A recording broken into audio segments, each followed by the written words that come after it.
Hi, welcome back guys. This is your friend, Fanfic Guy, back with amazing fanfiction. This is the series of What If Spider-Deku Had One for All. Now before starting, give this video a like and subscribe to the channel if you want more videos like this. Now let's get into the fanfic. In a tall skyscraper in the center of Tokyo, Japan, stood the Detonarat Tower, a company that specialized in the production of suitable articles of clothing and items for every individual customer due to the nature of their bodies or quirks, thus ensuring that they can provide them with highly adapted products in just 3 days. Thanks to its techniques and systems, Detonarat had risen to the top of the lifestyle support manufacturing companies. Recently, the company's president and CEO, Rikiya Yatsubashi, had decided to venture out into the hero support industry. While most of them were on Island, there were some facilities and companies such as Detonarat that were located on the mainland. Mostly because these facilities were more privately funded and owned, meaning they didn't necessarily have to follow other guidelines or be isolated on Island. Yes, the Detonarat company was a well-respected and functional part of the new modern society. What wasn't known, however, was that the company was in reality a front for remnants of the underground Meta-Liberation Army that worked in the shadows to overthrow the government and liberate quirks. They did this under the philosophy that the free use of quirks was a basic human right and should not be restricted. They did this under the leadership of Chikara Yatsubashi, or more commonly known as Destro. While the initial Meta-Liberation Army was defeated, Destro's legacy continued through his biographical book and his son, Rikiya Yatsubashi. He worked with other like-minded and well-established individuals to recruit a grand army to overthrow the government and fulfill Destro's memory and his desire for a liberated society. However, this was only part of the story, one that would eventually clash with a new rising hero, one that would become known as the greatest hero in the world. And in this reality, they had unknowingly helped in his rise and creation. It was here that we begin our story. One of the researchers looked over to a specimen jar that had a small black spider, with the number 9 painted on its abdomen. The scientist examined the arachnid before injecting it with a syringe full of a strange liquid. The spider twitched at the uncomfortableness before it crawled around in its container. The scientist then moved the spider over to a machine as 2 large machines aimed at it. The machine began to hum as green energy began to radiate off it and stuck the spider in the middle. The spider began to twitch and spasm before green lines began to appear in its hairs. The machine finally stopped as the scientist walked over and inspected the arachnid, only to find that it was lying on its back, legs curled inward. The man sighed as he shook his head. The door opened behind him as a well-dressed man with orange hair, a long sharp nose, and no visible eyebrows walked into the room. "Doctor, how goes the experiment?" he asked as the scientist shook his head. "Unfortunately, Mr. Yatsubashi, the test subjects keep dying after being exposed to the serum and radiation treatment," the scientist said as the man named Yatsubashi stared at him. "Do you think there is something wrong with the serum?" Yatsubashi asked as the scientist shook his head. "I'm not sure, sir." He moved over to a computer as he showed the man the serum marked MAF 1508-1962. "The serum we developed should allow us to create new quirks based on animal abilities. For the best results, we've genetically engineered these spiders from several different species, creating super spiders. While these super spiders have shown traits of the quirk factor, we still cannot figure a way to transfer them from animals to humans. And as I mentioned, the spiders die shortly after being exposed to the radiation treatment." He sighed as he took off his glasses and rubbed his brow.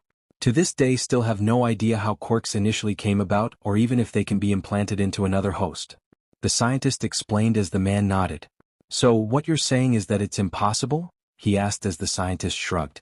"Well, before stuff like quirks and superpowers belonged only in comics and films. Now it's a part of everyday life. So I believe if we keep trying we should succeed," he said with a hint of optimism in his voice. The man hummed in thought as he observed the dead spider. "Keep up the research. If we can find a way to create new specific quirks on demand, we can essentially increase our army of superpowered beings that can easily overthrow and take down even the heaviest of hitters, thereby creating a new world where powers can be used freely, instead of being regulated by the government." He placed his hand on his forehead in an L shape as he smirked with a black mark growing on his face. "That is the will of Destro," he said as the scientist nodded. "Yes, for Destro and the Meta-Liberation Army," he said as copied Yatsubashi as the man nodded and turned away. "Sir, what should I do with the subject?"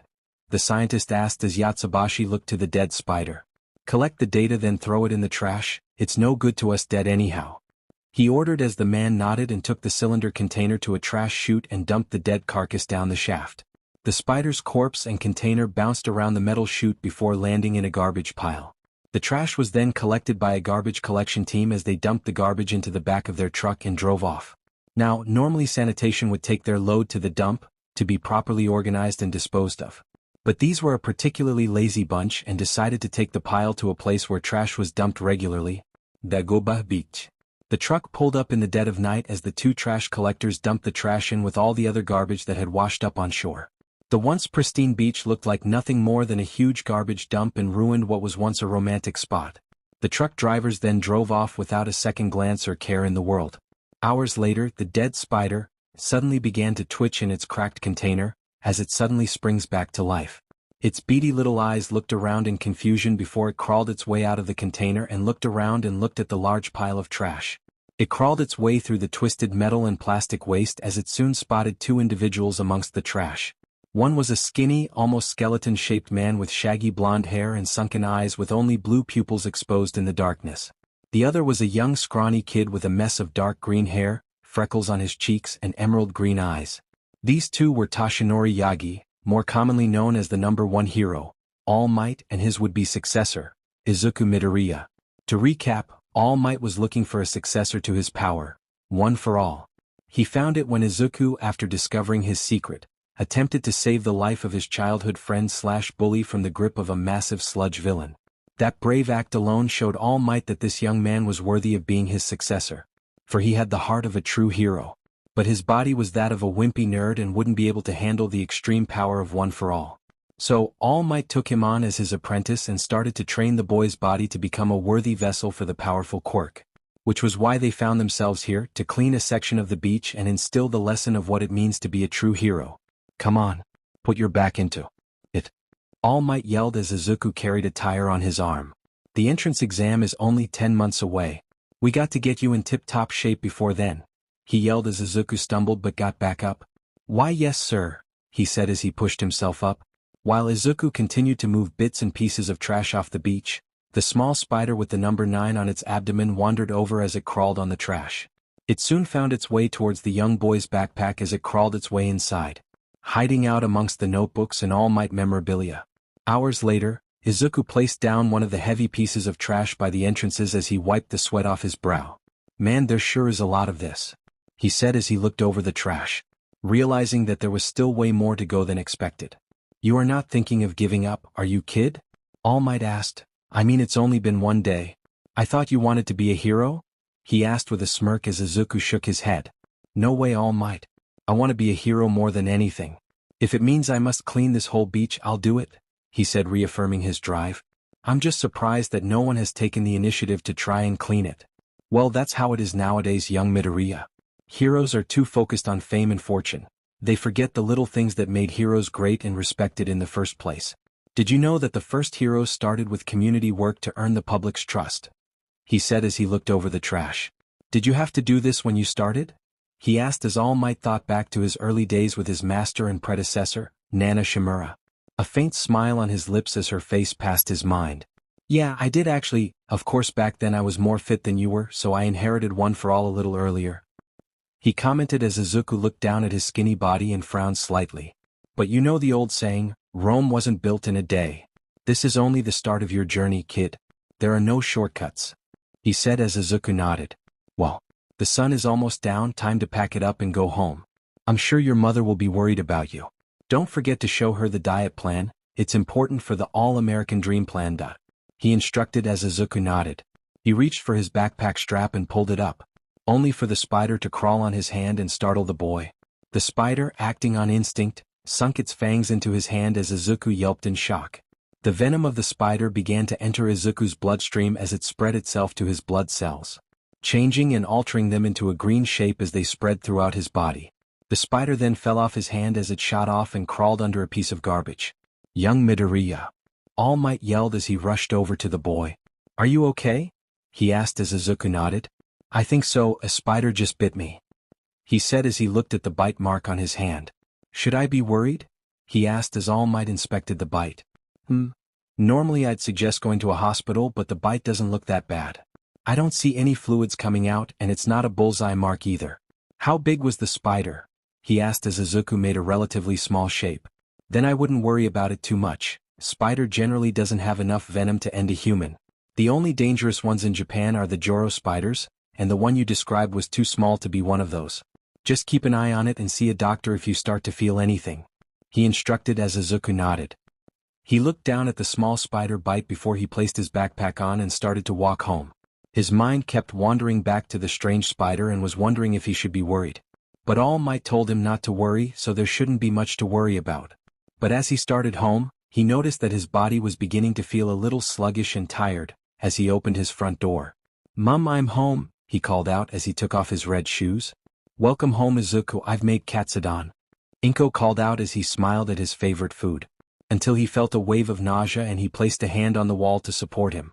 "Izuku?" she asked as she turned around the corner and noticed her son leaning on the wall.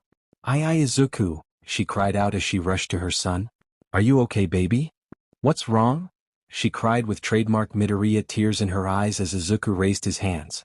"I am okay, Mum. I just felt a little winded is all," he explained as he managed to straighten up. "Are you sure, sweetie?" she asked, concerned for her only son. "I'm sure. I was working out today and I guess I'm a little tired." He smiled as she looked worried but nodded. "If you say so. Tell you what, I'll put your dinner in the fridge. You just lie down and get some rest," she told him as he nodded in appreciation. Because right now he didn't feel like having any food, he just wanted to crawl into bed and sleep for the rest of the night. Man, who knew training could be so tiring. He thought as he made his way to his bed, too lazy to remove his clothes and just flopped onto the bed. And I have 10 more months of this to look forward to? Well, no one said being a hero was easy, I just need to sleep. He drifted off as his eyes closed and fell into unconsciousness. Later that night, sweat began to build on Izuku's body as he tossed and turned in his bed. He released small grunts of pain as he curled himself inward. He didn't know this at the time, but the genetically altered spider's venom and DNA were mixing with his. The cells in his body break down and restructure into a new hybrid-like state. In the center of his genetic core, where his quirk factor should be, a new core began to grow as it spread out like a spider's web. His nerves energizing and his muscles reshaped as he began to change into something amazing. The next morning. The morning is here. The morning is here. The morning is here. A loud ringing noise alerted the young Midoriya as his alarm clock blared with that annoying tone. He groaned at the tone and without even thinking, raised his arm out of his bed and slammed it down on his alarm clock. Satisfied by the lack of noise it made afterwards. Crunch. But confused about the loud crunch it made. What? A groggy green eye opened as he turned his head to his bedside table, as his All Might brand alarm clock was smashed into pieces. He instantly shot up as he looked at the damaged All Might figure. My limited edition All Might alarm clock. What the hell happened? He then looked down to his hand as bits and pieces of the alarm clock were stuck to his palm. What the? He tried to pick off the pieces from his palm, only for them to stick to his fingertips. Ha! He tried to shake them off but they refused to let go. He then stumbled out of bed, shaking until they finally let go. Only for his hand to stick onto another one of his All Might merch, as the limited edition All Might Silver Age figurine was now sticking to his palm. What the hell? He shook and waved his hand around only for his other hand to stick onto more of his merch. Ah! He yelled as he stumbled out of his room, bumping into everything around him. What the hell is happening? Izuku? Honey, are you okay? He heard his mother call out as she ran out of her room. Mom, help. Something weird's going on, he yelled as he stumbled into the living room. Come on, stop sticking, he yelled as he unknowingly stumbled his way to the balcony, which had been left open last night to cool the apartment, and tripped over the railing causing Izuku to fall overboard. Whoa! Izuku! Inko yelled as she ran to the railing, fearing that she would find a stain on the ground, only to find him sticking to the building by his feet and a panicked expression on his face. Keep sticking. Keep sticking, he yelled as he looked back behind him to the ground below. Aye, Izuku. Hold on, she yelled as she ran back into the house. That's kind of the plan, he yelled back. His mother returned with one of the bedsheets as she threw it to her son. Grab on, she yelled as he did so, carefully moving up the building, the short woman doing her best to pull her son up. After finally pulling himself over the railing and safely back onto the balcony, the Midoriya duo took a moment to breathe, until they started panicking again. Aye, Izuku, what just happened? How were you able to stick to the side of the building? Inko screamed as Izuku similarly freaked out. I don't know. One moment I was asleep in my bed. Then my alarm clock woke me up and I smashed it to pieces. Then I noticed the pieces were sticking to my hand and then more of my stuff was sticking to me. Then I panicked and started stumbling out of my room. His words soon degraded into a jumbled mess as Inko stared at her son's freak out. Izuku, calm down. She grabbed a hold of her son's shoulders as she forced him to look her in the eyes. Just calm down and breathe, okay, sweetie? She asked him as he nodded and started taking in calm breaths. His breathing started to relax and his body become more chill, which also caused the merch in the blanket that was stuck to him to fall off. Okay, so relaxing helps, good to know. He looked at his palms in relief. Izuku, what's happening to you? She asked as Izuku looked to his mother. I don't know, wait, do you think? He looked down at his hands. This is my quirk? He asked, a look of hopefulness on his face as it mirrored on his mother's before confusion. But honey, you're too old to get a quirk and the doctor said you shouldn't be able to have a quirk. And last I checked your father and I couldn't stick to walls. She said as Izuku became just as curious as he looked to his hands. Izuku, what's going on? I don't know. He then spotted the spider bite on his hand as he got a strange thought. No. Could it? He thought as he got up. I've got to go, Mom, he said as he made his way to his room. Wait, Izuku. We should take you to see a doctor. I know someone that might help. Trust me. He's knowledgeable about this stuff, he said as he entered his room and closed the door. He sighed a breath of relief as he went to grab some fresh clothes. Got to get to All Might, he might know what's going on, he said as he took off his shirt and started to dress, only to stop when noticed his reflection in the mirror. What was once a scrawny nerd stood a more muscular version of himself that wasn't overly bulky, but leaner and more fit with an impressive set of abs, biceps, and pectorals. Izuku's only response to this was to once again freak out. Ah! Izuku? Inko called out when she heard her son scream again. When did I get abs? Later near Dagoba Beach. Izuku ran down the street as his mind was running 1,000 miles a minute trying to work out what was going on with him. Okay, what is going on with me? How can I suddenly stick to walls? How can I have abs? I know exercise is supposed to give you muscles. But not after a day? The walk signals flashed green as he made his way to the beach. Got to get to All Might, tell him what's happening, he said to himself as he ran across the street. However, he wasn't paying attention as a car came speeding around the corner, the owner texting away on his phone without a care in the world. Just as it got closer, Izuku felt this tingling sensation in the back of his head, and the hairs on his arms began to rise as he snapped his head towards the car speeding towards him. The sound of tires screeched as the driver tried to put on the brakes. But Izuku's body acted on instinct and he jumped over the car and landed safely on the other side. His eyes widened in disbelief as the car came to a stop. What the? How did I? He asked himself as the driver looked at him with complete shock. No texting and driving, he said before he bolted from the street, leaving a very confused driver and a slew of onlookers. Meanwhile, at Dagoba Beach, All Might in his skinny form looked down at his phone as he frowned as the time went from 9:59 to 10 o'clock. He's late.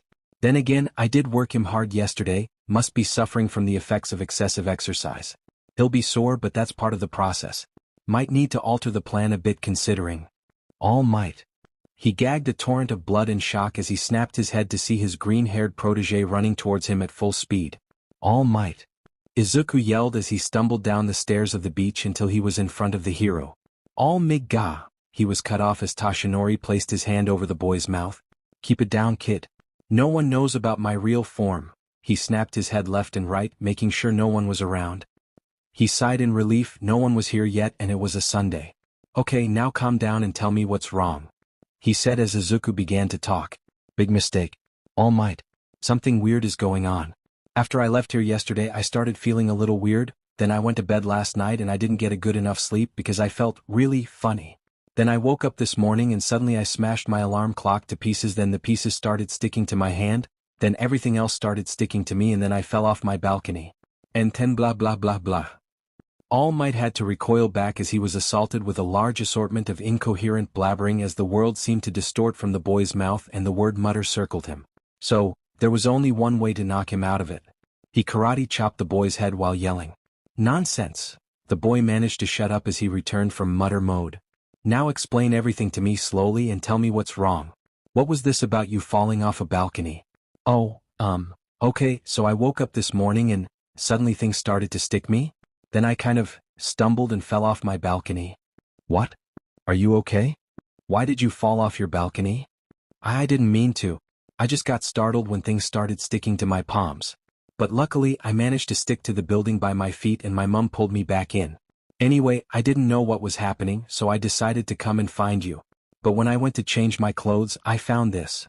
He lifted his shirt and showed his new physique, causing Toshinori's eyes to bulge slightly. I have a six-pack now, he exclaimed as All Might just stared, blinking in surprise. I don't think you get muscles after one day of exercise. Do you? No. Not in the slightest. It usually takes months to get something like this. He poked the boy's abs, causing him to pull his shirt back down in embarrassment. This is strange even for this day and age, and now that I notice it, it looks like you had a growth spurt too, he said as he noticed the boy was a few inches taller than before. His eyes narrowed as he glared at the boy. Young Midoriya, you're not using steroids, are you? Because if you are, I am going to be very disappointed in you, he said as Izuku's eyes widened in shock. What? No, I'm not using steroids. I'd never do that. I've never done drugs in my life. I swear. All Might, I don't know what's happening to me, but I think this might have something to do with the spider bite. I think it gave me a quirk, he suggested as All Might raised a skeptical brow. Midoriya, normal spider bites don't give you quirks or muscles or a growth spurt. Well then, maybe it wasn't an ordinary spider? The pair of them looked to each other, then to the pile where the spider had crawled under. All Might bulked himself to his hero form as he lifted the pile that the spider crawled under. Do you see it, young Midoriya? He asked as Izuku scanned the area until he spotted the spider. Yeah, I see it, Izuku said as he reached in, grabbed the spider carcass and pulled it out. All Might dropping the pile back down as they observed the spider. Poor little guy, it must have died shortly after biting me. He looked at the corpse as All Might shrunk back down. Well, you're right about one thing, young Midoriya, that is not an ordinary spider. He took it from the boy's hand as he stared at the green lines in its hairs, the green tips of its legs and the number 9 painted on its back. Looks like it may have been one of those test animals they conduct experiments on. But I thought animal experimentation was outlawed after animals with intelligent quirks became more public? Izuku asked as the number 1 hero shook his head. Just because something is outlawed doesn't mean it won't happen. Whoever did this was experimenting with something dangerous. But how it managed to give you a quirk is both puzzling and alarming. Toshinori had a dark look on his face. Is it related to him? He thought as the man who took his master away appeared in his mind. But he shook it off as he picked up a discarded can and placed the carcass inside. Training is postponed for now. I need to take this to someone I trust. Find out who was responsible for this and what it means. And I need to get you to see a quirk specialist. Why? Izuku asked as All Might stared at him. Whatever this spider did, it's obviously changed you. It's possible you were given a quirk, but for all we know, that quirk could be unstable. And I fear what could happen if I transferred one for all into you, he explained as Izuku nodded. So then, where are we going? UA Academy. Izuku stared with wide bright eyes as he marveled at the sight of the UA Academy, the best-known school for aspiring heroes and heroines. This was the place where the top 3 heroes had graduated from and gained early rank and recognition in the leaderboard. The school where All Might had graduated from. All Might chuckled a little at the bright-eyed expression of his protege before he tapped him on the shoulder. Don't get ahead of yourself, young Midoriya. We're just here for a visit. Remember, you still have to pass the exam before you can get in, he reminded as Izuku nodded with pure determination. I know that, All Might, and I'm willing to do whatever it takes to get in here.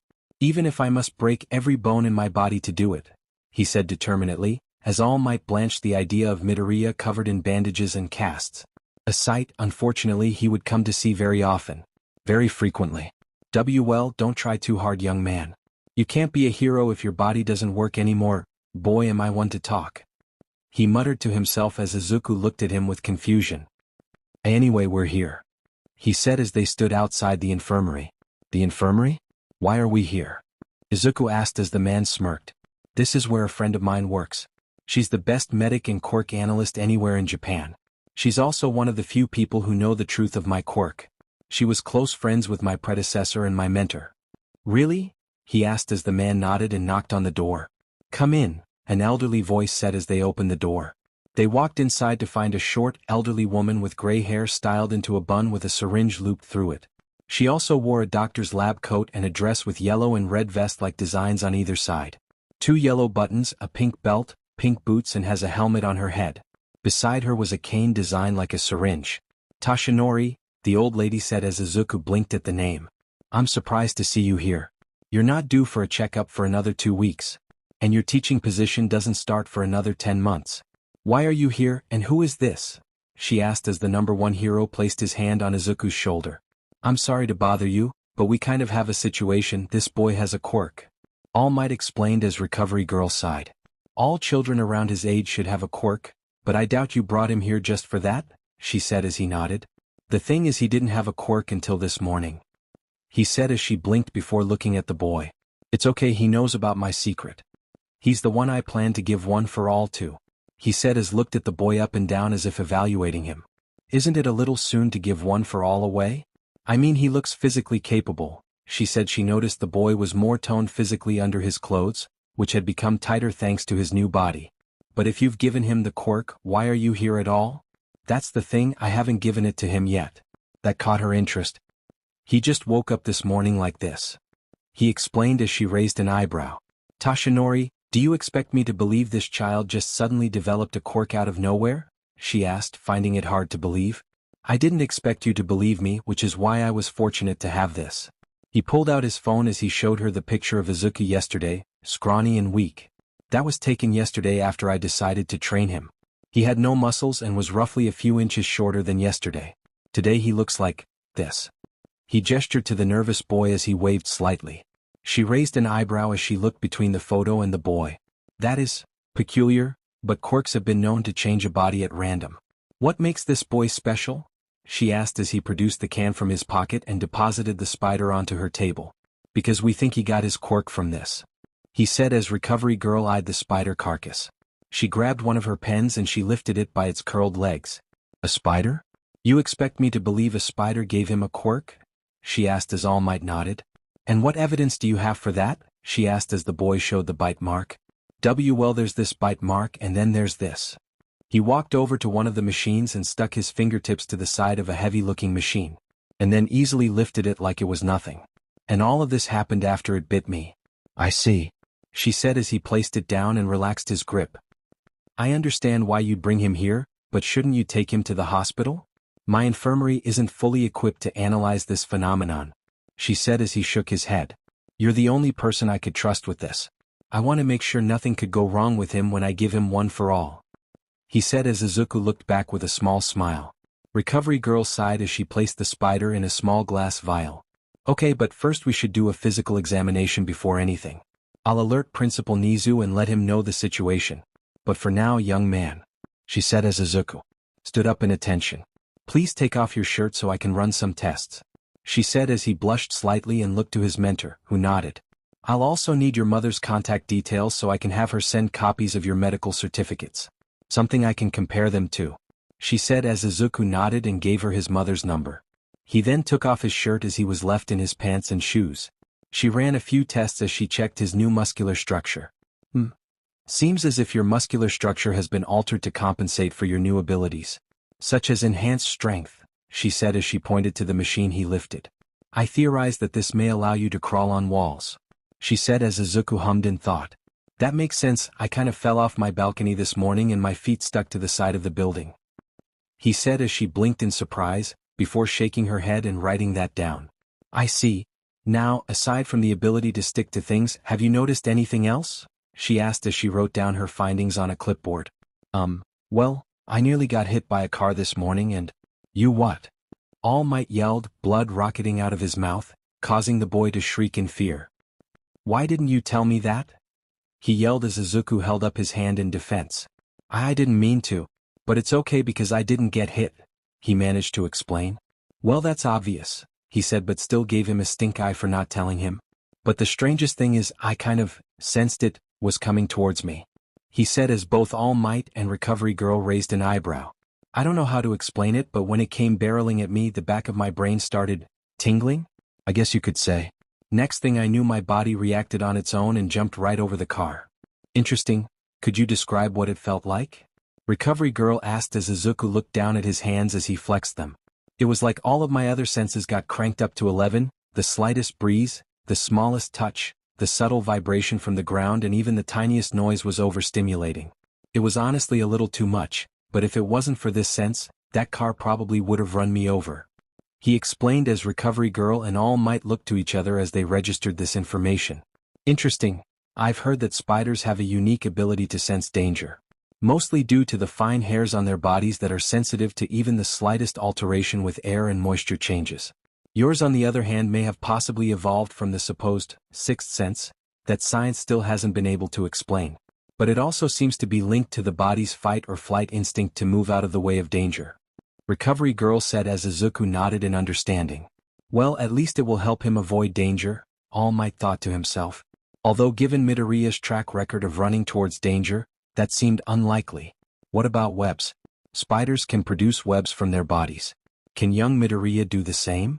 All Might suddenly asked as Izuku wondered the same. Well, traditionally spiders shoot webs out of a gland in their abdomens called a spinneret. The human equivalent would be around the posterior region. They paused as they all looked to Izuku's, backside. Young Midoriya, I hate to ask, but have you noticed any other changes? All Might asked as Midoriya shook his head rapidly, almost in a blur by how fast he was going. Well, I don't think you'll be producing webs anytime soon. If you did, you would have more than likely grown a spinneret near the lower half section of your spine. Like any other person born with a spider like Quirk. And from what I've gathered, you only inherited the physical attributes of a spider, not all its biological traits. She said as he sighed in relief. Still, I'll need to do some blood tests to confirm whether or not the existence of a Quirk is at play here. I should have enough here to perform that test at least. I'll let you know the results as soon as I can. She said as she produced a syringe and a cotton swab. Hope you're not afraid of needles, young man. He wasn't, but the sight of them always did make him queasy. A vial of blood was drawn from the young man as she used a small dab of it and observed it under a microscope. What she found gave her pause as she looked back towards the young man. What? He asked. What is it? Is there something wrong? It's nothing. She looked over to All Might, giving him a signal to talk later. But what I can tell you is that this indeed a Quirk. The moment she said that, Midoriya felt this moment of overwhelming joy at the news. Quirk. He had a Quirk. One that was his own. I'd like to run more tests, but I believe you've been through enough for one day, she said, interrupting his thoughts as All Might nodded. Why don't you head home, young Midoriya? We'll pick up your training tomorrow. I'll call you with the details. One of the staff will let you out, he said as Izuku nodded and began to stand up. What should I tell my mom? I'm pretty sure she's still worried about the fact I have Quirk that's nothing like my father's or hers. How am I going to explain that? He asked as the two pro-heroes looked at each other. Don't worry, just tell her that your Quirk finally manifested. I can write down a medical note, explaining that you're a rare breed of late bloomers and it caused a random mutation in your Quirk factor. That should be enough to cover the fact you got your powers from a spider. The least people know about it, the better. Recovery Girl explained as Izuku nodded and she handed him a note. But, this is my Quirk, right? This is my power, he asked with a tone that All Might or Recovery Girl couldn't identify. Fear but happiness? She nodded in response. Yes, that is your new Quirk now, she said as he smiled and picked up his bag. Thank you, I'll see you tomorrow, All Might, he said as he ran out the door, happy that things were finally looking his way. But as he left, All Might and Recovery Girl turned to the dead spider as they grew concerned about the strange powers that Izuku Midoriya had gained. A few hours later, Principal Nizu's office. The dead carcasses of the spider lay inside the glass vial as what was either a mouse or a dog or a bear sat in a large seat, staring at the spider. This was the principal of UA Nizu, who possessed the quirk called High Spec, which granted Nizu unparalleled intelligence, perception and comprehension that far surpassed that of humans. Through this quirk, Nizu became capable of thinking, speaking and acting like a person. Of course, before then he was a lab animal that was being studied and experimented on, due to his quirk. He was treated harshly and cruelly by humans before the law was overturned on animal experimentations, especially those that possess quirks that gave them human-like intelligence. For this reason, the principal was sympathetic to the small dead spider in the glass vial, as the number on its abdomen could only indicate that it was part of an experiment. The principal sighed with sadness as he picked up the glass vial and held it in his paws. Such a shame, I had hoped that stuff like this had been put to rest. But clearly this is not the case. He looked up the shrunken form of All Might, Recovery Girl and Detective Tsukachi. And you believe that this spider is responsible for giving this young man superpower? He asked as All Might nodded. It's the only logical conclusion we could come up with. Young Midoriya was quirkless and unathletic when I met him, then he was bitten by this spider and the next morning he could stick to walls and gain a trained physique. Or at least it must have given some variation of superpowers. Recovery girl is still doing her examinations. Toshinori explained as the principal nodded. Tsukachi took the vial from the principal as he examined the carcass. What do you think the goal was with this spider? He asked as Nizu hummed in thought. It's just a theory now, but I believe someone out there was attempting to create a quirk with this spider and have those abilities transferred into a human host. However, it appears this spider either escaped captivity or was deemed a failure before results could be produced. Recovery girl suggested as she thought about it. This is concerning. I had assumed only one for all or that person could give away quirks, Nizu said as he analyzed the spider. I think we all just assumed that only the two could, and this doesn't have his handiwork in it. He would skip trials like this and go straight to human experimentation. Besides, he should be dead. At least I hope he is. But if someone else out there has cracked the code to creating quirks and transferring them, we may be in a lot of trouble. All Might said as wrung his hands together. I don't think we have to worry about that. It would seem this spider was a fluke, and young Midoriya just happened to gain powers from the spider. Possibly due to his quirkless nature. Nizu suggested. But have we gone through the possibility this is just a latent quirk manifesting? It's not impossible, but it seems more likely than just gaining them from a spider bite. Tsukachi suggested. It's not a latent quirk, but the test showed the quirk was very unnatural compared to normal quirk factors. Almost as if it was artificially created. And the files I managed to gain from his mother indicate that the boy was indeed classified quirkless when he was 4, with corresponding reports from his previous doctor. Plus, none of the genetics indicates from either side of the family had spider-like abilities. She said as she showed them her report. Could it have been a random mutation? That has been known to happen on occasions. All Might asked as she shook her head. No, as I said, this quirk is unnatural, almost cobbled together from other specimens to create a super spider. This had to have been created in a lab somewhere. What exactly it can do I cannot be certain of. She explained as he nodded. But is it safe? All Might asked with concern as she nodded. It appears stable now, but I would like to run more tests just in case. We don't know if wall crawling is all he can do, and we have no idea what could happen if it becomes unstable. Assuming you still plan to give him one for all? She asked as his silence was all she needed to know. I see. Well, he seems an interesting choice, but are you sure it's the right one? What about your former sidekick's suggestion? Wasn't he recommended for one for all? She asked as he nodded. I did consider young Togata and he seems like an ideal choice, but there is something about young Midoriya that I can't explain. He has this drive that I haven't seen in a long time, this unstoppable will to become a hero like me. But not just that, he generally wants to be a hero to save others out of the goodness of his own heart. I believe he is more worthy than anyone I've met before. He explained as the short older lady smiled softly then nodded. Well, that's all good then, Nizu said as he clapped his paws together bringing their attention back to him. Now, Detective Tsukachi will begin investigating the spider's origins, while we will monitor this potential candidate. If he is what you say he is, then we can enroll him through a recommendation and help him to control his new powers before the school year starts. I don't think that will work. All Might said as Nizu raised an eyebrow. How so? He asked. I get the feeling that young Midoriya wouldn't like being immediately enrolled due to a recommendation, even if it was from me. He wants to prove himself to others and himself, through his hard work and merit. If he didn't, then he wouldn't feel like he belonged here and that would have negative consequences on his mental state. He's one of those earnest and honest types after all. He said as Nizu seemed to brighten at this aspect of the young man. I see, well then. In the meantime though, we should see what he is capable of now. Bring him back here tomorrow and I'll have Cementos prepare Gym Gamma for the test.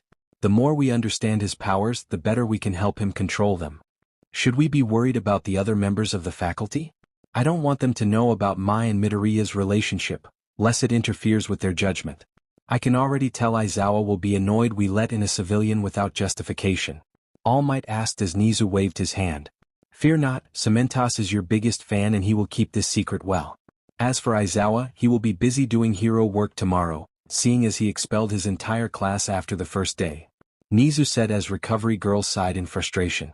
That man has no tact whatsoever, he should be helping to improve them, not cutting them out if they don't amaze him, she said as Nizu nodded in agreement. Indeed, but right now it is our job to help this young man discover his powers and guide him along the path of heroism. We are after all helping the next generation of heroes rise, in case of the day the symbol of peace retires. Nizu said as All Might and the others nodded. Little did they know that the boy they would help would become the greatest hero in the world. Midoriya residence. Izuku walked home alone as he processed everything he had been told today. A quirk, he finally had a quirk. Sure, it wasn't he expected, and it sure as heck wasn't how he planned to get one. But the fact that he now had a quirk and All Might training him made him feel like he was on top of the world. Still, it did raise many questions. Like, how was a spider able to give him a quirk? Who would try and create a quirk using spider DNA, and why did it bite him of all people? So many questions, yet few answers were available to him. But for now he could just relish in the fact that he had a superpower to call his own, and he couldn't wait to find out everything it could do. I need to experiment with this quirk and find out all that it can do before Udata starts up. Maybe I should investigate creating webs, seeing as I can't make my own. He took a moment to pause as he looked down at his hands. But still, it's a little overwhelming knowing that I have a quirk. I finally have a quirk. Small tears began to form in his eyes as he felt whole for the first time in his entire life. His fist gripped tightly as he looked up with determination. There are still 10 months until the entrance exam. I must master this power and inherit one for all before then. I need to make All Might proud of me and become the next hero that can save people with a smile. Nothing's going to stop me now. He threw his hands up in excitement as he was overwhelmed with determination. Slap. But stopped when looked over to where he threw his hand as it was stuck to a lamp post. Not even budging after giving it a few tugs. Okay, need to work on that. Monday at Aldra Junior High School seemed to drag on forever, as Izuku Midoriya sat nervously at his desk. His body shrinking low as possible, and his fingers tapping at his pencil, as he tried his best to avoid any unwanted attention. Which was hard seeing as he and Bakugo were still the talk of the town after being saved by All Might from the sludge villain. It wasn't often that someone from their class was saved by the #1 hero after all. He was lucky that was all they were focused on and not his sudden growth spurt. He had to thank his mother for altering his uniform until they can order a new one. If others saw his new body, they would question how he went from nerd to athlete overnight. He was glad she bought Recovery Girl's medical note about him manifesting a quirk after so long. The document Recovery Girl forged for him made it convincing and would allow for no further inquiries. Although, he was happy when he noticed the feeling of relief that seemed to wash over her now. He had a feeling she blamed herself for his quirklessness. He never held it against her, only wished that she told him the words he needed. But right now he was just glad she was relieved. As for his classmates, he had thought about telling them about his new quirk, but quirks weren't allowed to be used on school grounds, and he doubted they'd believe him after being quirkless for so long. Let alone the fact that he gained muscles from it overnight. Even if he showed them, they'd ask how he managed to finally gain a quirk, which he couldn't tell them due to the promise he made to All Might. Thus, he decided not to show off his powers until he was ready, and they'd find it believable. But it was mostly to avoid being mocked, as well as his personal belief that quirks should only be used to help others, not to show them off like most kids his age did. As for Bakugo, or Kaken as he called him, he was being uncharacteristically quiet since the incident. Either he didn't notice his growth spurt and was just ignoring him, or he did and didn't say anything. Izuku assumed that he was still processing the sludge incident. How a quirkless Deku tried to save his life when he couldn't escape from the villain. It was probably a blow to his pride and needed time to adjust or erase that memory from his head. Izuku hoped that one day his old childhood friend would come around and be friends with him again. But that seemed unlikely. Right now he had to focus on passing junior high, getting into Udata High, and mastering his new quirk. Speaking of which, he got a text from All Might this morning telling him to come to UA after school. The principal and Recovery Girl wanted to test out more of his abilities and find out what his limit was. He wondered why he had to come after school, but he soon realized that coming in afterwards made sense. There would be less UA students and staff around to ask questions about why an unenrolled student was allowed to walk around UA Academy. Plus, the school would be better equipped to test his powers rather than at the beach. But unfortunately, this would be his last day at UA before the exams. Which meant it would be back to the garbage pile to clean up the mess. And he was okay with that. Because once he started something, Izuku was determined to get it done. I need to find out what I can do and master this quirk as soon as possible. The exam is only 10 months away and I wasted a day finding out I have a quirk. Not that I am complaining about getting a quirk, but now I got to figure out how it works. But what else can I do? From what I understand, the spider that bit me was no ordinary spider, but rather an experimental spider. I somehow gained its physical abilities, but what else could it do? He looked down to the book he had on spiders as he searched through the pages. Judging from the information in this book and the dead spider that bit me, I can assume it wasn't a documented ordinary spider, but was probably a combination of different species. Going off that I could have multiple abilities to work with. He turned the page to some of the spiders. Maybe I can jump high like the jumping spider, who can jump approximately 10 to 50 times their body's length, or my hair can become prickly like a tarantula's natural defense mechanism? He rubbed a hand through his hair and feeling no difference. No, I haven't noticed my hair changing, so I can cross that off, and it doesn't look like I can produce venom from my body. And I checked last night and I can't produce my own web, thank God for that, but I could camouflage myself? Some spiders can camouflage their bodies to match their environments. Maybe I can too. He looked at his hands and imagined turning invisible. Nothing. Well, so much for that. Then there's the sense I really should come up with a name for it. Clairvoyance. No, it warns me of danger, not see the future. Izuku sensation? Not too mouthy. Midori tingle? Too lame. Spidey sense? That works. Now as for the web situation, maybe I should look up building some artificial web shooters? I'm not an engineer, but with enough practice and determination I think that I can. He continued to read away, unknowingly muttering incoherent words as some of the class looked at him weirdly. There he goes again, what a weirdo. One of the classmates said as he got a snicker from some of the class. While Bakugo didn't pay him any attention and just continued to stare at the board. His mind replaying that moment with the villain in his head, over and over again. Watching as that wimpy nerd came running out to save him. While he was trapped and unable to move. It pissed him off but didn't know how to fully respond to it. Deep down he knew he was trapped, and if Izuku hadn't pulled him out he'd have suffocated. But his pride got in the way and he just chose to ignore it. It didn't matter in the end. Deku was still a quirkless insect, and he'd never become a hero or as awesome as he was. He's just a damn Deku, nothing more. The school bell finally rang as the class began to disperse, Izuku packing away his things faster than anyone else as he wanted to get out as soon as possible. Some of the other students noticed this as he near bolted out of the room. Hey, where's Deku off to in such a rush? He's been weirder than usual since that villain incident a few days ago. One of the boys in the class asked, confused about the green-haired boy's behavior. Yeah, doesn't he normally stay behind to study or something? He's usually the last person that wants to get out of this dump. And did anyone else notice he grew a few inches? Another boy noted as they and others noticed his strange behavior. Who knows? Maybe he's got a girlfriend? One of the girls suggested as there was a silent pause before they exploded into laughter. Yeah right, who'd want to date that freak? Another girl laughed as they made fun of the green-haired hero otaku. Bakugo just growled under his breath as he stormed out of the room. He was sick and tired of hearing them talk about that nerd anyway. He needed to go off and blow something up. The UA exams were 10 months away, and if he was going to make it in, which he was, then he needed to focus on getting stronger. This damn nerd. He grumbled as he walked away. Wait, when did he get taller? UA Academy in Tekhue Aur Pim Tek Pim Minute Kim Kama. Izuku Midoriya flashed his temporary pass to the security, a green hoodie drawn over his head to keep his identity obscure, as he walked through the gates. Soon he and All Might, in his hero form, walked into the Gym Gamma section of UA. An area designed to help the students practice and improve their quirks. Luckily though the students had gone home, and most of the staff were either in the faculty lounge, home or performing hero duties. Which gave them the perfect opportunity to conduct this private experiment. He was both excited and nervous at being in U.A again. At first, Izuku felt guilty that he was given this kind of access early on, feeling that it was unfair for the other wannabe students. But All Might, Nizu and Recovery Girl assured him that it was necessary due to the bizarre nature of his quirk. They walked in as Nizu and Recovery Girl nodded to them. Beside them was almost a man but looked more like a living block of cement. This was Cementos, a professional hero and modern literature teacher at UA. He had been asked by Nizu to construct a rudimentary obstacle course for Midoriya, to properly examine his new spider powers. Ah, Midoriya, All Might, glad you finally arrived. Now we can begin the test. Nizu said as he waved at the two. Cementos, I'd like to thank you for agreeing to this. I know you must be very busy with your students. All Might said in his hero voice, to which Cementos just waved a hand. Please, anything for you, All Might. You've been an inspiration to me for years now, this is the least I can do.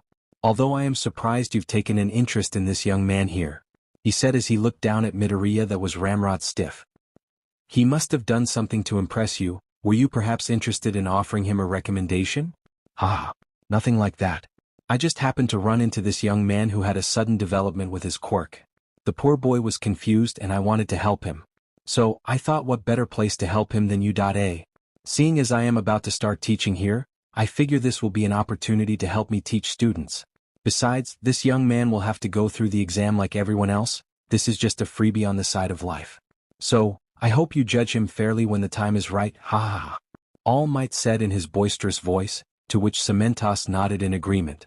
Of course, All Might, I will treat him as any other hopeful candidate, you have my word. Cementos pledged as All Might nodded. Sorry for the deception, Cementos, but I'd rather not have your judgment of young Midoriya be swayed by our secret relationship. No one must know that young Midoriya is my protege, or about my secret to transfer my quirk unto him. As for the spider, he should believe this is a quirk awakening that we're testing. The less that knows about it the better. Good on you, Cementos. All Might laughed as he struck his heroic pose. Recovery Girl in the background sighed as she shook her head. Thank you, All Might, and you too, Cementos. Now if we're done keeping secrets, then we can get started. Recovery Girl said as the two nodded. Now, from what we understand, Midoriya should be able to stick to any surface. Can you create a small environment with altering angles? She asked as Cementos nodded. Of course, that is simple. He placed his hand on the floor and connected to the concrete. The floor began to move as it came to life at his touch. The concrete stretching up from the floor and changing shape as smooth rectangular buildings and steeply angled columns emerged from the ground. Izuku was wide-eyed as he watched the cement hero change the gym from an empty lot to a full-sized concrete jungle gym.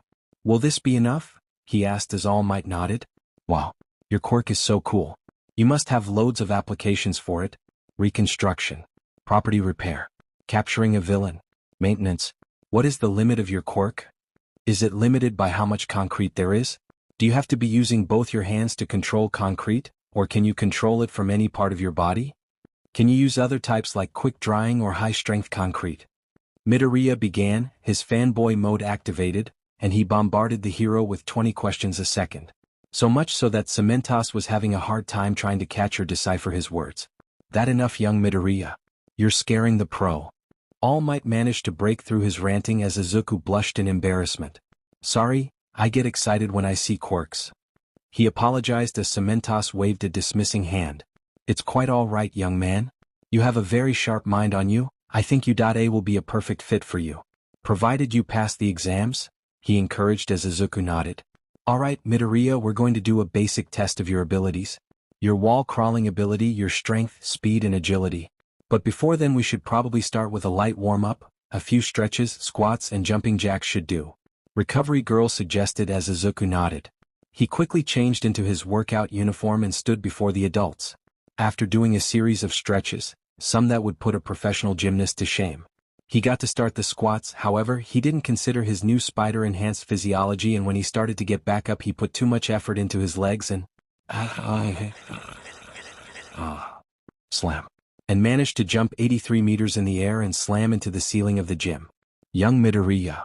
All Might yelled out in worry as Izuku lay plastered to the ceiling. Are you alright? He yelled as Izuku groaned slightly. Well, that confirms it, I have jumping spider in my DNA. Ow. Cementos made a pillar for the boy who managed to get on and make it safely back down to the ground, where he was checked over by Recovery Girl. Nothing too serious, but I would caution not to go overboard, young man, she said as he nodded. Thanks, I guess I'm not used to my new strength. He said, careful about what he said around Cementos. It's quite alright, most people have trouble adjusting after an awakening. She said, playing along with the idea that young Midoriya's new quirk was an awakening. Well, now that's been taken care of. Let's start the tests. Please go over and start climbing the 90-degree surface. Nizu instructed as Izuku nodded and walked over to the wall. He placed both hands on the surface as his fingertips instantly clung to the surface. He began to pull himself up as a thought occurred to All Might. Wait, shouldn't young Midoriya take off his shoes for? All Might began before Izuku started crawling up the walls. The big red shoes he wore did nothing to stop him from sticking to the surface. Okay, never mind. Izuku wasn't paying attention as he climbed up the wall with ease. His concentration working on sticking with his fingertips, releasing one hand then placing them on the surface again. Effectively climbing the wall like a spider. Not even his shoes got in the way as he almost instinctively knew how to make them stick to the wall. Well, that is interesting. I assumed he could only crawl on surfaces using skin contact. But it seems that is not the case. Nizu analyzed with his high-spec quirk. If I were to make a quick assumption, I assume he is unknowingly using the van der Waals force, using the electrostatic force to adhere himself to any surface, even though his clothing, Nizu explained. So that means he won't need a costume with exposed fingers or toes? All Might asked as the principal nodded. Yes, though I believe the material will need to be a bit thinner, that is something that can be compensated if he gets enrolled. Now, Mr. Midoriya. Nizu called out as Izuku looked back and down to the rodent principal. Would you please test the grip? Strength of your crawling? Say, head to the more difficult inclines? He asked as Izuku nodded. He did a small jump from one construct to another as he moved across the concrete gym. They found that Izuku could climb practically any surface on any angle. This was apparent when he managed to climb in a construct that curved inward and into a ceiling-like surface. He then spent the next 30 minutes getting used to controlling how to move around without accidentally ripping the concrete with his grip. They also learned that he was unaffected by the sudden changes in position, most likely due to inheriting a spider's ability for perfect equilibrium. Which was good because it must be difficult for a hero that throws up every time they save the day. Somewhere in the Mie prefecture, a gravity-altering hero in training sneezed. Excellent work, young Midoriya. All Might said as Izuku let go and jumped back down to the ground floor. Now that we have a basic understanding of your wall crawling, it's time we moved on to testing your physical strength. I understand, did you know spiders can lift approximately 170 times their weight? I read a book about that fact last night and seeing as I weigh. Okay. We get it, young Midoriya. Boy, you like studying, but we need you to focus. All Might interrupted as the gym reverted to its previous state. All Might then walked over and grabbed a punching bag as Cementos made a concrete stand for it. Now, we're going to test how strong you are by hitting this punching bag, he said as he hooked the chain to the pole. It's built with sensors that will monitor and accurately calculate how strong you can punch it, he explained as he tapped his knuckle to the bag. So, I want you to hit it as hard as you can. As hard as I can? He asked nervously as the hero nodded. But, I've never really thrown a punch before. Then allow me to demonstrate, copy what I do. All Might said as he got into a pose. Square up, dominate hand and foot behind, bend your legs slightly. Izuku nodded as he copied his pose. Make sure your thumb is on the outside of your fist, don't want you breaking your thumb. He squared up and held up his arms in a boxer stance. When you go to throw your punch, twist your hips, swing your upper body and punch the bag with the flat of your fingers. Smash. He yelled as he threw a light punch, not using one for all as the punching bag rocked back from the air force. Except I want you to hit the bag, understood? He asked as Izuku nodded. Dominates behind, bend my legs. Izuku began muttering to himself as he copied the pose and squared up. Twist my hips, swing my upper body and... He twisted his hips, swung his body and threw his right arm at the punching bag with everything he had. Smash! He yelled as his fist struck the punching bag. The bag was instantly thrown back as it tore itself from the metal chain, flew across the gym and slammed into the wall. The wall cracking from the impact and the leather bag tearing apart, spilling sand all over the floor. Izuku stared with wide eyes and a dumbfounded expression on his face as he looked down at his fist and the sandbag that he just destroyed. Ha! That was amazing, young Midoriya. All Might said, snapping the boy out of his shock. When I said as hard as you can, I never expected something like that, he said as Izuku blushed at the praise from his mentor. Truly splendid. Nizu clapped, always giddy at seeing prospective students showing their potential. Very impressive. I especially liked when you added, smash into it. I can see I am not the only All Might fan, Cementos said as he got to work on repair the wall. Indeed, but while it is impressive, I must caution you about your strength, young man. Recovery Girl said as she looked at the tablet that registered his punch. The amount of force you unleashed was enough to crack a normal man's skull open. In the line of duty, you may be up against villains with more durability that they can handle a punch from you. But others? She left it hanging as Midoriya already understood. For most of his life he grew up without a quirk, never knowing what it was like not to have powers. But now that he did, he knew that with them came a great responsibility with them. For if he wasn't careful he could seriously hurt someone, maybe even end them. If I truly want to be a hero, then I have to control this power. He thought to himself as he grew even more determined. Thank you, Recovery Girl, I'm sure young Midoriya will take that lesson to heart. All Might assured as he looked over the boy. If he has enhanced strength, how much will he be able to lift? We can't test that here, it would be dangerous to pile rocks on the boy, and we can't use the equipment in the main gym without running into other teachers or students that decided to stay behind. So that will be the first thing we need to check back at the beach. But seeing that punching bag, he may get the beach done quicker than before, he thought, and knew he would have to seriously alter the All-American Dream Plan. Alright, now we'll do a quick test of your agility, Nizu said as the gym was changed again into more of an obstacle course, with concrete-looking bars, hoops and a small ditch. Complete the course in the shortest time possible. This should give us an estimate of your agility. Izuku nodded as he lined himself up with the first obstacle. Begin. Nizu announced as his leg muscles clenched and he bolted from the starting line, his body moving on instinct as he ran at an incredible speed. He sprinted through the hoops, slid under the poles and hopped over the beams as he made his way through the obstacle course. Impressive, Nizu noted. Cementos, I want you to target him now with your quirk. He asked as Cementos looked slightly shocked at the principal. Relax, from what I've been told he has a sensory ability that will warn him of danger. But we need to test it if it only works on organic dangers or any danger. He explained as Cementos nodded. He placed his palms on the ground and focused on creating attacks for the boy. Izuku managed to stick onto a wall when his spider sense went off in his head. He instinctively dodged out of the way as a column of cement slammed into his last position. "Wtoe!" he yelped just as his spider sense went off gain as he ducked, dodged and weaved his way past the attacking cement. Boy, they take tests seriously here at U.A. Izuku thought as his body moved around the course, dodging and avoiding the living rocks. But then he smirked as he felt a sudden rush of confidence. Better not disappoint. He jumped over a column and ran along its surface, jumping off when his spider sense warned him of incoming danger and then safely landed at the finish line in a crouched position. "How's that?" he asked in between breaths as the teachers gave him small applause. He has natural reflexes compared to a professional athlete. Combine that with his enhanced strength, he may prove a challenge for professional heroes. Cementos noted as Nizu nodded. He's still young and learning, but he has the potential to be a great hero. All Might couldn't help but beam at the praise his protege was receiving, but hid it well from others. Well done, young man. If you can manage to impress these two, then your acceptance will be assured, he said as he patted the boy on the shoulder as said boy smiled at this. Suddenly they heard the gym door being opened and everyone snapped their heads to see a shaggy-looking man in a black jumpsuit, utility belt and what looked like bandages wrapped loosely around his neck. Eyes widened and Izuku went stiff as a plank. "Nizu, there you are. I've been looking all over for you, All Might. What are you doing here? What's going on?" the man asked as everyone snapped to attention. "Aizawa. What are you doing here? I thought you'd be on patrol right now," Nizu asked, hoping to keep his eyes off Midoriya. "I forgot something in the staff room, and then I wanted to talk to you about a drug deal I heard about from my informants. But when I couldn't find you in the office, I asked around and found out you'd be here. But why are you lot here?" he asked as sweat began to build on their brows. "We can explain this," All Might began, stumbling to find a proper explanation as to why Izuku was on school grounds. "You see, the reason this young man is here is—" "What young man?" he asked as everyone was confused and turned to Izuku, only to find he had disappeared completely. "What the?" they collectively thought while Aizawa raised a skeptical eyebrow.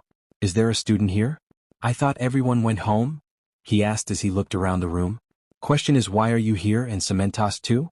What's going on?" he asked as he grew increasingly suspicious. All Might started before Nizu saved the day. All Might wanted to get some practice in with teaching students, so he offered to come in and help a young student that had trouble with his quirk. "I asked Cementos to help by creating an obstacle course for him," Nizu calmly explained, having years of practice with dealing with people. "We did have a young man here, but he had to leave early due to family problems.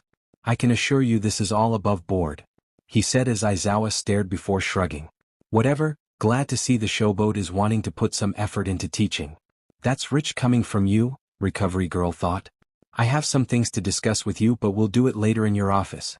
I have to start my patrol. I'll see you later," he said as he turned to leave, only to stop when he noticed the indent in the ceiling, before shrugging and leaving the gym. Everyone let out a collective sigh before they returned to the matter at hand. Where the heck was Izuku Midoriya? "Midoriya? Young Midoriya, where are you?" All Might called out as he looked for his protege. "I'm right here," he heard him call out but couldn't see him. "Where? I can't see you." "I'm right in front of you," he heard the voice call out as he looked around to where he last stood and cautiously poked at the spot, only for Izuku to cry out. "Why you just poked me in the eye?" Sorry. But what the heck, young Midoriya? Are you invisible? He said as Izuku looked down at his hands, only to see they were transparent. I didn't know you could do that. And neither can I. Wait, how am I doing this? He asked. All Might poked him again and the area shimmered, and he briefly returned before becoming invisible again. Amazing. Nizu said as he walked around the invisible boy. It appears you also have a camouflage ability. One that is not limited to just yourself, but your clothing as well. He observed as Izuku returned to full spectrum. But how did I do that? He asked as Recovery Girl hummed in thought. Some spiders are said to have the ability to camouflage themselves to their environment. But they usually change their color palette and texture to match their surroundings. Yours not only cloaks yourself but your clothes as well. It's rather impressive really. She said as she jotted down this unexpected development.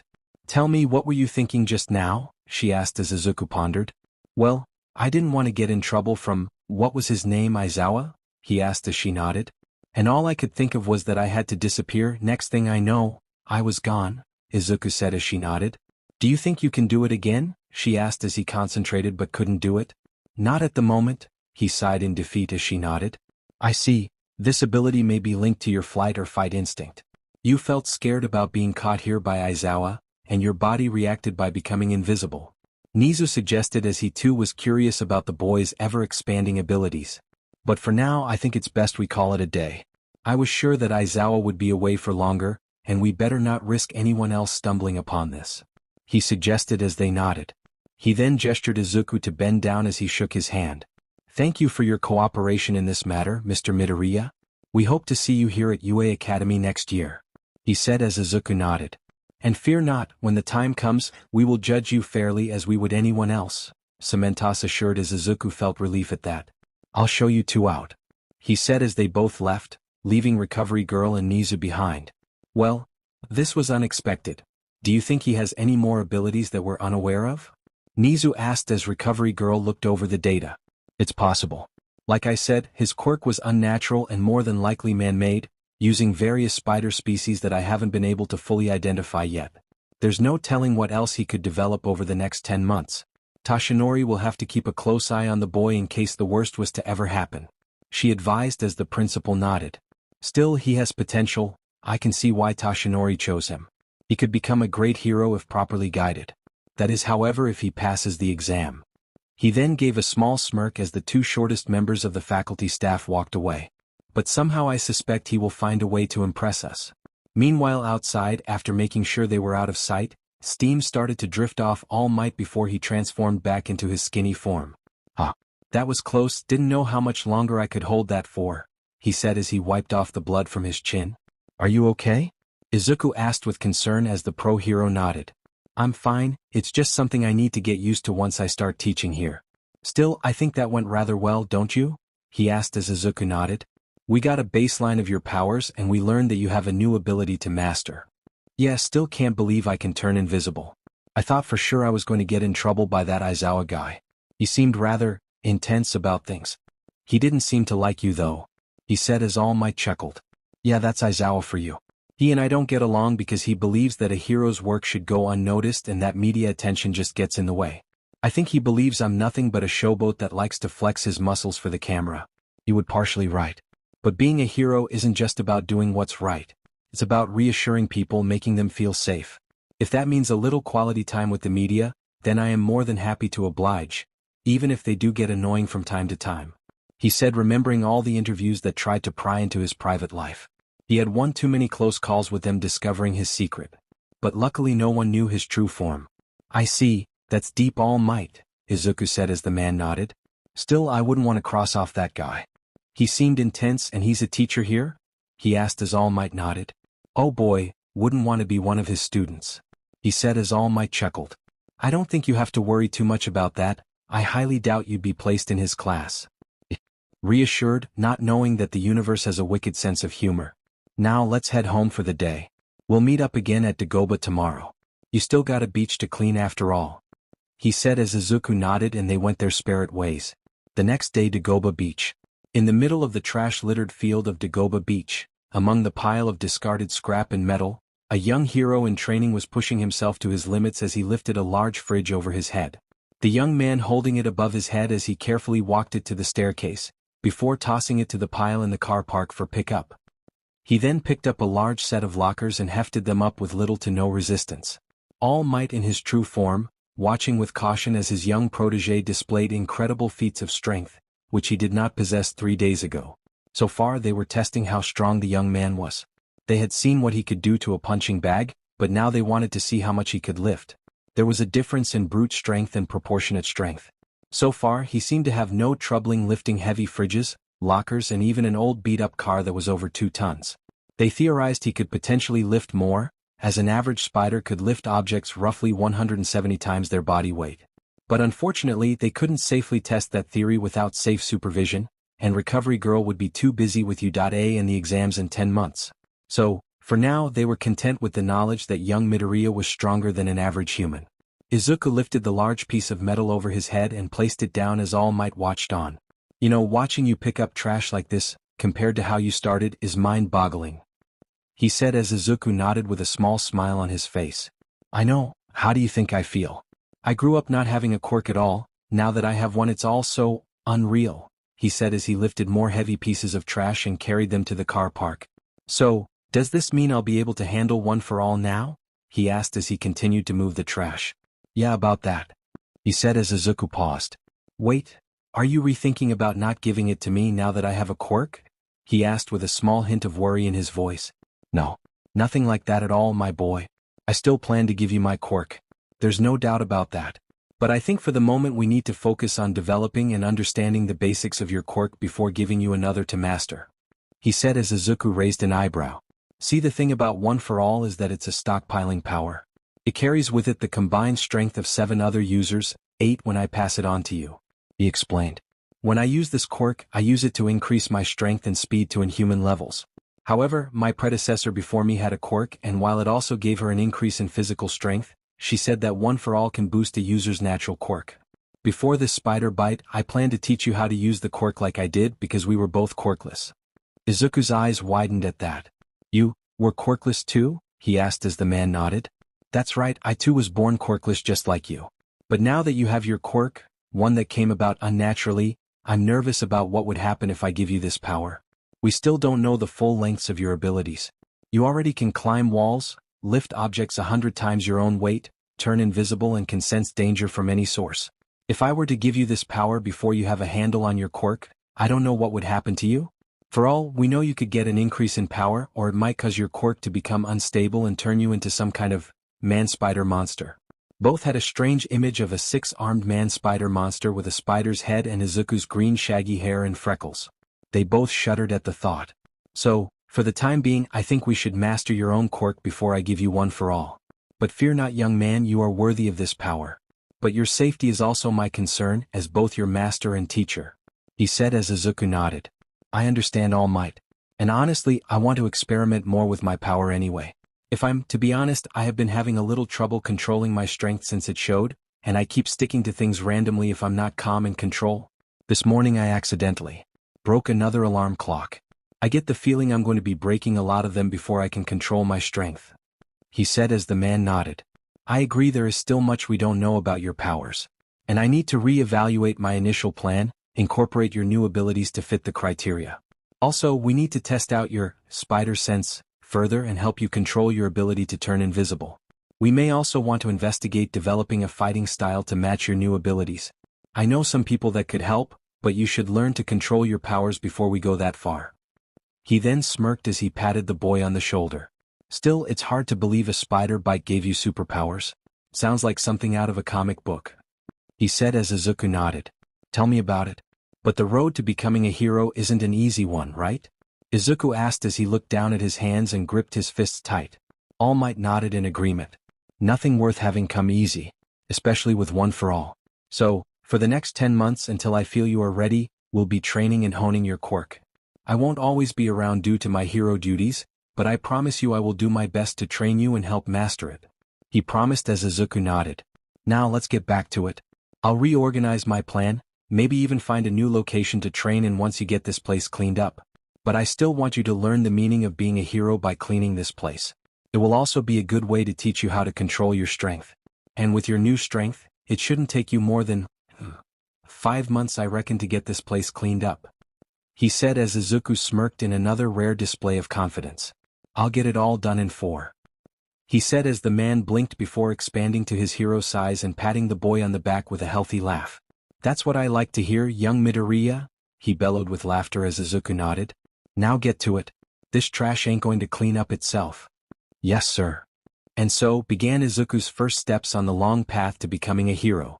There would be many trials and tribulations that would be thrown his way, many choices he would have to make that would test his mettle and harden his soul. But it would all be worth it in the end, once the world would see the new hero on the horizon. One that would live up to and exceed All Might's expectations. He would become something truly amazing. The rustling of a camera could be heard as Izuku Midoriya appeared on the screen, a small recording icon blinking in the corner as Izuku set up the camera in his room. He then sat down in front of the camera as he coughed. Okay, where to start? Hi, my name is Izuku Midoriya. This is a series of documentation on my progress with my new spider Quirk. This is just in case anything else develops.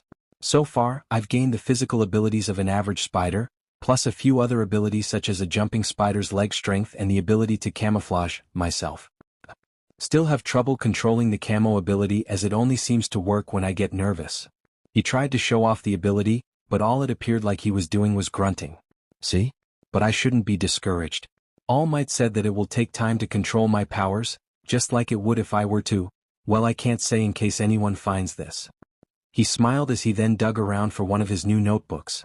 In the meantime, I've decided to start a little side project and began investigating and creating webs. He showed him the notebook labeled Web Formula and opened the page to a series of chemical formulas and algorithms. See, I can't produce my own webbing, and if I could, I'm glad I don't. But as I started learning more about my powers, it became apparent that I'm never going to be like All Might. I mean, I'll be a hero like him, but I'll probably not fight like him. His style of fighting is more brute force and speed. But my spider powers give me new advantages over villains.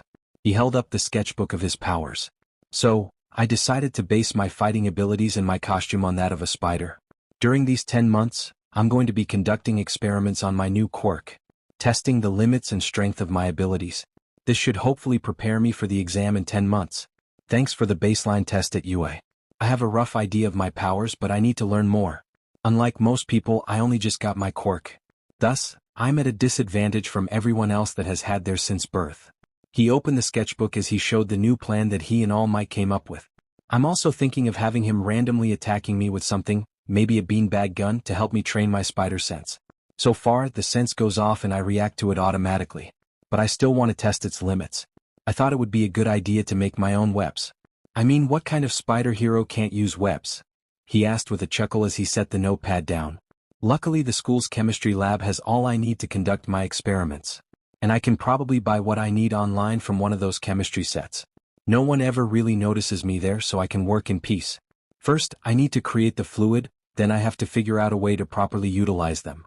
He held up sketches of what looked like wrist-mounted shooters. I got the idea from a pro hero that has a quirk called Dart. It allows him to shoot darts out of his wrist but needs bracers to properly aim them. I figure if I can make a version of that, I can expand my arsenal and have more diversity with capture, rescue and mobility. He put the notepad down as he faced the camera. I'll admit building something like this seems complicated and will probably take a lot of time, he admitted before shrugging. But from what I understand, the road to becoming a hero isn't for the faintest of hearts. If I don't put 110% into everything I do, then I can't call myself a hero. He smiled as he reached over and switched the camera off. Spider Experiment Web Fluid Test 01 Day 01. The camera turned on again as it showed Izuku in the school chemistry lab, after hours. He stood hunched over a beaker and test tube. Okay, Web Fluid Test 01 Day 1, adding the bonding agent. He spoke into the camera as he tried to combine the chemicals into a useful fluid. He smiled as he added a chemical, only to frown when the fluid turned into nothing more than silly string. Great. If being a hero doesn't work out, I can go into the party business. He shut off the camera. Spider Experiment Web Fluid Test 8 Day 05. Web Experiment 8 Day 05. Previous 7 experiments have been failures. But I think if I add this, it should create a stable web fluid. Izuku said as he carefully mixed in a solvent as he mixed the two chemicals. The chemicals began to react as bubbles began to rise from the beaker. A little too fast. Oh. He tried to stop it only for the chemical bubbles and spill over. No. He quickly grabbed the blanket and threw it over the beaker, rushing it to the hazardous bin and dumping it in. Okay, not that. The bin exploded with web-like strands as it leaked all over the floor. But progress. Spider Experiment Spider Sense Test 4 Day 10. The camera turned on as Izuku could be seen carrying large and heavy junk from the beach to the car park.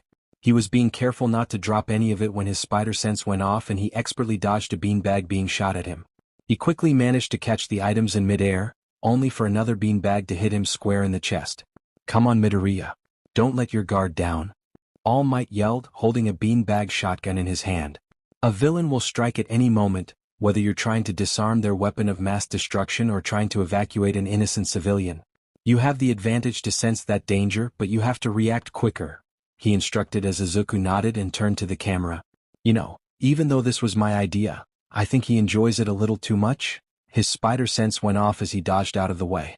Dodge. Spider Experiment Sudden Development Healing, Day 11. The camera rustled as Izuku appeared on the screen. Hey, just thought I'd make a quick little vid. So, you know how yesterday All Might was shooting me with beanbags? Well, I bruised. But when I woke up this morning, I found out that I have a healing factor. He showed a picture of his bruises from yesterday and then lifted his shirt to reveal clear skin. I think my body heals quicker than most. Not as fast as some of the regeneration quirks I've heard about, and I still have small bruised areas, but at least I'll be able to heal and help more people. So, chalking up healing pro. Con, I get to be hit by more beanbags. He shut off the camera. Spider Experiment Invisibility Test 3 Day 12. Izuku appeared to be concentrating as he stood in the middle of the garbage pile. All Might was relaxing on a lawn chair, reading a newspaper and occasionally looking to his young protege. Anything? Izuku asked as All Might shook his head. Nope, still there. Damn it. He sighed before beginning his muttering. Okay, we know that it's triggered by a sudden reaction to stimuli. Maybe if we're able to replicate the same condition of that day, we'll be able to duplicate the same effect and blah blah blah blah blah blah blah blah blah blah blah blah blah blah. Nonsense. Pop. And just like that, he turned invisible for roughly 3 seconds. Ha, that worked. Spider Experiment Web Fluid Experiment 27 Day 14. Izuku was in his room as he poured the latest batch of his web fluid compound into a beaker. The chemicals appeared to be mixing rather well, until suddenly they burst into flames. He rushed across the room, grabbed a fire extinguisher and doused the whole thing in white foam. His desk now covered in white foam and ash, as he stared cautiously at the foam-covered vial, before blasting it once more with the fire extinguisher. Spider Experiment Web Fluid Experiment 054 Day 28. The camera started up as Izuku was at the dump of Dagoba, a new vial of milky white liquid in his hand as he turned back to the camera. Web Experiment 054 Day 28. I think I've got the formula down but have decided to conduct the experiments at the dump after Experiment 27 accidentally ignited. He shuddered slightly when he remembered the scolding his mother gave him. He poked a metal stick into the vial. As he pulled it out and revealed strands of spider-like webs as they pulled tightly on the metal, Izuku grinned at the result. So far it looks promising, but I want to test its effectiveness on a large test field. Now if I got this right, it should create a web-like substance when I throw it. He noted before he looked over to the pile of garbage. He checked the glass vial as it smashed into the metal, the chemicals reacting as it exploded in a large assortment of the spider-like web, covering the metal in its sticky substance and bonding it together. Izuku walked over as he placed metal pole into the webs and pulled, finding that the webs stuck strongly to the metal. Yes. Izuku cheered as threw his hands up in excitement. Whoa, finally. Okay, that's the one. He laughed as he clapped his hands in excitement and turned back to the camera. Okay, Web Fluid 054 is the one. Now I just got to figure out how to utilize it. He looked at the garbage, noting it was smaller now due to his time cleaning it up. Spider Experiment Invisibility Test 42 Day 44. The camera turned on as no one was on screen. It almost seemed as if the camera was turned on for no reason, until suddenly one of the All Might figures started to rise and float in the air. Never fear. What? For I am here, a mimicked voice of All Might called out before a small chuckle was heard and Izuku suddenly appeared out of nowhere. Surprise. I got the invisibility powers down? He smirked as he put the figure down. It took a while, but I found out that it's linked to my fear responses. If I think of something I'm afraid of, my body will react and turn me invisible. He turned invisible again and reappeared upside down on his ceiling. So now I can turn myself invisible whenever I want. He disappeared and reappeared on his chair.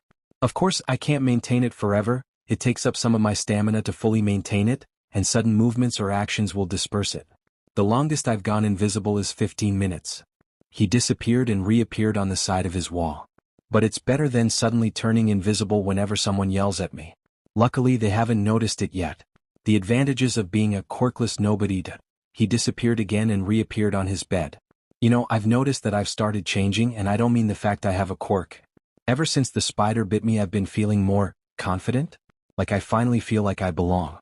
Maybe because most of my life I felt like I didn't belong, like I was a nobody. To not know my purpose. I mean, yes, I wanted to be a hero since I was 4, but after being classified as quirkless, I kind of knew that that dream was impossible. But now that I have my quirk, I feel like I can fulfill my purpose. He looked down at his hands as he flexed them. Is this what it feels like? He seemed to more ask himself than the camera. It feels good. He shut off the camera to mull over his thoughts. Spider Experiment Web Shooters version 01 day 60. The camera turned on as Izuku Midoriya was in his room, working on his web shooters. A bunch of electrical components and wires, he scavenged from the dump, lay scattered on his desk, as well as books on electrical engineering and mathematics. A soldering iron in his hand and welding goggles on his face as he welded the electronics together. He looked back to the camera as he smiled. Okay, it's been roughly 2 months since the spider bite and I've gotten 48% of the beach all cleared up.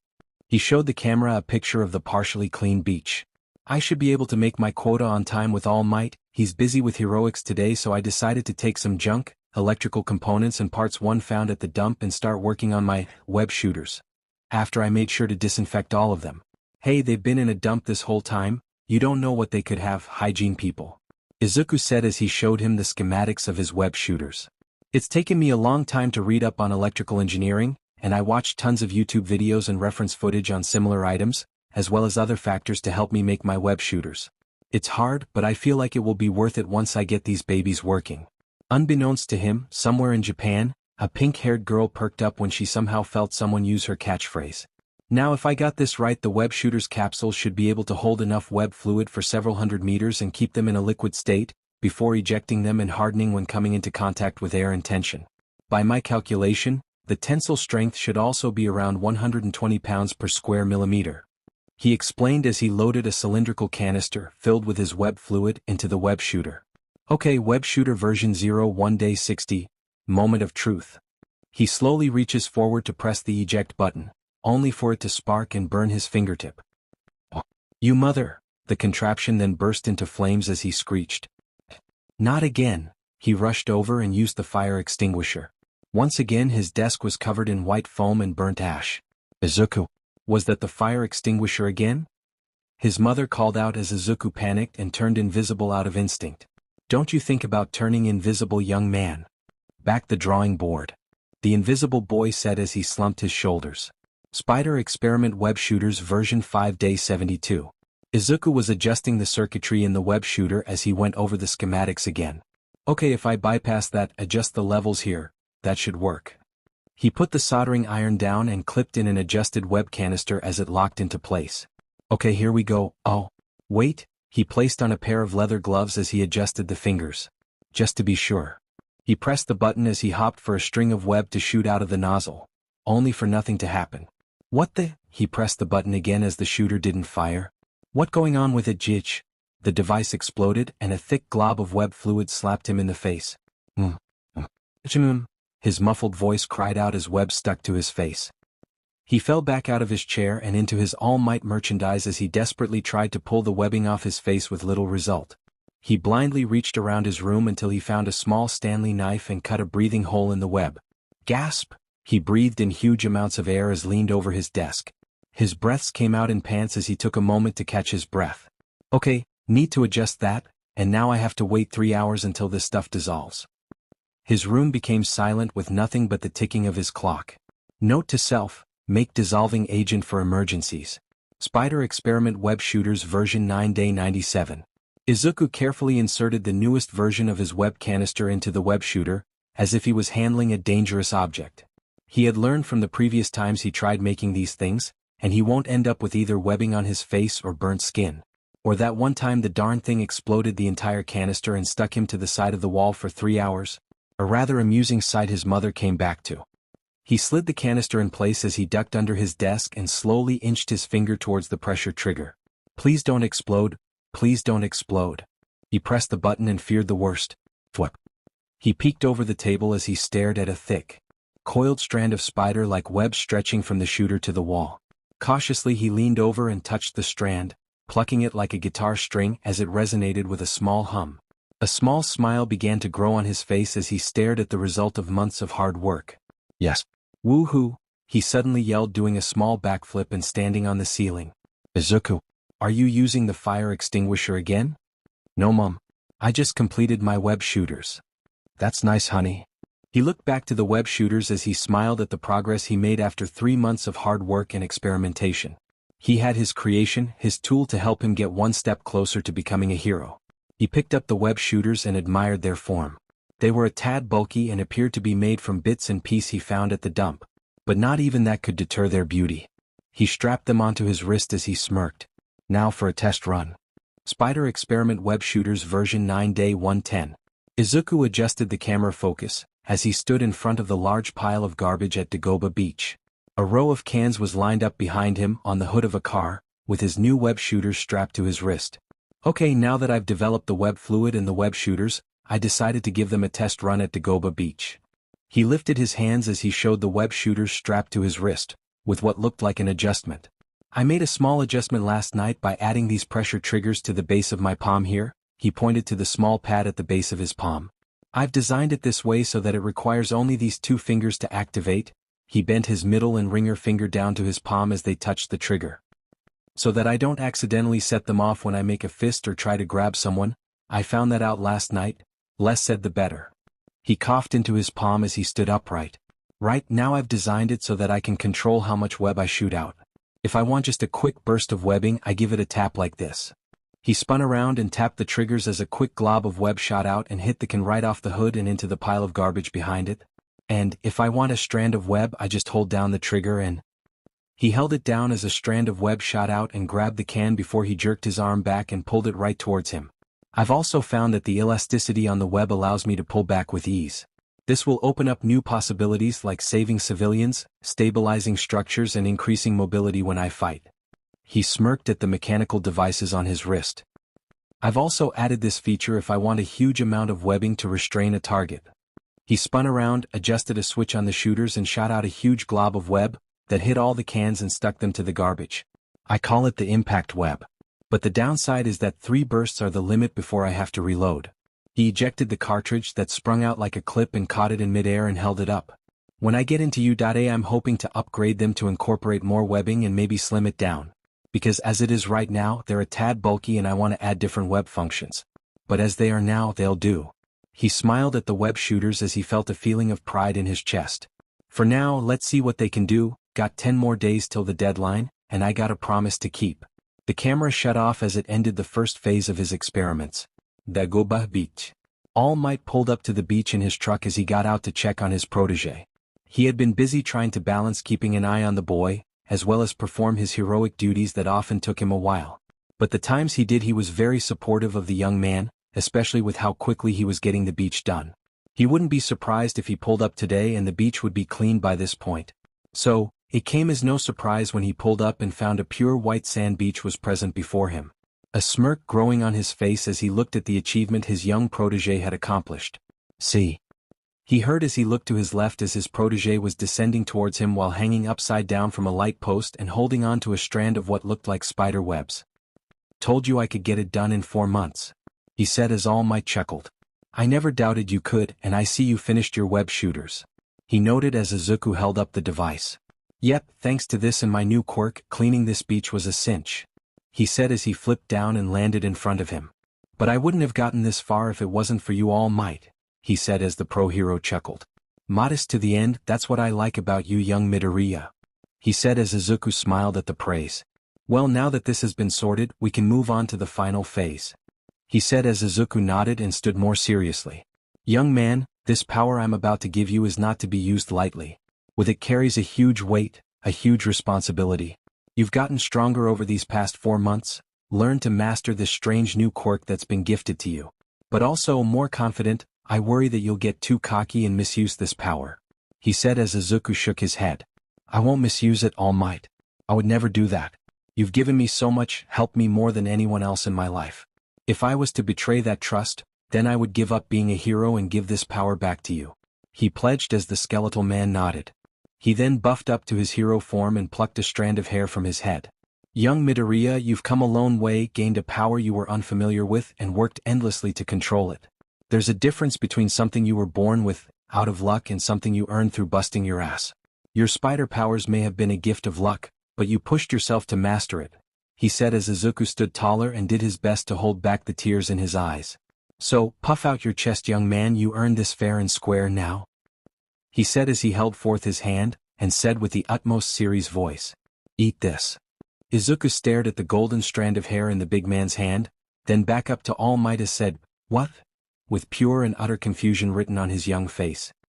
You want me to eat your hair? Ha ha ha ha ha.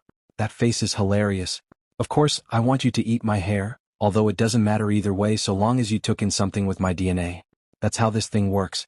What were you thinking of? I don't know, a hand grasp, a transference of power, a shining light? Anything but that, it just doesn't seem right, he said as All Might raised an eyebrow. Didn't you get your powers from a spider bite? Just give me the hair. He begrudgingly said as he took the strand of hair and gave it a look of contempt, before placing it in his mouth and swallowing. He gagged a little as he forced it down his throat. Oh God, the spider bite wasn't even that bad, he coughed as he swallowed the strand. Okay, I swallowed it, now what? Well, what do you think a stomach does? It digests food, so it has to do the same with the strand of hair you just ate. All Might said as Izuku raised an eyebrow. Do you know this from experience? He asked as All Might seemed to pause and shiver for a moment. I'll take that as a yes. So the highest concentration that gastric acid reaches in the stomach is 160 millimeters in the canaliculi. That's about 3 million times that of arterial blood, but almost exactly isotonic with other bodily fluids. The lowest pH of the secreted acid is 0.8, but the acid is diluted in the stomach lumen to a pH between 1 and 3. So, taking that into account, I'd say it would take about 3 hours, my boy. All Might cut him off. Boy, you sure do know a lot of facts, don't you? He asked as Izuku sighed. When you grew up as I did, the library is the best place for solace, he admitted as All Might nodded. So what happens now? He asked. Well, now we get to the serious part. Teaching you how to control One for All. Before, my original plan was to make you into a suitable vessel within 10 months, with the projected end time being the day of the exam. But because of your new quirk, enhanced biology and strength, we can now spend time adjusting you to its power. All Might said as Izuku nodded before he blinked. Wait, adjust? What do you mean by that? He asked as All Might started to scratch the back of his head. Well, to be honest, even though I've given you my power, you'd have no control over the output. Your limit would be either 0 or 100, with 100 almost certainly breaking your limbs, he said as Izuku blinked and processed this information. So, wait a minute. You were going to give me your power and then send me into the exam, before I learned how to control it? He asked incredulously as the pro-hero chuckled nervously. Ah, ha, when you say it like that it does sound a little reckless? A little? Izuku questioned before he sighed. Although given how weak my body was before and the time it would have taken to get it into shape, I suppose I would be lucky to get it ready by the exam date. Plus, now that I have my quirk and a stronger body, I'll be able to do more in the exam than just using your power once, right? Exactly, the man grinned with a thumbs up. Now, seeing as it will take 3 hours for the hair to digest, I decided to take us to a new location. One I think will be suitable to accommodate your new web shooters and privacy to practice One for All. All Might said as Izuku raised a brow. Where? He asked as the man gestured for him to get in the pickup truck and drove away. Abandoned warehouse district. Izuku looked around in awe as he and All Might walked into a large warehouse. Although its interior was far cleaner than its exterior. The floor was clean, there were gym mats and reinforced punching bags strung about the place, and gymnastic equipment that looked brand new. Whoa, what is this place? Izuku asked in wonder as the pro-hero smirked. This, young Midoriya, was an old warehouse facility my predecessor and I used back in the day. I had it refurbished recently to have it ready to teach you how to control One for All. I figured it was probably best that we move your training to a more urban environment, to fully test your spider agility and teach you how to control One for All. All Might in his skinny form said as he and the young man walked around the warehouse. Whoa, this is awesome, All Might. This is the perfect place to fully test out my web shooters. He noted as he adjusted his shooters, jumped up, and shot a line up to the ceiling. He then hung upside down like a spider as he quickly adjusted to the equilibrium. That's good to hear, young Midoriya. But I should caution you not to get too attached to support items. Many a hero had relied on them too much and found themselves at disadvantages if they're damaged or taken away. All Might advised as Izuku nodded. I understand, All Might, but I can't help but feel a sense of pride, I think, about making these myself. Do you know? He asked as the man stared at the boy before nodding. I understand. Just heed my warning and use all of your skills and not just what works the most. Anywho, it has been about 3 hours now since you ate my hair. Izuku blanched at this as his face turned a little green. Ugh, don't remind me. Which means One for All will have been transferred into you. He said as Izuku flipped back down and stood in front of him. By the way, you never really explained how it works. If you've transferred the quirk to me, what will happen to you? He asked, having long since questioned the nature of One for All. I guess I haven't. Well, for starters, the quirk is yours. This means that you now have the power to give that power to anyone else should you choose. As for me, I have only a portion left inside of me, residual embers you would say. So long as I don't overuse my time, I can continue heroing for a year, 2 at most, if I am not pushed to my limits. He explained as Izuku absorbed this information. So, because of me you'll no longer be the #1 hero? He asked as small amounts of dread and guilt began to build. Until All Might placed a hand on the boy's shoulder. Young Midoriya, this was going to happen either way. Either you or someone else would inherit One for All and I would have to retire. In fact, with the way my body is now, I should have retired years ago. But don't worry, I still have some fight left in me. The symbol of peace isn't dead, not until it's time for the world to meet you. He assured as Izuku nodded, though guilt still weighed on him. Now, One for All is a stockpiling power that has collected the power of 7 other uses, 8 now that has been transferred to you. The blowback from using it the first time will be hard, but with your stronger body now and healing factor, the damage should be minimalized. He guided the boy over to a large column of metal that was placed at the center of the room. Now, I want you to hit it using 100% of One for All. He instructed as Izuku raised an eyebrow. This will give you a feeling for what 100% will be like. That way you can learn to lower it down to a manageable level until you attain full control of One for All. All Might explained as Izuku nodded. Ah, I see. He said as he turned back to the sheet of metal. So how do I? He asked as All Might smirked. Well, when you use One for All, you have to concentrate, summon the energy inside of you. He suddenly bulked up to his heroic form. Pull your arm back, clench your butt cheeks tight. Clench my butt cheeks? And yell from the top of your lungs, smash. He threw his fist up in example as he released a powerful gust of wind from his fist. Izuku had to cling to the floor to stop himself from being thrown away. Luckily it wasn't too powerful and didn't blow a hole in the roof. But it was still impressive from the #1 hero. See, he said as Izuku nodded. Okay. He got into position, remembering the small punching lesson from 4 months ago. Shoulders square, dominate foot behind, twist the hips, squeeze my butt cheeks. Red energy crawled across his skin as his tracksuit sleeve ripped from the pressure. And scream at the top of my lungs. He twisted his body forward, throwing his fist, and screamed at the top of his lungs. Smash! The moment his fist met the metal slab, it instantly bent inward and exploded out the back with a violent tendency. The metal slab then flew backward and slammed into the wall of the warehouse. If not for its heavy weight and the warehouse's reinforced structure, it would have torn right through and into the ocean outside. The metal slab then fell to the floor with an audible clunk as All Might stared with a grin at the power. Izuku stared as well, completely awed by the vast difference his enhanced punch was compared to that of One for All's. That was until he felt a sharp pain in his right arm and his brain finally registered the pain it was in. He looked to his right arm as the whole appendage was bright red, like a bad sunburn. He cried out in pain as he cradled his arm. Young Midoriya. All Might called out as he rushed to his ward. Young Midoriya, are you okay? How's your arm? He asked as Izuku grunted and held up his arm for the man to inspect it. It hurts. Like all the fibers in my arm were pulled at once. He groaned out in pain as the man inspected the arm. Doesn't look like anything's broken. It looks like your muscles took most of the damage, probably some muscular tearing. One for All put a lot of strain on your body, even though it's more durable than most. And once again, you two go and act recklessly before I even get here. An elderly voice called out as All Might and Izuku turned to see Recovery Girl walking towards them. A cross expression on her aged face as she stormed her way to the pair. Our recovery girl. I can explain, you see, Gij. All Might barely managed to get out an excuse before she bopped her cane on the pro hero's head, forcing him back into his skinny form. There's no need to explain, you got overexcited, wanted to see what the boy could do and proceeded without my guidance? Sigh, I swear one of these days you're going to give me an ulcer, both of you, she shouted as both shrunk down in fear. Now, let me have a proper look, she said as she looked at his arm and felt it. Much to the pain of Izuku. Definitely muscular tearing, bone seems to have held up. Maybe due to your new durability? She questioned herself as she examined the arm. We also discovered he has a healing factor, All Might said as she looked at him. And how did you discover that? She asked with a hint of danger in her voice. To which the pro hero swallowed his saliva in fear with an audible gulp. As I thought. Tell me, young man, she asked as Izuku looked at her. How quick is this healing factor of yours? She asked. Well, I had bruises that healed up in a few hours. And cuts seemed to heal up instantly overnight with no scarring. He listed as she nodded and looked over his arm. I see.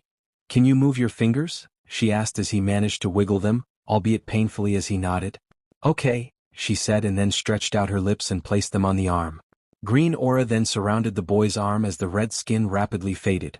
Much faster than Recovery Girl expected, as in a matter of seconds the arm was fully healed. Whoa! Izuku said as he held up his healed arm. That's amazing. My arm's all healed up, he said as he jumped to his feet and swung his arm around and tested it. Thank you, he said as she blinked. That shouldn't have been that quick, she said as he paused. How are you feeling? She asked as he raised an eyebrow and looked down at himself. Fine, I guess. Why? He asked. My quirk speeds up the natural healing process of the body, depending on the severity, a minute or less. But I've rarely seen it heal that quickly.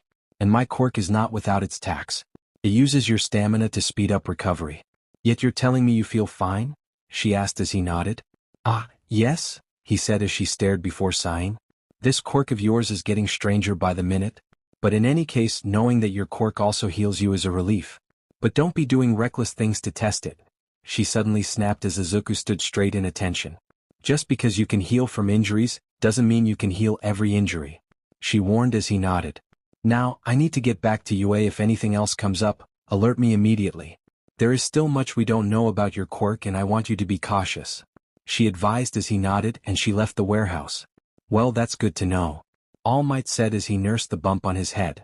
So, given all that, tell me how it felt to you. What did it feel like using One for All at full throttle? He asked as Izuku tried to recall the sensation he felt. It was kind of like buzz or kapow. Or, I got it. It was like putting an egg in the microwave and watching it explode. He surmised as All Might burst out laughing with blood shooting out of his mouth. That's a pretty lame kid, but whatever, he said as Izuku blushed slightly from embarrassment. But now that you've got a feel for it, we can spend the rest of the time learning how to control the power level. Or in your case, lower the watts in the microwave and trying not to explode the egg, he said as Izuku nodded. Much like his spider powers, he had to figure them out. Well, being a hero isn't easy, right? He said as All Might nodded. Indeed. But I reckon we can get you to control 25% before the exam starts. That will give you a huge advantage over the competition. But I also realize that you don't exactly have a fighting style, do you? He asked as Izuku shook his head. I was thinking of copying your moves. Use One for All like you do? He asked as All Might shook his head. That's not always a good thing. Sure, you can learn from me. But your quirk gives you advantages that I don't have. Your spider sense warns you of danger, your body moves more acrobatically than I can, and those web shooters offer more options than my fists. The thing I'm trying to say is that I can help learn how to control it, but I can't tell you how to do it. One for All is a unique power. Each user before has used it differently and in conjunction with their quirk. I didn't have a quirk, but my master and her master before her used it with their own. Some things you'll have to figure out on your own, and others you have to learn by hand, All Might said as Izuku nodded. So, while we learn how to control One for All, you'll also be learning to find your way. You can look up to me and follow my example, but you need to be the hero you are, not the hero I am. He wisely said as Izuku processed this then nodded. I understand, All Might. I won't let you down, he promised as the man smiled. Good, now let's get practicing. I might have a friend I can contact to acquire some training equipment.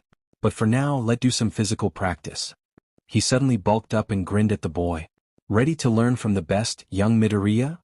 He bellowed as Izuku smirked. I was born ready, he got ready to train as master and apprentice trained to harness the power of one for all. Spider Experiment Swing Test 01 Day 127. The camera turned on as Izuku adjusted the camera, while he stood on the roof of the warehouse. The warehouse itself was located at a dock not far from the beach. Cranes and other abandoned machines decorated the abandoned port as Izuku waved to the camera. Okay, it's been a little while and training with All Might has been going well. I've been training now to harness the power of my quirk, which I recently learned can increase my strength. He had to lie on the footage about one for all, in case anyone ever found it and discovered his secret. All Might said he knows a friend on Island that can procure us something called hard light training holograms. A state-of-the-art training simulator that can produce hard light opponents to spare with. Last I heard the tech was still in development, but All Might said he knew the man developing them. But they won't be ready for 3 months at least. So instead we've been focusing on hand-to-hand combat. And meanwhile I decided this place would be the perfect environment to test the full application of my web shooters. He stood back to the edge of the building. Now I've proved they are good for capture, reinforcing weak structures or rescuing civilians. But the beach was hardly the right place to test the mobility of them. But here, with the defunct cranes and tall structures, I can fully test out my babies. Again, a pink-haired girl felt that someone was using her catchphrase. Now the first test will be a simple swing from one end of this roof to the other end. Then work from going from one roof to the another, then maneuvering mid-swing. He pointed to the other end of the roof and then to the others. I've set up more cameras to fully capture the test. This way I'll be able to see what I did wrong and correct it for next time. He explained as he clapped his hands. Okay, let's do this. He pumped himself up as he began the test. He got up on a set of crates and scaffolding as he stood tall on the roof. He then looked up to the crane and fired a strand of web. He gave the web a few tugs to make sure it was secure. With a breath and making sure he had enough line, he took his first step off the crates and swung on his web, only to fall flat on his face with a solid thud. OF, he cried out as he hit the concrete roof. Turns out the web was a bit too long and he didn't judge the distance to the ground well and ended up eating gravel instead. Okay, too long? Spider Experiment Swing Test 2 Day 127 Fast Forward. Izuku stood on top of the crates again and shot the web up to the crane.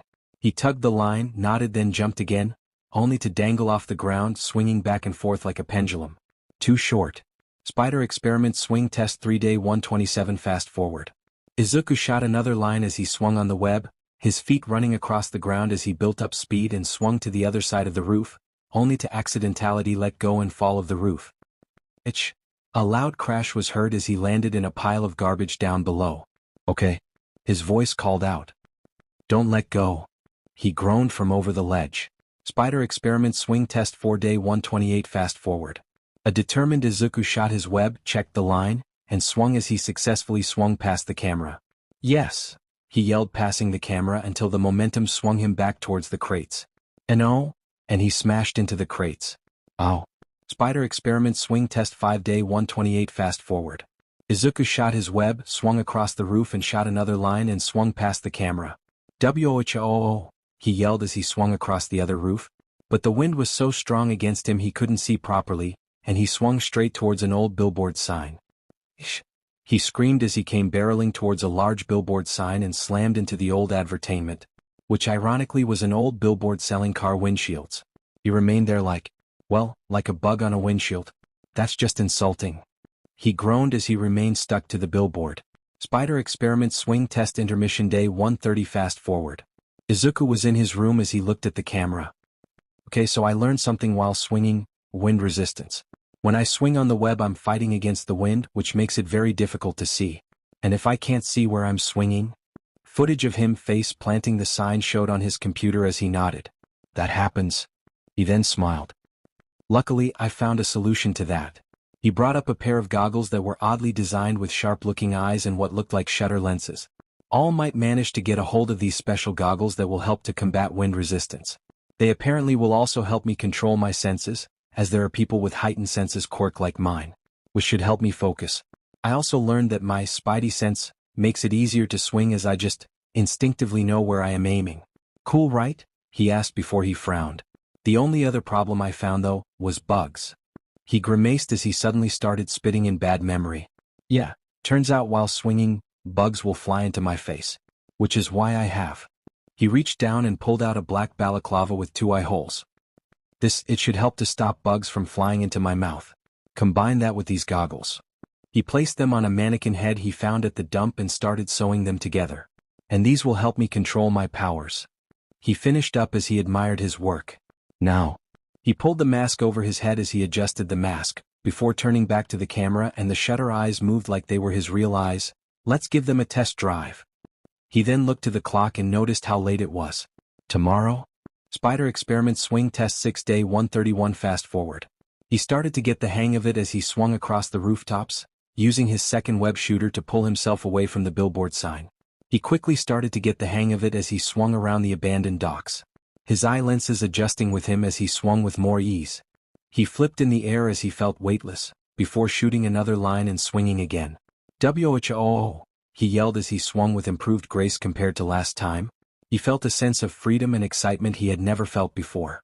A feeling that he just couldn't describe, and he couldn't get enough of it. Whoa! He shot another line and swung, flipping and somersaulting in the air as he utilized his skill and instinct into every swing. He flipped up in the air before landing on the edge of the rooftop. Pulling off the mask, he smiled as he looked around at his progress. "That was awesome," he said before his face started to frown. But he looked around at the warehouse that was only 24 meters in height. These warehouses don't offer the full range I need to test out the web shooters. Sure, I've gotten swinging down in low environments, but compared to the high rises in the city, I need a better test. He looked towards the city as an idea formed in his head. What? No, I can't do that. It's illegal. I could get into serious trouble with the police if they catch me swinging through the city. I could lose my chance at going to UA if they caught me, he instantly thought as he shut down that idea. Although, I can turn invisible and I just need a quick test of the aerodynamics in a metropolitan environment.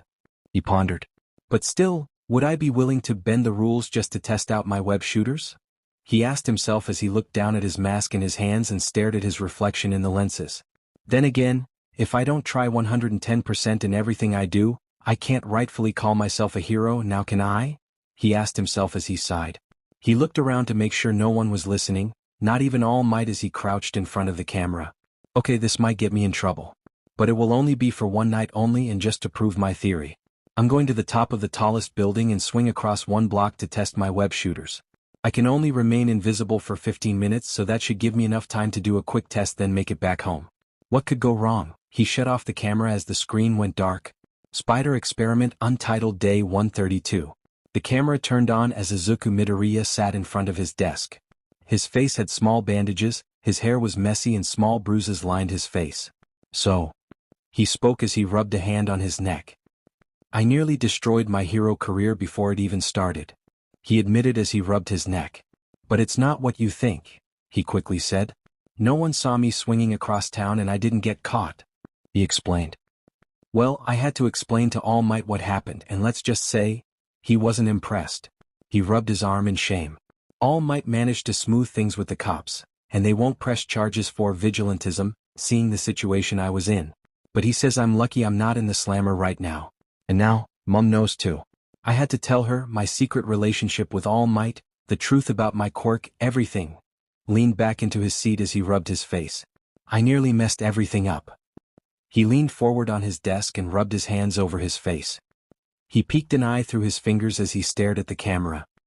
And you want to know why this all happened? Well, he turned around and moved out of the way of the camera. Because of her. There lying on his bed and wrapped up in his blanket was a small girl. She had bluish off-white hair that was messy and unkempt, parted in the middle of her forehead. The length was almost reaching down to her waist. She had soft pale skin, and even though they were closed, she had innocent red eyes. Her arms were bandaged, and over her body was one of his All Might shirts that made her look adorable. The most notable feature was the long brown horn growing out of the right side of her forehead. She bundled herself up further in the All Might blanket as she whimpered slightly before Izuku placed a comforting hand on her head and she seemed to ease into. He smiled softly at her as he rubbed a hand through her now clean hair. You want to know how this all started? He asked the camera as without taking his hand off her head. Well, I'll tell you. It started like everything else that happens in my life. He looked back with a small determined look on his face. Someone called out for help, and my body moved on its own. Night fell over the city as the sun dimmed and the building lights illuminated the darkness with their neon glow. The nightlife brought few out into the streets, but still enough for the hustle and bustle that was life in the city. Amongst the crowd was a young man, dressed in black sweatpants, black shoes to replace his iconic red, and a black jacket over a dark green hoodie. His face was marred by shadow as he nonchalantly walked among the people. His green eyes turned upward to the tallest building, as he mentally prepared himself and made his way towards the structure. Izuku Midoriya, a boy that was bitten by a radioactive genetically altered spider, was about to do something he never would have considered doing in his life. Bend the law. See, over the past 4.5 months, Izuku had been working and developing a device called a web shooters to work in conjunction with his new spider Quirk.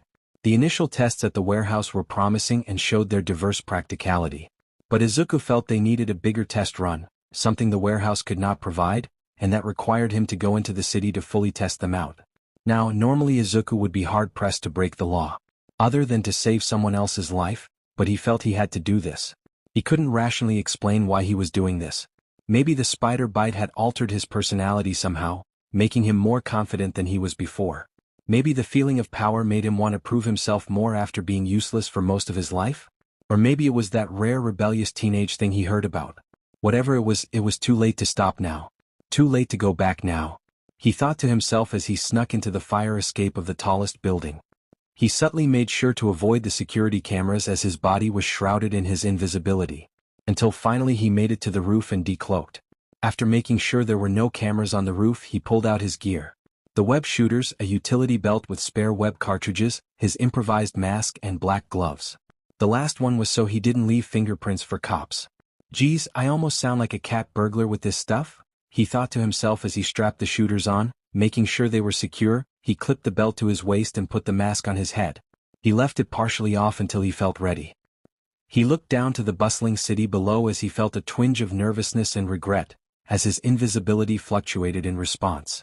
You know, maybe this is a bad idea, he thought to himself as he felt the urge to turn back. But no one ever said the path would be easy. He got up on the edge and clung to the side of the building.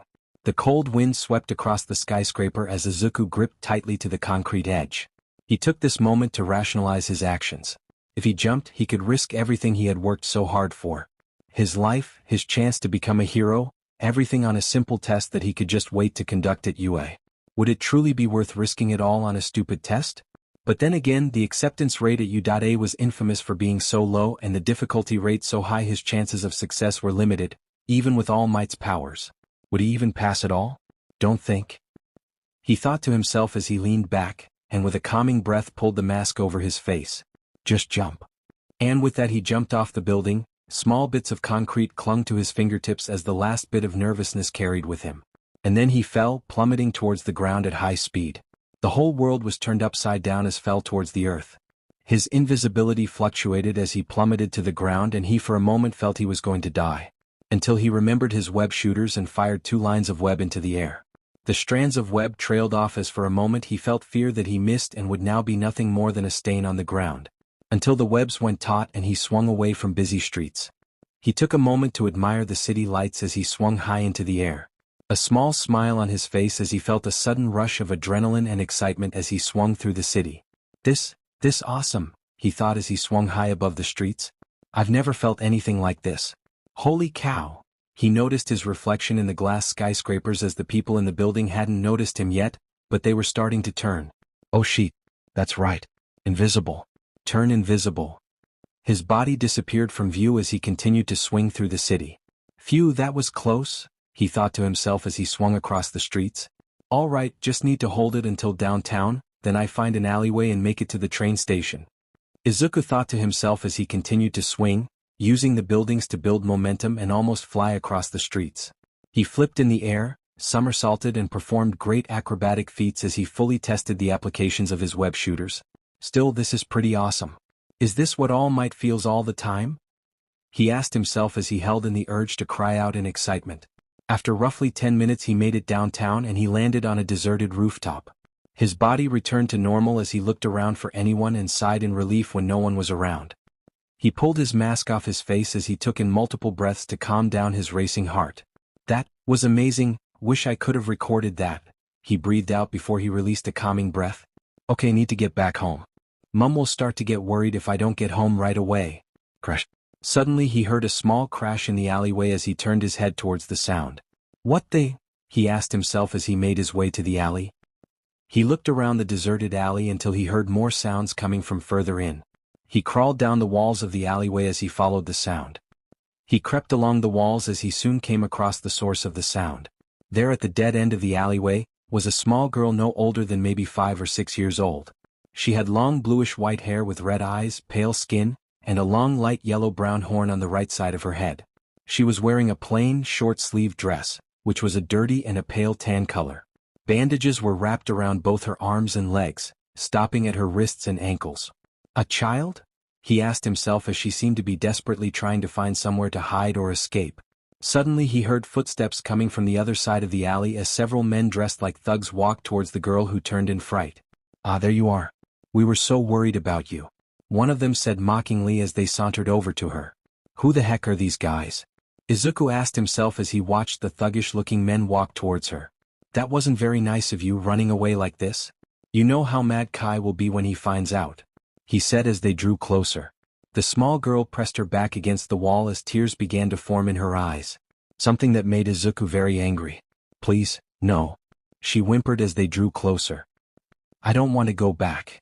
Izuku watched angrily as they drew closer to the girl. He wanted to go down there and stop them, make them leave her alone. But he knew he shouldn't do that and instead go find the police, another hero, or anyone to save her. But he just couldn't do that. He couldn't just leave her to these men. He had already been in trouble once with interfering in hero work. Not to mention he was using his quirk without a license and no supervision. What would happen if he did it again? "No. No," she cried out as they grabbed her by the arm. "Come on, you little brat," the man yelled as he pulled her arm. She continued to struggle as they pulled her away. Please, someone. Help." That was it. That one cry for help. That was all he needed to make up his mind. He pulled his mask over his face as he glared at the men and his body disappeared. "Stop your whining. Don't make this any harder than it has to." Flip. Suddenly they heard a strange noise as a strand of web shot from the darkness and latched onto one of the men and pulled him into the shadows. His screams caused the others to turn back to the alley as their ally disappeared. His screams suddenly silenced as quiet filled the alley. "Shin? Shin, where are you?" one of the thugs yelled as they looked for the man. The men looked around as they searched for their comrade until his body fell from the shadows covered in a web-like cocoon, and he dangled above them. "Shin!" their ringleader growled as a bone-like spike grew out of his body. The young girl looked up in stunned silence before she was shoved into the garbage. "All right, where are you?" he yelled out as the other men activated their quirks. One man's fingers shifted into gun-like barrels, while another held balls of fire in his hand. Another shed his coat to reveal bulked-up muscles with bone-like plating on his arms, while another sparked electricity from his fingertips. Izuku watched from the shadows as he analyzed each man's quirk. A bone manipulator, a gun user, a pyromancer, a strength enhancer, and an electric conductor. 4 emitters and 1 heteromorphic class. I should take the one with the gun barrels first. Can't let him draw attention to cops or heroes in the area. Then I need to deal with the pyromancer and electric user after that, limit their range abilities. The big guy will be tough and I can't tell what the bone guy's deal is. Can he shoot them or can he use them as blades? His analytical brain analyzing their quirks and coming up with multiple plans to deal with them. But most of all, I got to get them away from that girl, he thought as he sprang into action. He fired 2 shots from his web shooters as he jammed up the gun user's barrels with web. Gah! What the hell is this crap? He yelled before another web shot him in the leg and he was pulled and hung upside down above the alley. Izuku's fist collided with his face as he knocked out the man. Good thing I learned to pull my punches, otherwise I'd have ended him with that punch. Izuku thought to himself as he turned his attention back to the men that could see him now. Shit. There he is. The pyromancer yelled as he chucked a fireball at Izuku's position, only to miss as Izuku jumped out of the way and fired another web shot at the man, covering his face in the webs. HMM, the man yelled as he tried to pull the web off his face. That's IT. Where are you? The muscle-bound man yelled as he picked up trash cans and threw them, while the electric user shot bolts of lightning from his fingertips. Seeing no other choice, Izuku leapt from the shadows and fired his web shooter, snagging the wall behind them and pulling himself towards them. His feet collided with the large man as he sent the man flying back and into a wall. His spider sense went off again as he used his webs to grab the trash lid and used it to redirect the lighting blast from the thug. He then used his impact web to blast the electric user, as he was instantly pinned to the wall, knocking him out when his head collided with the brick wall. Landing on the alley floor, His spider sense instantly went off as the big man roared and threw his fist at Izuku. But Izuku managed to dodge his fist as it collided with the concrete and created a small crater. The big man roared as he threw his fist wildly at the young man, who relied on his spider sense and training with all might to avoid his punches. "Stay still, you twerp, and let me hit you," the man yelled as he tried to hit the boy. "No way, have you ever been punched before? It seriously hurts." Izuku quipped as he dodged the man's fists. "Did I just quip? Why did I quip? Must be the mask?" He thought to himself as the man threw his fist only to have Izuku catch it and hold it back, causing the man to stare in shock. "Here, let me show you." He then punched the man in the stomach as the man's eyes widened, and he barfed up his breakfast then passed out. "See, I told ya it would hurt." His spider sense instantly went off as he ducked under a bone-like shard that came flying towards him. He spun around to see the ringleader as more bone spike grew out of his body and he launched them at the young man. Izuku dodged and evaded them with ease, as he shot 2 quick strands of web at the man and grabbed his hands in the thick strands. He only had a second to register before he was pulled across the alley towards Izuku, who kicked him across the face and knocked him out with a single blow. "And stay down," Izuku said as he looked around at the unconscious thugs. "Okay, now where did?" He heard a can rustle as he looked over to see the frightened young girl as she hid behind a dumpster. "Ah, there you are. Are you all right? Did they hurt you?" he asked as he stepped towards her only for her to scuffle back further. "Whoa, easy there. I'm not going to hurt you," he said as she still crawled back in fear of him. "It's okay, I'm not a bad guy, why? Won't?" He paused for a moment before he realized. "Oh, the mask." He pulled the mask up to his forehead as he showed his face to her. "See, I'm just a regular guy," he said as she paused and looked at him. "It's just a mask, I'm not going to hurt you, I promise," he said gently, hoping to calm her. "I'm Izuku," he said pointing to himself. "What's your name?" he asked as she looked at him cautiously. "Eri," she said as Izuku smiled. "Eri, that's a nice name. Do you live near here?" he asked as she shook her head. "No." "What about family? Do you have any family?" he asked as she paused then shook her head. "No family. Who were these guys? Why were they after you?" he asked as she curled herself up in fear. "No, it's okay. You don't have to tell me. Just come here, I'll get you somewhere safe," he said as he stretched his hand towards her and she shuffled back in fear. He recoiled a little as he saw the fear in her eyes and wondered what these men had done to her to instill that fear. He worried that he wouldn't be able to help her when he remembered something as he smiled softly and took off one of his gloves. "Hey, it's okay, I know you're scared and I don't blame you. But I promise you everything is going to be all right now. Do you want to know why?" he asked as she shook her head and he gave her a bright smile. "Because I'm here." His smile seemed to comfort her as he stretched out his hand to her. She started cautiously as she slowly reached out and took her hand in his and he closed it gently. She felt scared for a moment before she relished in the gentle embrace of his hand, something she was unfamiliar with her entire life. Slowly she stepped forward as Izuku smiled at her reassuringly. She slowly stepped forward, before she latched herself on him and embraced him. Izuku was stunned for a moment before he wrapped his arms around the small girl. The small girl clung to him as he gently rubbed the back of her head in comfort. There, he said as he comforted her. "Everything is going to be okay," he said as he let her hold him for as long as she needed. Eventually he had to let her go despite the clinging grip she had. "Now," he said placing his glove back on, "let's get you out of here and—" Suddenly his head began to pound like a jackhammer as his spider sense went haywire. He pulled the mask over his face just as the ground began to break and sharp spikes shot out of the earth. He managed to use his reflexes as he grabbed the girl and jumped high above the sharp concrete. He landed on the wall, clinging to the bricks with his grip until his spider sense went off again and he jumped away from more brick spikes that shot out from his last position. He soared in the air as Eri screamed in fright before Izuku shot a web line onto a clothesline and hung above the spike-riddled alley. He cursed as his spider sense directed him towards the source of the attacks. "What the hell is wrong with you? Who are you?" he demanded as a man emerged from the shadows. The man was pale with a narrow build and short, shaggy auburn hair parted to the right. His eyes were thin, with the irises small and gold and rather long lower eyelashes and small eyebrows. On his left ear were 3 beaded lobe piercings. He wore a black dress shirt with matching dress pants, a pale gray tie around his neck, and a belt with a long thin buckle around his waist. Over this he wore a dark olive green bomber jacket with thick purple fur and white lace-up sneakers. His most noticeable features were the white surgical gloves he wore on his hands and the magenta plague mask he wears over his mouth, which was tipped and embroidered with gold. Eri stiffened in Izuku's grasp, something he instantly noticed before he turned his attention back to the man. What the hell is this guy's problem? He could have hit Eri with that attack. Is he a hero? No, I don't recognize him and my spider sense is going haywire around him. Who the heck is this guy?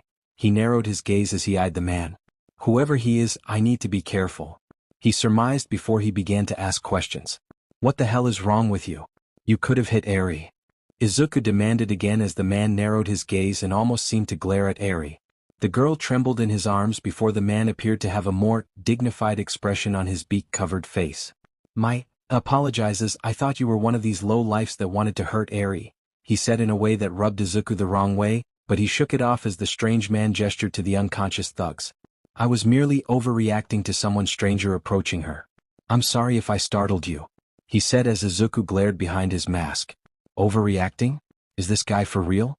He almost turned me and Eri into kebabs, he thought as he lowered himself down with his web, taking note of how much tighter Eri seemed to grip him. I'm guessing you know her? He asked as he kept holding onto the girl. You can say that. She's my daughter and she wandered off too far while playing a game. She tends to get carried away and hurt herself sometimes. Izuku's eyes narrowed at the emotionless way he said daughter like it wasn't even true to him.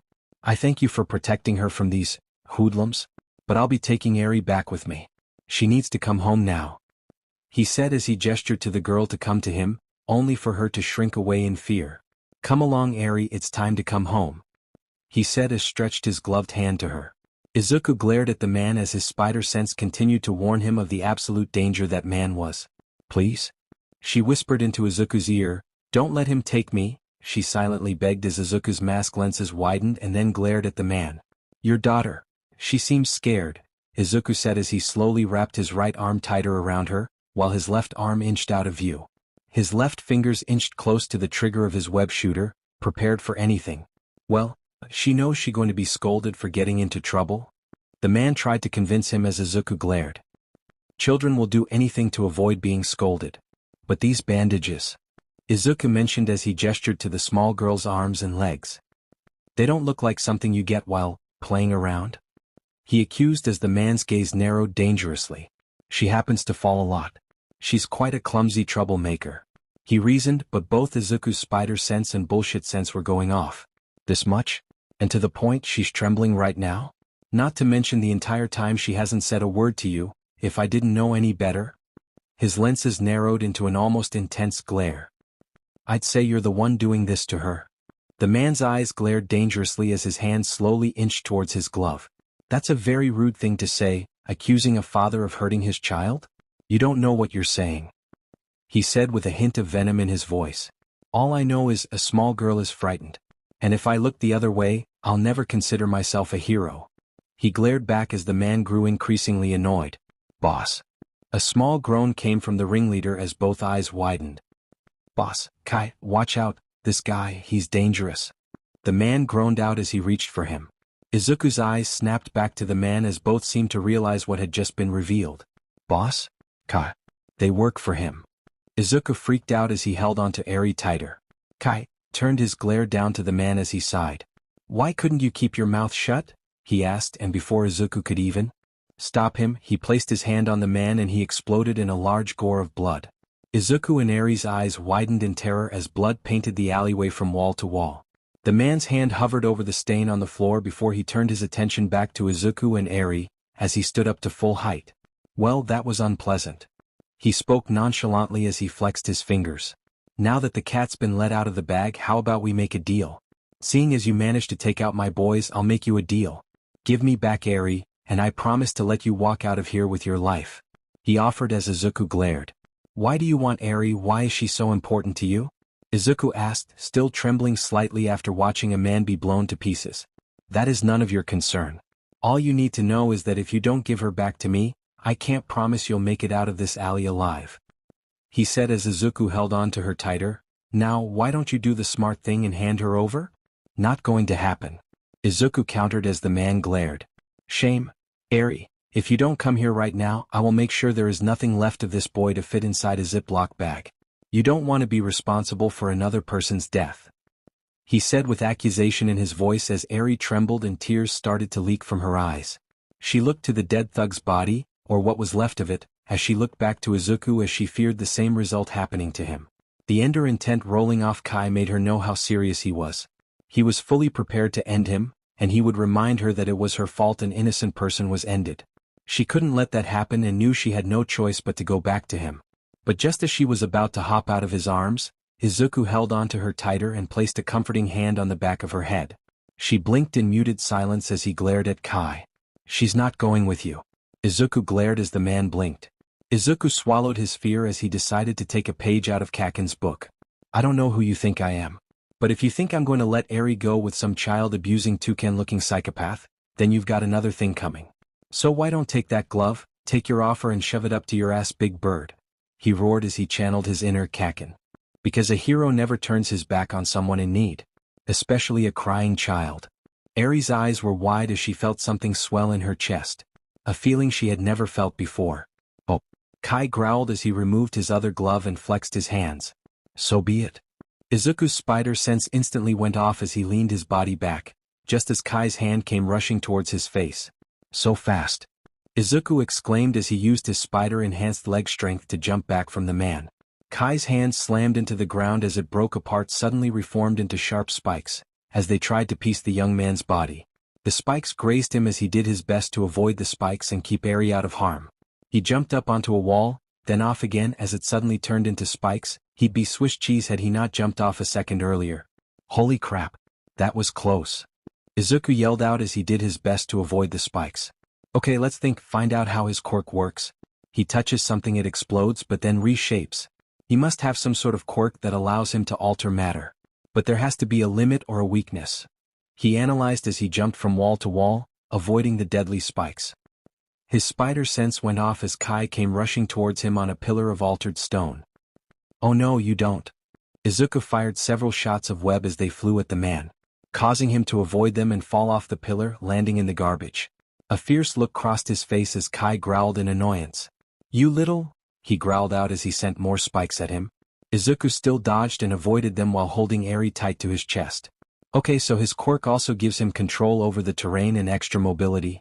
Damn, this guy is tough. I can't beat him in this kind of environment. And I can't risk using one for all when I barely have control over it. I could go invisible, but I can't cloak her as well, and there's no way I'm leaving her behind. But... He looked up to the sky as he shot a line of web. "I don't need to fight him. I just need to get Eri out of here and into a public area. Then he'd have to deal with pro-heroes," he surmised as he pulled himself and Eri towards freedom. But suddenly large spikes shot out of the wall and closed the alley shut, severing the web line as Izuku and Eri began to fall towards more spikes. "No!" he yelled as he shot another web line and pulled himself and Eri away from danger and into a non-terraformed section of the alley. His body slammed into the concrete as it splintered on impact and caused him to cry out in pain. He did manage to spare Eri any pain by shielding her with his body. But the look of fear on her face was still evident. He grunted in pain as he slowly stood back up. Small cuts of blood stained his tracksuit and one of the lenses on his mask was cracked. But he refused to give up as he slowly stood back up and faced the man that was walking towards him. "You have guts and great reflexes, I'll give you that," Kai said as he walked towards them and soon stood over them. "But in the end it's hopeless. You're no match for me, hero filth. So, give up Eri and I promise to make your death quick and painless. What do you say?" he asked once more as Izuku looked to the small girl in his arms as she looked up to him with sadness and regret. But Izuku shook his head and then turned to the man. "Well, when you put it like that, web to the face." He shot a glob of web as it impacted against the man's face. He yelled through muffled rage as Izuku quickly shot more webs and bound his arm and legs to the walls. He delivered a powerful punch as the man was momentarily stunned by the action. His mysophobia acted up from contact as hives broke out over his face. His body flew across the alley before it slammed into the back wall. Izuku then fired 2 impact webs from his wrists and restrained the man. But Izuku knew that those wouldn't hold him. "Come on. That's not going to hold," he yelled as he grabbed Eri, shot a web line and pulled himself out of the alley. Just as Kai disassembled the webs and sent a myriad of spikes after the boy. One of the spikes managed to clip Izuku's outer leg as he screamed in pain. He and Eri tumbled on the roof as they groaned in pain. Izuku gasped in pain as he held his right leg that was bleeding from a nasty cut. "Damn it," he groaned, but he refused to stay down as he limped up. "Come on," he told Eri as he picked her up. "We got to keep moving." he told her as he aimed his web shooters only for nothing to come out. Damn it! Must be out of fluid. He reached for his spares clips, only to find the pouch containing the spares on his utility belt was gone. More than likely ripped off in the fight. Crap. Got to do this the hard way, he told himself as he limped along the roof with the girl in his arms as tears streaked down her face. Don't worry, everything will be all right, I promise. He reassured her even as the small drops of blood leaked from the boy and guilt continued to build up in her chest. Please, stop. She wanted to tell him but couldn't say. Please stop. She silently cried as she was carried by her savior. I don't want you to die, not for me. Meanwhile, in the alley, Kai had become furious as he stood back up. Okay, I've just about had enough of this filthy spider freak, he growled as he created a stone pillar and jumped onto the roof. He marched along the roof, following a trail of blood as he tracked the boy that was starting to piss him off. Eventually he found the boy, leaning on an air conditioning unit as he held his ribs in pain, while his left hand kept Eri behind him. He almost chuckled at the sight. You know, in the 5 minutes I've known you, you have been a royal pain in my ass. Well, I am aiming to be a hero after all, so if I tick you off, Ark, then I'm doing something right. Izuku grunted as he held his ribs gingerly. TCH, are you kidding me? You're not even a real hero? You're just some kid that walked in on the place at the wrong time? Izuku shrugged his shoulders. That's my life story in a nutshell. But even so, I won't let you take her. He kept Eri behind her as Kai chuckled smugly. You think I'm not willing to hurt her?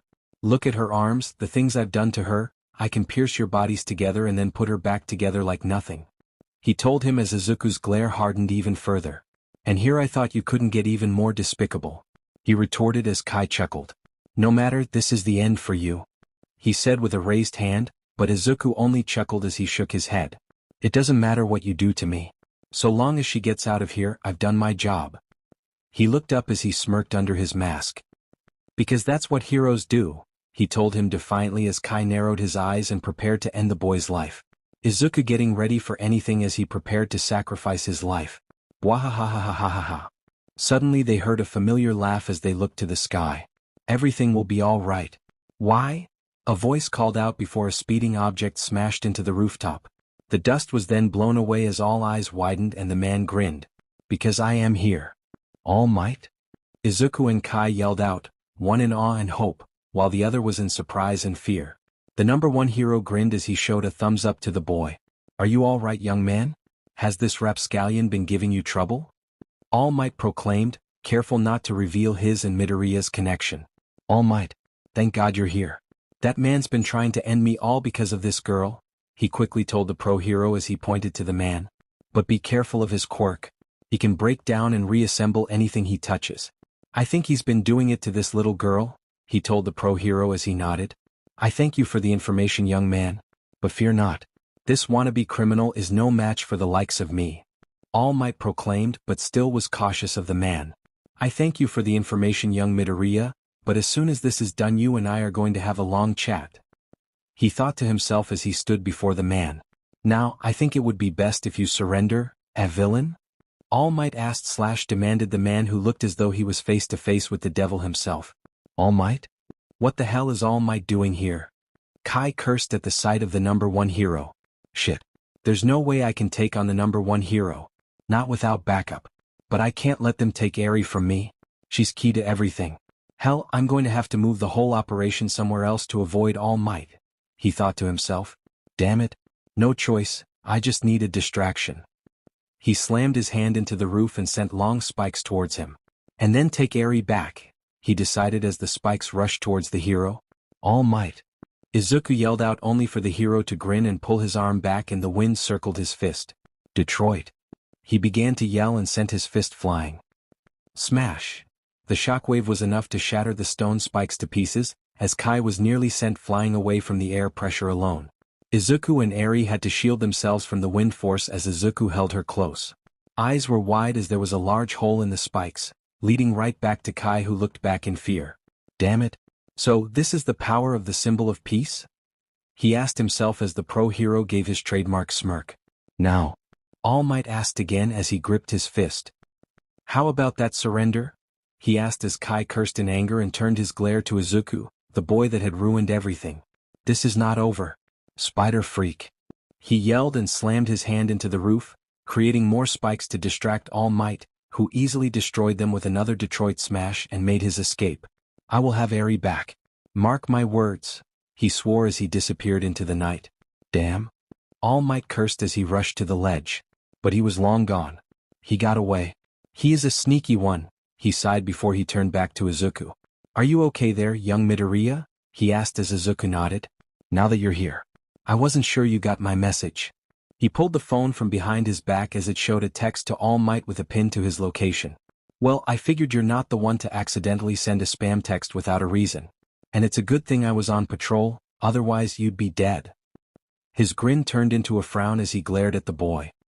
Now, Izuku stiffened at the glare he was receiving. Do you want to explain what exactly you were doing out here and why you're wearing that mask? He looked behind the boy to the small girl behind him. And who is this? Asked as Izuku lowered his head. It's complicated. He started as the man crossed his arms. Let me guess, you wanted to test out your web shooters in an urban environment, didn't you? Then you stumbled on that guy harming this young girl and decided to step in, despite the fact you are not legally authorized to do so. He asked as Izuku said nothing. Damn it, Midoriya, I never expected this kind of behavior from you. I knew you were reckless, but to put your potential career on the line for a simple test. What were you think? He scolded as the boy hung his head. I don't know, I guess I wasn't thinking. He admitted as the pro-hero sighed at his young protege. I can't say I'm not disappointed. What you did was reckless, foolish, and you could have gotten yourself ended. He chided the poor lad who hung his head, while Eri clutched to his pants legs slightly scared of the man. Sirens suddenly sounded as they both turned to see the familiar red and blue flash of the police. We'll discuss this later. For now, hand me your web shooters and mask. Can't have you being implicated in vigilantism. Just follow my lead and maybe we can salvage your future. He told the boy as he took the web shooters and mask from the lad and turned his back, making Izuku feel more ashamed than he did in his entire life. But, he said as Izuku looked up, I am proud of you. You followed your heart and did what you thought was right to save that girl. Another reason why I chose you. He told him as Izuku felt a little better. But don't think you're off the hook, you are going to be in so much trouble. Not just from me but your mother as well. He started walking to the police who circled the area. Izuku smiled a little before dread came over him at the thought of his mother. Oh crap. 1 hour later, Mustafa Hospital. Izuku sat in the spare medical room with Detective Tsukachi, All Might and the police chief Kenji Tsurigami, a dog-headed man in a suit and black spotted tie, standing before him. They were going over the events of the last hour as Izuku explained, with All Might help, the events that transpired. Eri was in another room being looked over by Recovery Girl, which was difficult as she refused to let go of Izuku's hand. It only took for Izuku to promise her that he'd immediately be back after the interrogation that got her to calm down, as well as him giving her his mask and telling her it had special power to give her courage. Now let's get this straight. You were walking home when you heard this girl, Eri, correct? Kenji asked as the boy nodded. Being threatened by some thugs. But instead of calling for help, you got yourself involved and attempted to take them on by yourself. He asked as Izuku nodded. Which is when All Might appeared and used a gadget he was testing to subdue the assailants. He went over the report as Izuku and All Might nodded. All Might had decided to claim that the web shooters were a gadget he was requested to test for a student. Not implausible as some students often had their gear tested by pro heroes. Which was confirmed by the principal who was alerted earlier for the cover story. This would hopefully cover up Izuku's involvement with getting into a fight with thugs and using his quirk without authorization. But his injuries and initial reports of disturbance were hard to justify and could not be overlooked. This part of the report sounds irregular. But we can't verify it as your assailant had decided to take out his fellow criminals, for what reason we don't know. The chief said as when they went to arrest the thugs, they were already dead with concrete spikes piercing their torsos. So, I'm going to take All Might's word for it and believe him. The chief said before he laced his fingers. But you do understand, Mr. Midoriya, that what you did was illegal, correct? He asked. We can't have civilians using their quirk without proper authorization from the Hero Licensing Commission. If it wasn't for the fact that All Might praised your actions in helping this young child, you'd be facing a hefty sum of illegal fines and community service. He told the boy as he nodded. Still, I won't deny that what you did wasn't valiant and commemorate you for your good deed. So we're going to let you off with a warning this time. But I never want to hear about you acting like a vigilante again, understand? Izuku nodded as the chief stood up. I'll leave the rest of the investigation to you, Tsukachi. I need some coffee, the chief said as Tsukachi nodded and left the room. All of them in relief. Not even a hero yet and already you're causing problems with the police. You found a strange one, hey All Might. All Might nodded as he exploded in a cloud of steam and returned to his true form. Tell me about it, the kid's got guts, but I swear he's going to put me in an early grave. He joked as Izuku hung his head. As I said, I'm disappointed about how we got here, but not for what you did to save that young girl. Even if it was extremely reckless. He said as Izuku nodded. I know, and I promise you it won't happen again. But I just couldn't leave her behind, you understand, right? He asked as the pro-hero nodded. I understand, which makes me proud of you, my boy, and reaffirms my decision in choosing you, young man. All Might said as the boy smiled slightly until All Might grabbed his ear and twisted. But don't think you'll get out of this unpunished. Next time you won't have a small child as an excuse for reckless actions. Ow ow ow ow ow. Okay, I'm sorry. I promise. Just please stop twisting my ear. I need that, he cried out as Tsukachi chuckled. Speaking of which, we should get back to her, you made a promise after all. He said as Izuku nodded and all three of them left the room to the infirmary. Midoriya hobbled a little on his leg. You going to be all right on that leg? He asked as the boy's thigh was wrapped in bandages. Yeah, the doctor said it wasn't too bad and my healing factor should have it fixed by the morning, Izuku said even as he limped along with the others. Still, why were they so keen on obtaining this child? Izuku asked as they walked towards Eri's room. What made her so special? He asked as All Might thought for a moment. It's possible she possesses a unique quirk. There have been reported situations of children disappearing because they display unique and powerful quirks at a young age. Some would do anything to obtain these children and use them for their nefarious means. And judging from the scarring on her arms and legs, she may have been part of experimentation. All Might explained, having been aware of such illegal activates. Like. He looked around to make sure no one was listening in. The spider? He whispered as the man shrugged. Possible, but she didn't display any of your abilities, so I doubt it was the same experiment. He said, but was no less disputing the theory. However, the man you faced didn't seem like a typical villain or thug. All Might noted as they neared the infirmary. He was adamant on getting young Eri back no matter the cost.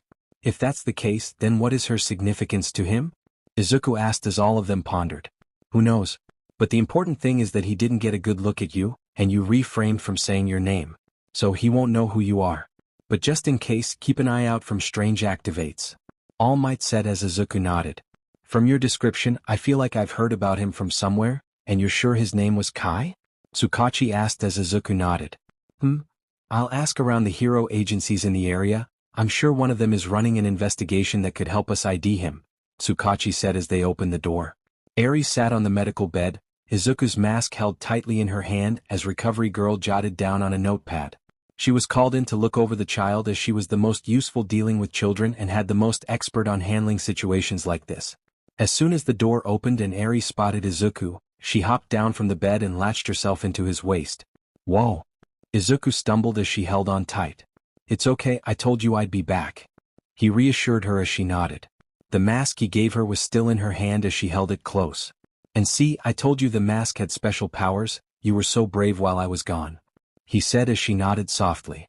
So, Recovery Girl, what the prognosis? All Might asked. Recovery Girl sighed with a tired voice. In all the years I've dealt with child abuse victims, I still cannot fathom the cruelty that human beings can inflict on a small child. Especially one as innocent as her. She told the man as she set her clipboard down. Physically she's fine, but the scars on her arms and legs are not random. They're surgical, almost as if whoever was holding her was extracting something from her body. The number of them is disturbing. My God.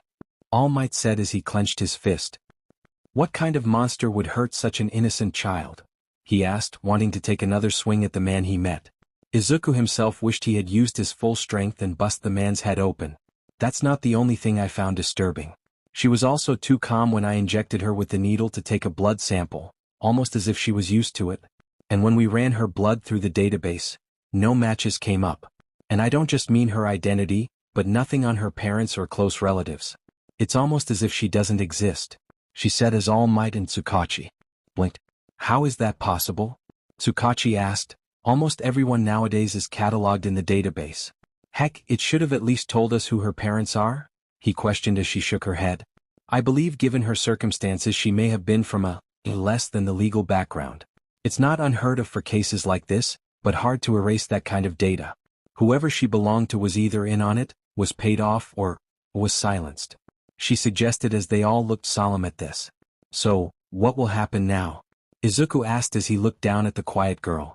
In normal cases like this, missing children will be handed over to the foster care system, either until her real parents turn up, or she's placed in a foster family. Tsukachi said before Recovery Girl shook her head. I don't think that will be the best choice, she said as they turned to her. What do you mean? All Might asked as she gestured to Eri clinging to Izuku. Right now, I'm more concerned about her psychological health. It is unnatural for a child her age to be this emotionless. She rarely showed any emotion until Midoriya walked into the room. Recovery Girl said as she listed her prognosis of the child. I believe if we put her into the foster care system, she would continue to stagnate emotionally. But, if we were to place her in Midoriya's care, then we may see an improvement in her stability. You want young Midoriya to adopt a child? He's too young for that and he has the exam to concentrate on. All Might said as Izuku nodded. Yeah. I don't the first thing about raising kids. Heck, I'm still a kid myself, he exclaimed as she sighed shaking her head. I didn't mean for him to adopt her, but rather she'd be adopted into his family to live with him. She needs to be around someone she trusts and be in a nurturing environment. Midoriya is the only one she trusts right now, anyone else, and it would be detrimental to her recovery. She needs to recover slowly and seeing how closely attached she is to you now, prying her away wouldn't be healthy and it would be easier to know she will be in a good home. She told him as he looked at her. But if I take her in, I'll have to explain everything to my mom. What happened, how we got here, which means... He trailed off as All Might sighed. Which means I will have to tell her my secret. All Might said as Izuku hung his head. I'm sorry All Might, I didn't mean for this to happen. He apologized as the man shook his head. I know young Midoriya. Your heart was in the right place, some things are just out of our control. He told the young man, but I hope you realize that there are consequences to your actions and keep it in mind the next time you do something reckless. He told him as Izuku nodded. I will, I can't promise it won't be reckless. But I'll keep it in mind. He told his mentor who sighed. I guess that's the best I can hope for, he said as Recovery Girl nodded. Well now that has been settled, we should contact Mrs. Midoriya and organize this. We will have to create a new identity for her, in case those men are after her. She said as Tsukachi nodded. I can organize the paperwork, but we should wait for his mother before we do anything, he said as Recovery Girl. And what about your father, would he be okay with this? She asked as Izuku shrugged. Don't know, I haven't seen or heard from him in years. Mum said he was doing work overseas but I think he just walked out on us. So, I don't think it'd be a problem. Izuku told her as she nodded. I see, and your mother, do you think she'd be okay raising another child? She asked as Izuku was about to open his mouth when the door slammed open and a green-haired woman, with waterfall-like tears, burst into the room. All Might gagged on the blood rocketing out his mouth as the sudden entrance caused him to nearly have a heart attack. While Eri hid behind All Might's leg, startled at the crying woman. Izuku! Inko yelled as she rushed over to his son. Mum? He managed to yell before she grabbed hold of him and held him tight. Oh my baby. I was so scared when the police called me. Are you alright? Did you get hurt? Oh my sweet baby boy, she cried as she held his face and looked over his bandages. Oh my baby. What did they do to you? She cried as she nearly soaked everyone in the room with her tears. Well, now we know where he gets the crying from. All Might deadpanned. Mrs. Midoriya, Tsukachi said as he managed to draw her attention. I can assure you your son is fine. He was just involved in a little incident. But he's otherwise fine, he said as she calmed down. Oh okay, I'm sorry. When I got the call I got so worried, she said before turning to Izuku. What were you doing out there Izuku so late? How did you get into a fight? And she trailed off when she noticed the small girl at his side. And, who is this? She asked as Izuku swallowed his fear and stood before her. Mum, there's something we need to talk about, he said as he rubbed the back of his head. See, I kinda was testing out my new web shooters in the city. What? Izuku, why would you do something like that? Don't you know how illegal it? I know. But things kinda got out of hand and I found Eri here being attacked by thugs. He explained as he gestured to the girl who was hiding behind his leg. I fought them because I didn't want her to get hurt. Then it escalated and, now we kind of need to adopt her. he said quickly as the woman stared before blinking. What? She asked as Izuku sighed. See, the people that had her, they were doing bad stuff to her. I saved her and now she's kind of attached to me. See, the thing is. He trailed off, finding it hard to explain. What your son is trying to explain is that due to certain circumstances, this young child must be placed in your care. Recovery Girl said as she turned to her. This young child, Eri, was the subject of terrible abuse and needs a foster family. Your son has made an impression on her and it's my medical expertise that she'd be adopted into your family. And you are? Inko asked. Recovery Girl, I'm the one that did the examination on your son and confirmed he had a quirk. She said before continuing. Mrs. Midoriya, we realize that this is a difficult situation, and we fully understand if you reject this. But the case is your son is important to this girl. Had he not saved her, there is no telling what harm she may have continued to suffer. She explained as Inko looked between her, Izuku and Eri. Mom? Izuku said as she turned to him. I know there's a lot I need to explain, there have been things I've hidden from you and I need to tell you something things. Some stuff won't make sense but… He looked down to Eri and placed a comforting hand on her head. Eri needs us and I can't just abandon her. Not after everything she's been through. I'll do whatever I can to help, but please, she needs us. Because to her, I'm her hero? Inko looked at the sheer determination in her son's face and voice, as she recalled years ago when he asked her if he could be a hero. At the time she didn't support him and apologized for a hand that life had dealt him, and she had regretted it ever since. But now he was standing before her and asking her for something that seemed completely outrageous. She wasn't fully sure how she should respond. But when she looked at the small girl clinging to him like a lifeline, how on earth could any mother say no? She sighed before nodding. Okay. She said as Izuku brightened up. Well, adopt her, but starting from now you're going to tell me everything, no more secrets and no more late-night experiments. Okay? She asked as he nodded. Okay, he said as she smiled. Good, besides it'll be nice to have a daughter. She's certainly cute. She said as Eri peeked around his leg to look at her. Hello, I'm Inko, Izuku's mother. She said as she stretched her hand to her. It's very nice to meet you. She said as the girl looked at her and slowly took her hand, feeling the familiar warmth she felt with Izuku. Hello. She said as Inko smiled and brought the small girl into a hug, that startled Eri, but caused her to relax as she had never been held before like this. But it also felt familiar as she barely remembered her mother and had vague memories of her. But still this feeling. It was nice. The others smiled as they were glad that Inko was warming up to the child, which would make things a whole lot easier. Now, Inko said as she looked to her son. Is there anything else I should know about? She asked as Izuku stiffened and started scratching the back of his head. Well, the thing is for the past 4 months I've kind of been training with… I think I'll explain it, young Midoriya, Yagi said as Inko turned to him. Oh, I'm sorry I didn't notice you there. Who are you? She asked as Toshinori grinned and steam started to roll his body before he exploded in a cloud of steam, and in his place stood the #1 hero in Japan, All Might. I am, the man exclaimed as Inko's eyes went wide. All Might? She screamed in shock as the man laughed his signature laugh.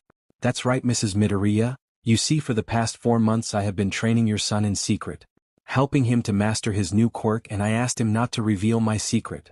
He flexed his arms in his automatic showboating nature. I know that this is a lot for you to take in, Mrs. Midoriya, and more Midoriya, and I must explain to you. But know that the reason I am training him is because I believe he is worthy to be my successor as the next symbol of peace. He explained as Inko stared with wide eyes. Mrs. Midoriya? Mom? Izuku asked before his mother's eyes rolled into the back of his head and she fainted. Mom. Oh my God, you ended my mom. What? I didn't end her. As she just fainted. All Might stammered as both mentor and apprentice started arguing amongst themselves, while Eri tried to wake her up. The woman lying on the floor with foam coming out of her mouth and her eyes rolled into the back of her head. Recovery Girl sighed as she shook her head. Idiot. She said before deciding to go and get a cup of coffee. Izuku's room. Spider Experiment Untitled Day 132. Izuku started onto the camera as he shrugged his shoulders. So, yeah, I had to explain everything to Mom. She was a little shaken up. But after All Might explained everything about my new quirk, she started to understand. She didn't like the idea of not being told about the spider. But she understood. He said as avoiding telling the camera about One for All before he sighed. So, now for breaking the rules and nearly getting into trouble with the law. All Might and my mum decided that I needed to be punished. So I'm grounded for the next month. No hero training, no spider experiments, no more All Might merchandise. Nothing, which honestly is the best I could have hoped for," he said as he shrugged his shoulders. "Besides, I need this time to help Eri here get adjusted to living with us," he said as he stroked her hair and gave her a comforting smile. "As of today she is officially Eri Midoriya, my surrogate little sister and newest member of the family." He looked down at her as he smiled. "I did something stupid, crazy and nearly cost me my potential career as a hero, but honestly, if almost losing my hero career meant saving Ares from a terrible life." He looked back to the camera and smiled. "Then I'd do it again in a heartbeat after all?" He smiled as he shrugged his shoulders. "That's what heroes do." He smiled before he turned off the camera and the screen went dark. In a tall skyscraper in the center of Tokyo, Japan, stood the Detonarat Tower. It had been roughly a week since Izuku rescued Eri from the man known as Kai Chisaki. They learned his name thanks to an ongoing investigation run by All Might's former sidekick, Sir Night Eye. While annoyed that Midoriya stumbled onto the case, he was grateful that now they had a valid excuse and a warrant for his arrest. Child abduction and abuse were good cause to arrest. But by the time they raided the hideout, Kai Chisaki and his top lieutenants were long gone, leaving only a skeleton crew to distract them. They had found evidence that Kai Chisaki and his 8 precepts of death were partly responsible for the distribution of a new quirk-enhancing drug called Trigger. A drug designed to enhance the user's quirk factor beyond what was previously thought to be the extent. In the wrong hands, the drug could turn low-level criminals into dangerous threats. But now with the 8 precepts on the run, the distribution of the drug began to limit. While disappointing that Chisaki wasn't captured, it did ease the fact that because Kai and his gang were on the run, they wouldn't be after Eri anytime soon, which put Izuku at ease, but he still kept his eye out. As for Eri, it was a bit of a struggle for her to adjust to a life outside of Kai's cruelty. From what they understood, the conditions of her home were bleak and depressing to say the less. The room she was kept in was small, dark and barely had any sort of child entertainment.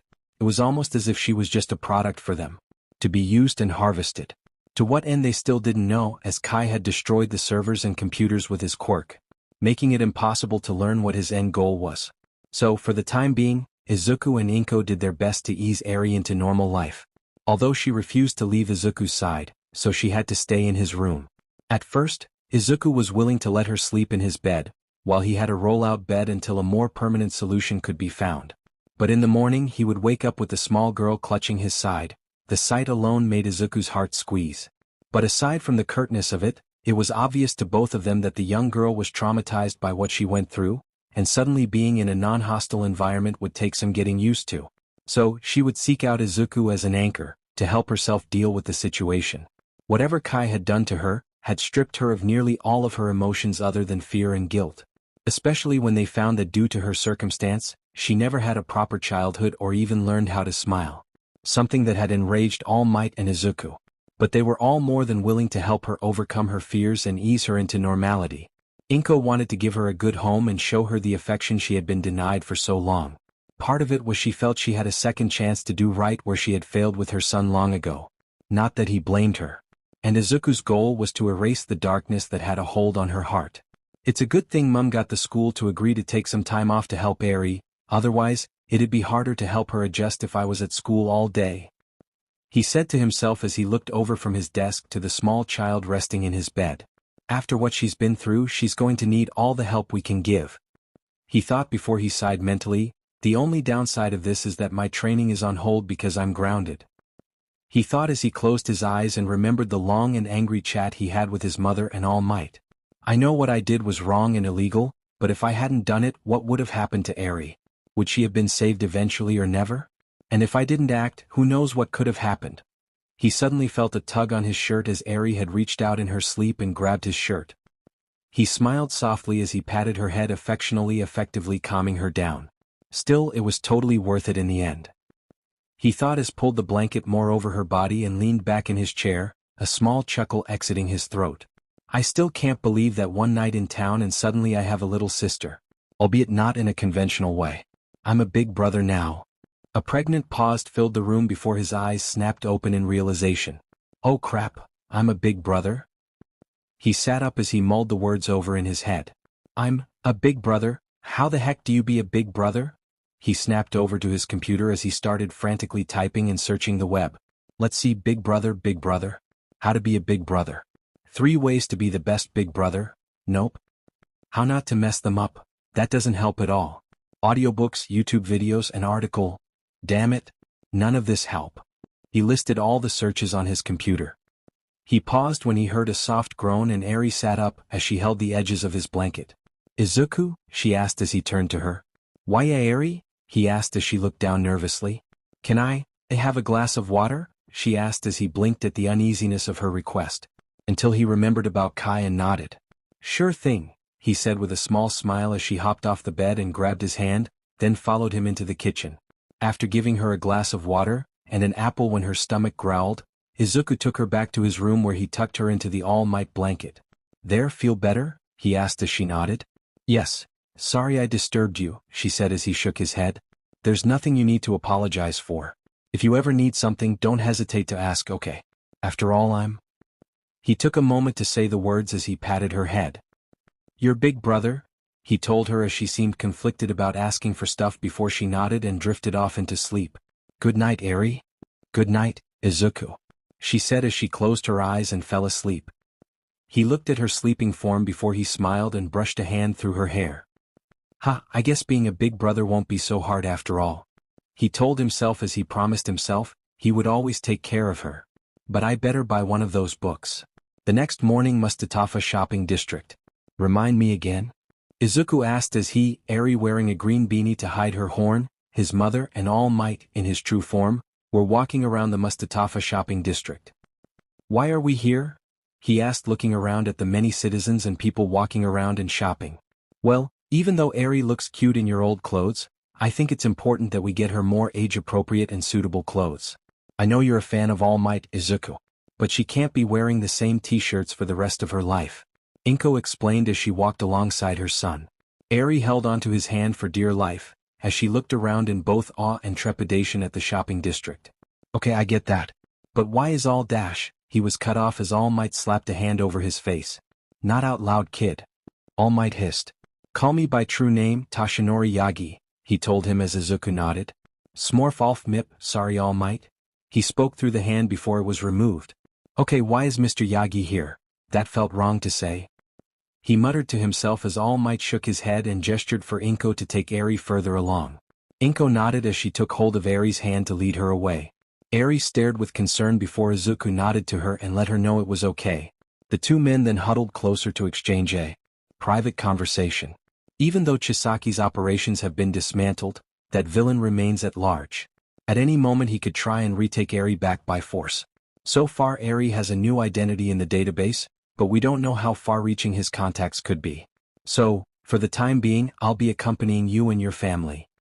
He whispered to him in a hushed tone as they walked behind Eri and Inko, making sure no one was around to eavesdrop. But what about your hero duties? He asked as All Might waved him off. Relax, there are plenty of heroes at the moment, and I only really intervene when the situation is dire. Plus, I doubt they'd try anything brazen in daylight with so many heroes on patrols, so she should be safe, so long as we keep an eye out. And Sir Night Eye searching for him? All Might told him as Izuku nodded. Izuku nodded as he remembered the documents that showed Eri as Eri Midoriya, the second child of the Midoriya residents. The only reason she didn't dye her hair a different color was it was not recommended or safe for children to dye their hair until puberty. Besides, they knew that Kai would come after her eventually. No matter what they did to hide her identity, fake name or not, he was coming for her. So, they may as well draw him to them. It was only a matter of time. Luckily, after the raid on their compound and the investigation into their funds and offshore accounts, the 8 precepts of death lacked the resources necessary to find her. They would find it especially hard to find her, seeing as the Yakuza had lost a lot of their influences since Quirks and heroes showed up.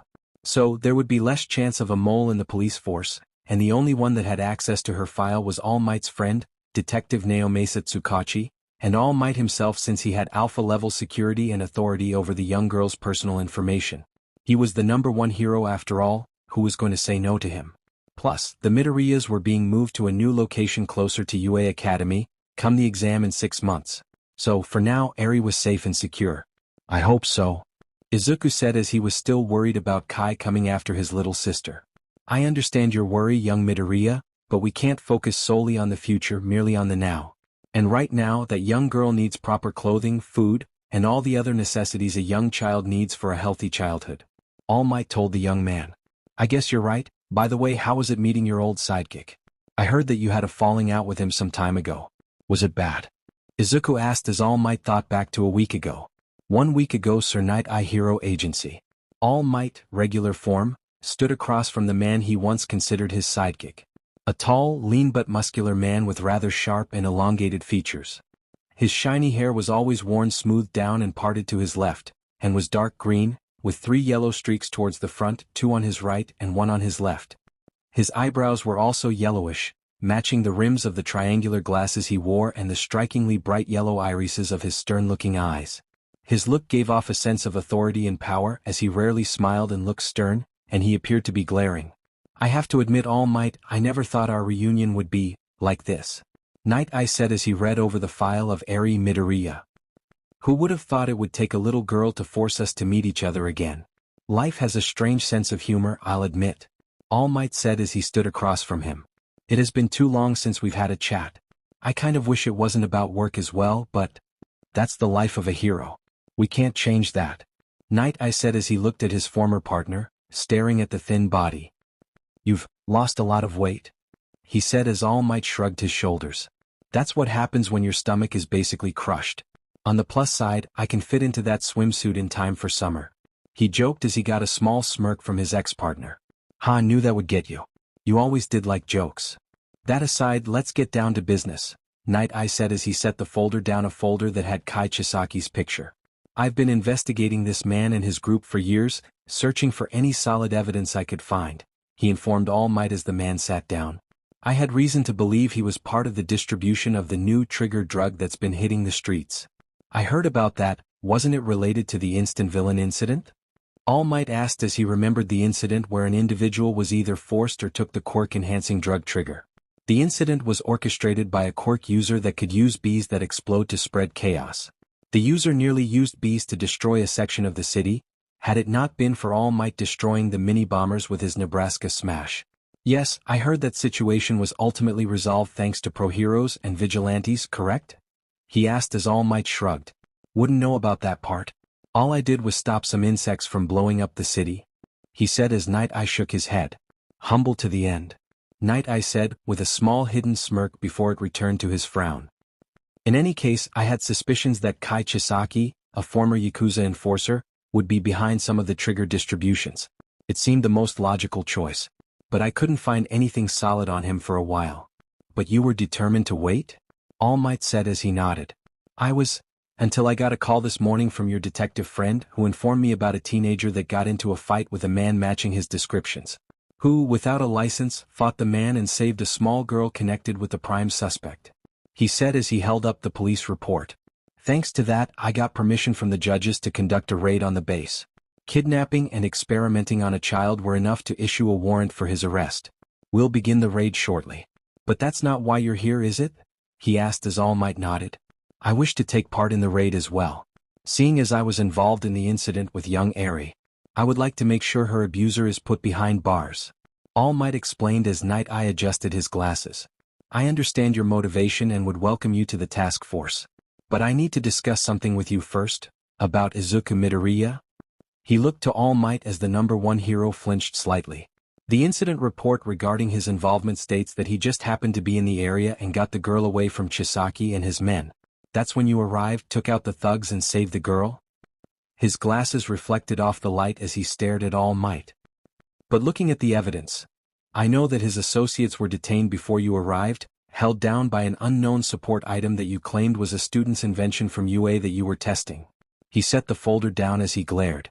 However, you and I both know you aren't one to use support items, especially not ones that use artificial webs, meaning this boy, Izuku Midoriya, constructed said device and acted without consent, effectively breaking the law. He said as All Might clenched his jaw. But not only that, I suspect he knows about your true identity and that of One for All, doesn't he? He asked as his former partner remained silent. I see, and you're going to choose him as your successor? I already have. He admitted as Sir Night Eye remained silent and breathed out a sigh. All Might, of all the reckless things you could do, This is by far the most reckless thing you have ever done. He said with a calm but angered tone. You gave one for all to a child that, as far as I can understand, is supposed to be quirkless. He asked as he showed Izuku's personal file, with his quirk status marked as quirkless. There's a long story about that, and we may need to change that file soon. But I can assure you that young Midoriya will not do it again until he has his license dash. All Might said before Night Eye slammed his hand to the table. That's not the point. You gave one for all, the quirk that has been passed down for 200 years, to a mere child that decides to disregard the law and get into a fight with a dangerous criminal, he shouted as he stood up. Midoriya didn't mean to do that. Yes, he did get into a fight, but it was for a good cause. If it wasn't for him, you'd still be searching for evidence on Chisaki for months, maybe even a year. But now that you have the evidence you need, you can arrest him and put him behind bars. That doesn't change the fact he abused the law, took matters into his own hands and nearly got himself killed. He was completely reckless and stupid. What would have happened if he died with one for all? Night Eye shouted as he glared at his All Might glared back. I'm not sure, but he didn't. Young Midoriya is more capable than you realize. And while what he did was reckless and irresponsible, he has a good heart and a strong will. I deem him worthy as my successor. You may, but I think he's a menace, Night Eye said before he sighed and hung his head. I won't deny what he did wasn't valiant, hell, it even advanced my investigation. But I just feel that he's not the one that should carry on your legacy. You are the symbol of peace, All Might. You have protected Japan and kept criminals at bay for the longest time. You've inspired so many heroes to follow in your footsteps, like me, and I've supported you for so long, even to this day. He hung his head. And I still remember the day we end our partnership when you fought him 5 years ago. I begged you to retire and find someone worthy to inherit your quirk because I didn't want to witness the future I saw. But you know I couldn't do that. All Might remembered that day as well. A grim day that ended his master's killer but limited his time as a hero. The world needed me in case another villain like him would take his place. And I will always answer her call. I know, despite our parting, I know. Even so, I just want to make sure that this child won't destroy everything you created. I don't want my hero to fade away. He admitted as silence hung over the room. All Might sighed as he hung his head. Sasaki, I know that you look up to me. Heck, young Midoriya is just as much a fan as you are. But both of you have to realize I'm not going to be around forever. One day my time will come and I will gladly face it. Whether it be fighting a powerful foe or because of my health. But before then I will train young Midoriya to face the challenges and master one for all. Because I believe he will become a great hero one day, one that will eclipse even me. And I hope that you will help. He asked as Night Eye sighed and sat down. Our first conversation in years, and the first thing we do is argue about one for all again? He asked as he took off his glasses and massaged the bridge of his nose. It's almost like nothing's changed, hasn't it? Yeah. All Might agreed as Night Eye sighed and put his glasses back on. Okay. If he makes it into UA and makes it to the internship, I may consider interning him. As for the raid, we would be more than happy to have you on board. I'll have Centipeder send you the details. He said as All Might nodded. Thank you, Sasaki. He said as he turned to leave. By the way. He looked back with a smile.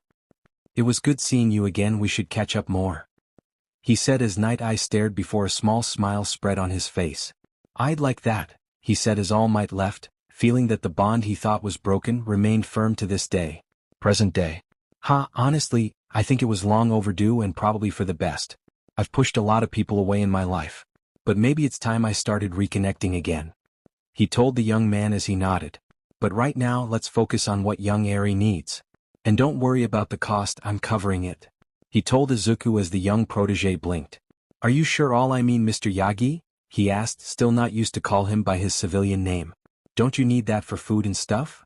He asked his mentor as the man chuckled.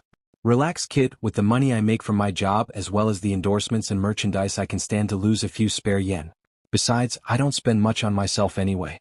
I never was much for the fancy lifestyle, and as for food, since I lost my stomach, my small intestine had to pick up the slack, which limits how much I can eat, so don't worry about that. He told the boy, his hand reaching for the scar on his ribs. Besides, I'm also responsible for that young girl too, seeing as she is now your sister. He told the young man who looked back to Eri as she walked nervously alongside Inko, her small hand holding tightly to his mother's. If it means she grows up safe and sound, then it's worth it. Yeah, it is. Izuku said as he smiled softly. Now we should hurry along. Poor girl looks nervous enough as it is. he said as Izuku nodded. After a while later, the four of them managed to get everything the newest member of the Midoriya family needed.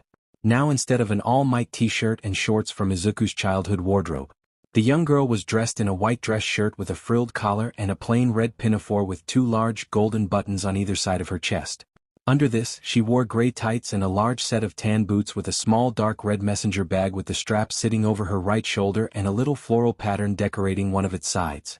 She also had the beanie replaced with a yellow sun hat with a small green flower on the band. Her hair also looked to be better cared for, appearing straighter and neater than it was during her time with the Shiha Saikai. "Oh, you look so cute," Inko said as Eri fidgeted with her strap. "Why you think so?" she asked with a small unsure voice, not used to wearing anything other than a filthy smock dress and bandages. Inko and Izuku nodded as she pulled the hat down on her head but felt a warm feeling in her chest. "Thank you, I'm sorry if it cost too much," she said as Izuku smiled and patted the top of her head. "It's okay, Eri. You don't have to worry about stuff like that. We just want you to be happy, okay?" he asked as she stared with small confusion, but with a strange feeling of warmth. Was this what kindness felt like? "Now let's see what we can do about." Inko trailed off as they left the store and searched for anything else that Eri needed. "Inko, is that you?" she suddenly heard as both Izuku and Inko turned to see a spiky ash blonde-haired woman. Alongside her was a spiky brown-haired man with glasses and someone that made Izuku momentarily flinch and fluctuate invisible for a brief second. Which luckily no one noticed. "Katsuki Bakugo." "And Mitsuki." Inko stuttered for a moment before the slim ash-blonde woman hugged the shorter plump woman. "Inko, it's been too long. I haven't seen you in over a month." Mitsuki Bakugo, Katsuki's mother, said as she smiled at the woman. Katsuki scoffed as he turned his head away. "Oi, brat. Say hello to your elders, you disrespectful twerp." Mitsuki yelled as he growled. "Just great, the last thing I wanted was to go out shopping with the hag. Now I run into Deku of all places, just great." He growled under his breath before he turned to Inko. "Hello, Inko-oba, it's good to see you." He bowed slightly, to which the shorter woman smiled nervously. "Oh, hello, Katsuki. It's good to see you too," she said, still somewhat nervous and unsure of the boy that was both Izuku's former childhood friend, his bully, and the son of her high school friend. Katsuki just looked at Izuku before glaring and growling Deku under his breath. "Oh, don't mind him, he's still upset that he got captured by the slime villain a few months back." "Oi, brat. Thank Izuku for saving your life already." "Shut up. Deku didn't do jack against that slime bastard. It was All Might that beat him up. Deku just got in my way." He yelled only to be slapped upside the head as he ground his teeth in anger. "Sorry, Izuku, but I do want to thank you. Even though he won't say it, I'm grateful you did what you did," Mitsuki said as she bowed to him. "Thank you for saving my son," she said as Izuku blushed as he hid behind his arms. "Oh well, it wasn't much really. And Kaken's kind of right, I did just get in the way," he said as she shook her head.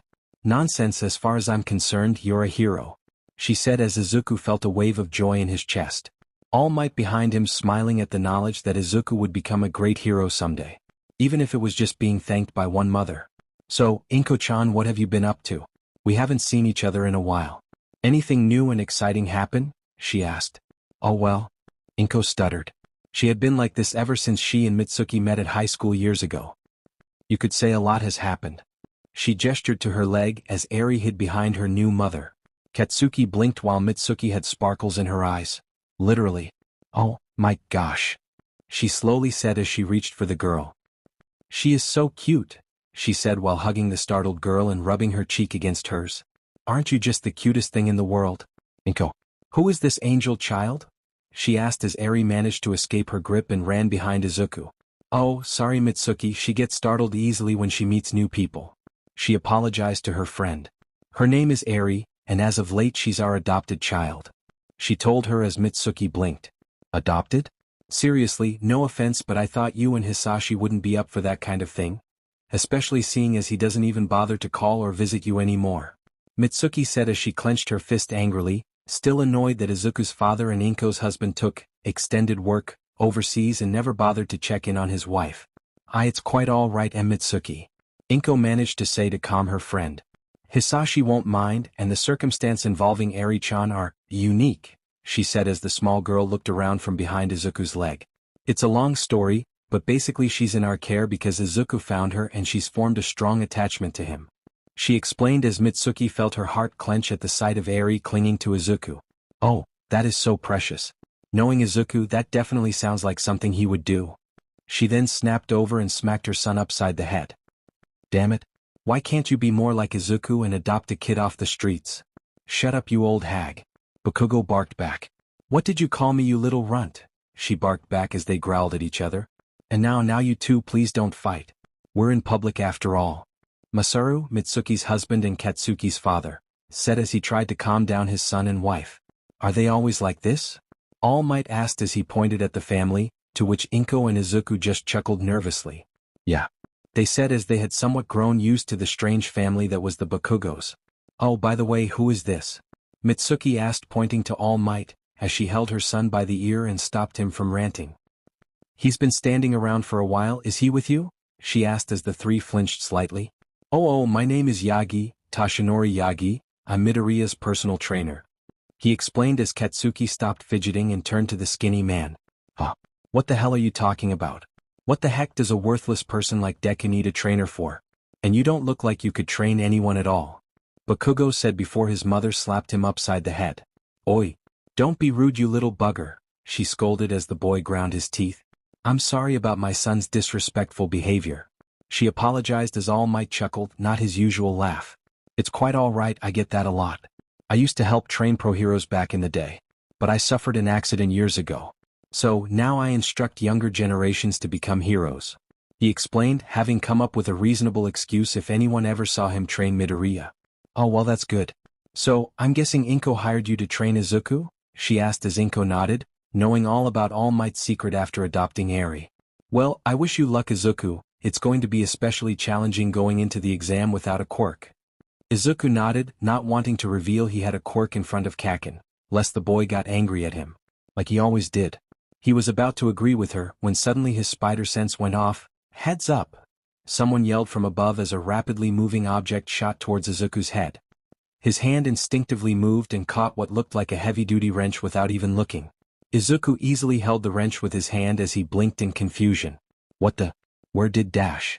I am so sorry, they heard as they looked up to see a maintenance worker on scaffolding. I accidentally dropped my wrench.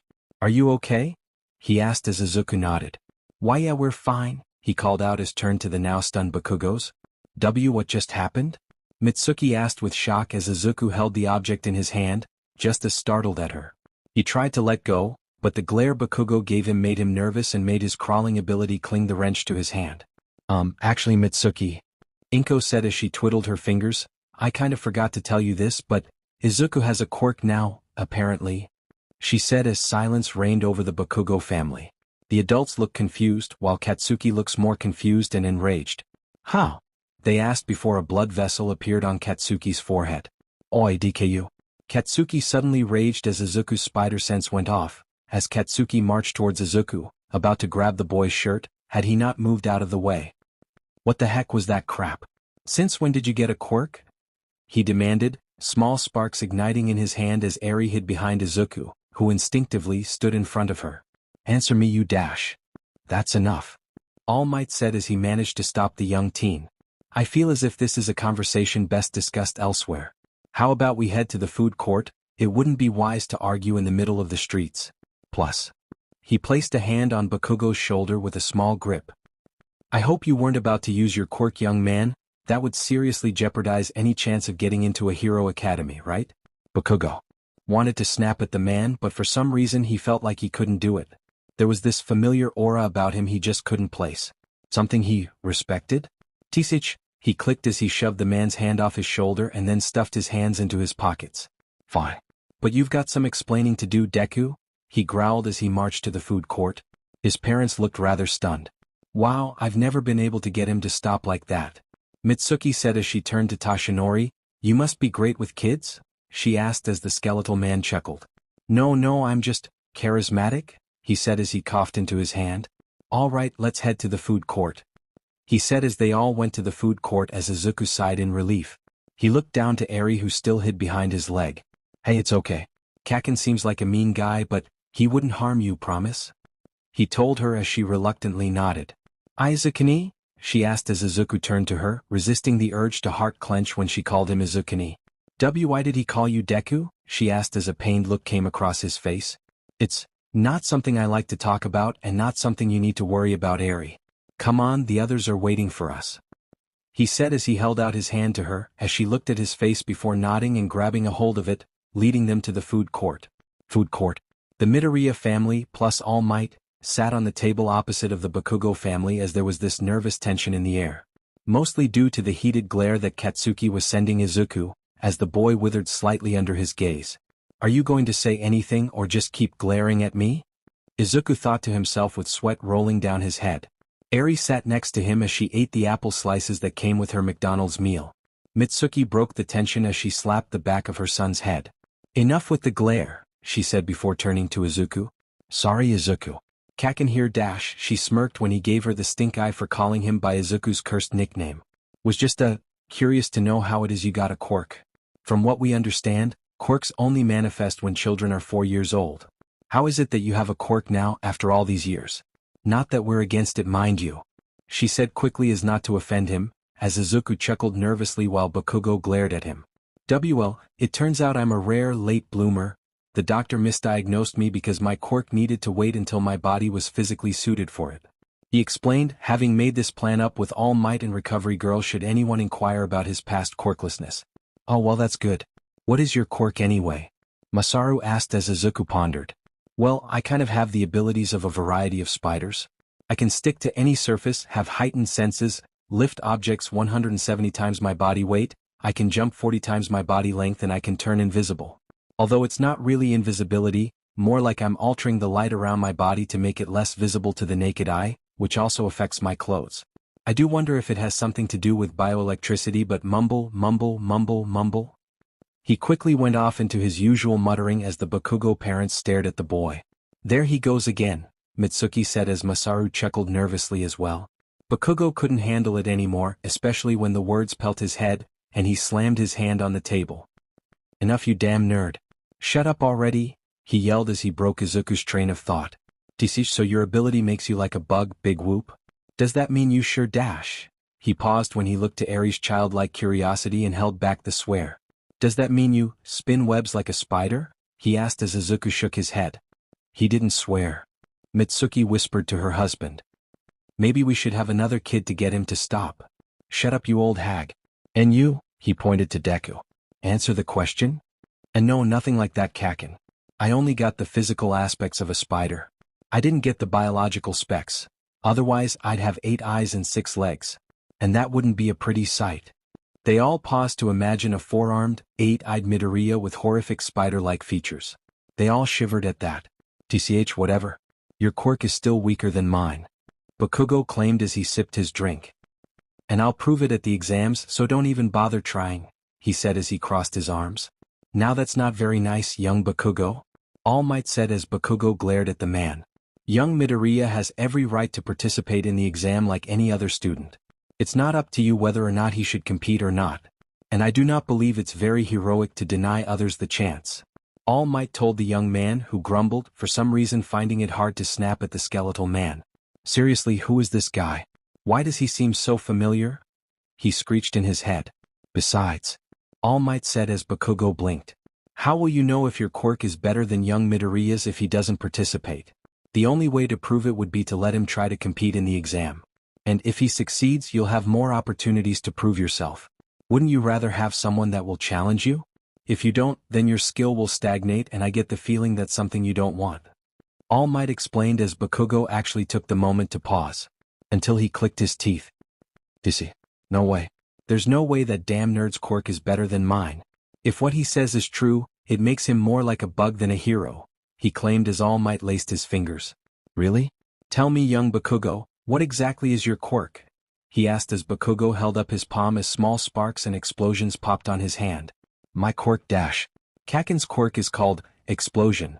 It allows him to excrete nitroglycerin like sweat from his palms and ignite it at will to create explosions of various sizes. Izuku cut in, having long known about his quirk, and responded automatically in nerd mode. Don't explain my quirk, you damn nerd. Bakugo exploded as Izuku flinched and flickered between invisible and visible due to his nerves. Ah, I see, that is a powerful quirk. One that I believe could make you a very popular hero. All Might said as Bakugo grinned. You bet. With my quirk, I'm going to be the #1 hero and surpass even All Might himself. Just you watch, Skeletor, he proclaimed as All Might internally chuckled, finding it ironic that the young man was basically seating in front of his idol, whom he claimed to surpass. Well, I've been helping young Midoriya for the past 4 months and right now, I think he may be able to beat you. He claimed as a huge blood vessel popped on Bakugo's head. What? He yelled with rage. Oh boy, he's mad. Mitsuki said as she calmly sipped her soda, while her husband and Inko panicked slightly. All Might, what the heck are you doing? Izuku mentally screeched to the man who seemed to read him like a book as he smirked. Trust me, young Midoriya, he mentally said as he returned to the boy. But if you want to prove me wrong, we can find out when the exams are over and when young Midoriya makes it into UA. That is where you plan to go, right? He asked as Bakugo flared his nostrils in anger before snapping them to Izuku. Deku. Izuku flinched at the glare. If you fail to get into UA, I'm going to beat you up myself. I'll prove once and for all my quirk is better than yours. But I doubt you'll even make it past the exam, he claimed as he stormed off to cool his head. If he wasn't born as a boy, I'd almost think he was Tsunade. All Might thought as he watched the young man walk away. Wow, you are good, Mitsuki said as she watched her son stroll off. Normally it takes a whole yelling match to get through to his skull. You have a talent, she said as All Might chuckled. Well, what I said was true in a way. Young Midoriya has the right to participate, and young Bakugo won't truly know if his quirk is better if Midoriya isn't given the chance. Your son seems like a determined young man, and I think it would do him good to have some rivalry to push him on. He explained as Mitsuki nodded. I suppose you're right. My son has always had a large head, no matter how many times I tried to get it into him that he's not the center of the universe. Maybe UA will give him some perspective. But now I got a question for you, she asked as he nodded. If you're Midoriya's personal trainer, why are you hanging around the family after hours? That doesn't seem like something a trainer should do. Are you interested in his mother or something? She asked as blood rocketed out of his mouth while Inko choked on her tea. Izuku on the other hand looked like he fried a circuit in his brain. I'm a Mitsuki. What? No. I swear that is not my intention. Why young Midoriya invited me to tag along because... He started to panic, then looked to Eri. It's because young Midoriya wanted some advice on being an older brother to young Eri here. Seeing as he didn't have anyone around to teach him, I thought I would give him some pointers. He reasoned with a bald-faced lie. Really, you have siblings? She asked. All Might has siblings? Midoriya thought, only to remember he didn't due to a biography that listed no such family members. Not that there was much in it other than school and his hero career. All know, but I had experience helping young teens in my youth, volunteering here and there, so I thought it would help young Midoriya if I gave him some pointers. He reasoned as Mitsuki looked suspicious but nodded. Fair, I mean it's not like his own father is around to teach him that sort of stuff. She said as all three of them, minus Eri who was no paying attention due to the coloring book she had, sighed in relief. Still, knowing Izuku, I'm sure he's going to be a great older brother. She said as Inko smiled at the praise. Although, there is something I've noticed since we've met. She said as she pointed to the girl. Does she ever smile? She asked as the three looked to each other with grim looks. Izuku, why don't you take Eri to the store over there? Inko asked. Get her to pick out something she wants, she said and handed her card over to him as he nodded and took the girl by the hand and led her away from the adults.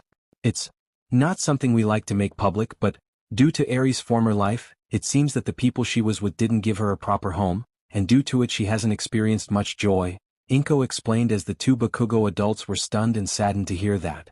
I see, that poor child, she said as she looked over to the small girl timidly looking around while holding Izuku's hand. We're trying our best to ease her into a more comfortable lifestyle, but... Inko looked over to her adopted daughter with empathy in her eyes. I'm not sure what else we can do, she asked as the rest of the adults pondered. You know, Masaru said as he pondered. I heard that sometimes the best way to help children in her situation is to attend social events that help them to open up more. There's a festival tomorrow at Okazaki with a firework display at the end. Maybe if you took her there, she may start to forget her past, he suggested as they pondered that idea. It's a thought, but will it be enough? All Might asked as Mitsuki nodded. It may not be a lot, but it would be a start to help her. You can get her more help, but I think right now she needs to know what it's like being a child. Then just show her love and affection, something I know you can do, Inko-chan. After all, Izuku turned out okay. she said as Inko doubted herself for a moment before nodding. Okay, she said as the adults agreed on the idea. Okay, we'll see you there, Mitsuki said as she and her husband got up. Wait, you're coming too? Inko asked as Mitsuki nodded. Of course, I know how nervous you can get, Inko-chan, and I want to be there for you every step of the way, she grinned before it turned into a softer smile. Besides, I know my son hasn't been the best of yours and I'm truly sorry for it, she said, knowing full well of her son's misdemeanor to Izuku, no matter how many times she tried to stop it. I know it won't fix everything, but I want to make up for my son's idiocy as well, she asked as Inko looked at her friend before nodding. Now then, she said before grabbing Inko's hand, startling the woman. Let's go find Eri-chan a cute yukata to wear, she said before dragging a panicking-looking Inko further down the mall, leaving All Might and Masaru Bakugo behind. You have an interesting wife, All Might commented as he nodded. Yeah, but that's why I love her. One day later, Okazaki Firework Festival. Lanterns and stalls were open to the public as curious red eyes gazed upon the bright lights of the small festival held at the local shrine. Eri stood at the forefront of the group, wearing a cute white yukata with small red sakura flowers decorating the cloth. Behind her was her adopted brother Izuku, wearing his own dark green kimono. His mother in a similar kimono. All Might wore an overly baggy kimono and the bagwos in dark oranges. Except for Katsuki, who was wearing his shirt and shorts. Dizzy. Why the hell am I even here? I didn't want to come out to this stupid dash, he argued before he was smacked on the head. Because it's Eri-chan's first time at a festival, and I want to be there for every step, Mitsuki replied back before smacking him upside the head again. So, stop being a whiny little brat. Who are you calling a brat, you hag? Now please don't fight. Masaru begged his wife and son while the Midoriyas and All Might stared at them. Can they go 5 minutes without fighting? Eri looked around at all the stores, feeling nervous about being in such a large space, until she felt a small comforting squeeze on her hand. Hey, it's okay, Eri. I'll be right next to you the whole night, okay? He reassured her as she nodded. Now, what would you like to do first? He asked as she looked around before she pointed at the goldfish stall. Oh, you want a goldfish? He asked as she nodded timidly. Izuku nodded as he rolled up his sleeves. Can I try, please? He asked as the stand vendor held out his hand. 100 yen, he told Izuku as he handed him a paper net and bow. Rules are simple, scoop a fish into the bowl and you keep it. Your turn is up when the paper net breaks, got it? He asked as Izuku nodded and prepared to fish. Hold up, kid, he said as Izuku stopped. What's your quirk? Can't let you try and cheat me using your quirk, he said as Izuku nodded. Okay, my quirk is spider-like abilities, heightened sense and wall crawling. He listed the basic as the man nodded. Okay, just checking. But I'll know thanks to my quirk, sense, allows me to detect any quirk activation, he said as Izuku nodded and tried to win a fish for Eri. However, Izuku was never good at carnival games and had very little practice due to never being invited to go to the festivals. So, the chances of him winning one were slim. But Izuku thought as his eyes became focused. As a big brother, I have to win one. For Eri, he mentally yelled and scooped at the water, and lost. Izuku hung his head in defeat as the paper net broke and he lost. Again, please? He asked and paid the man only to lose again, and again, costing him 300 yen. I failed as a big brother? Izuku moped hunched down on all fours. Katsuki watched from behind him as grew more and more annoyed. Arg. You really are pathetic if you can't win a child's game, he yelled as he grabbed the paper net and paid the man. Okay kid, what's your queer dash? Small explosions went off in Bakugo's hand as he glared and scared the vendor. Alright, have a go, he said as in an instant Bakugo managed to capture 2 goldfish before the net broke, then shoved the plastic bag of goldfish into Eri's hands. Here, he growled as Eri was startled and a little hesitant when they were shoved in her hands, looking up at him with confusion before he scoffed. Just take them, damn nerd can't do anything right. Just make sure you don't drop him, he said as she then stared at the fish in awe. Huh. You're really good at this, aren't you, Kaken? Izuku said with amazement, to which Bakugo replied. Of course, you damn nerd. I'm going to be number 1 no matter what, he yelled back as he started walking away with his hands in his pockets. Yo. He looked back as Eri bowed to him. Thank you, Kaken, she said as Bakugo's eyebrow twitched at being called his stupid nickname and was about to snap at her. But he couldn't as he stared into her big red innocent eyes and he merely scoffed and turned away.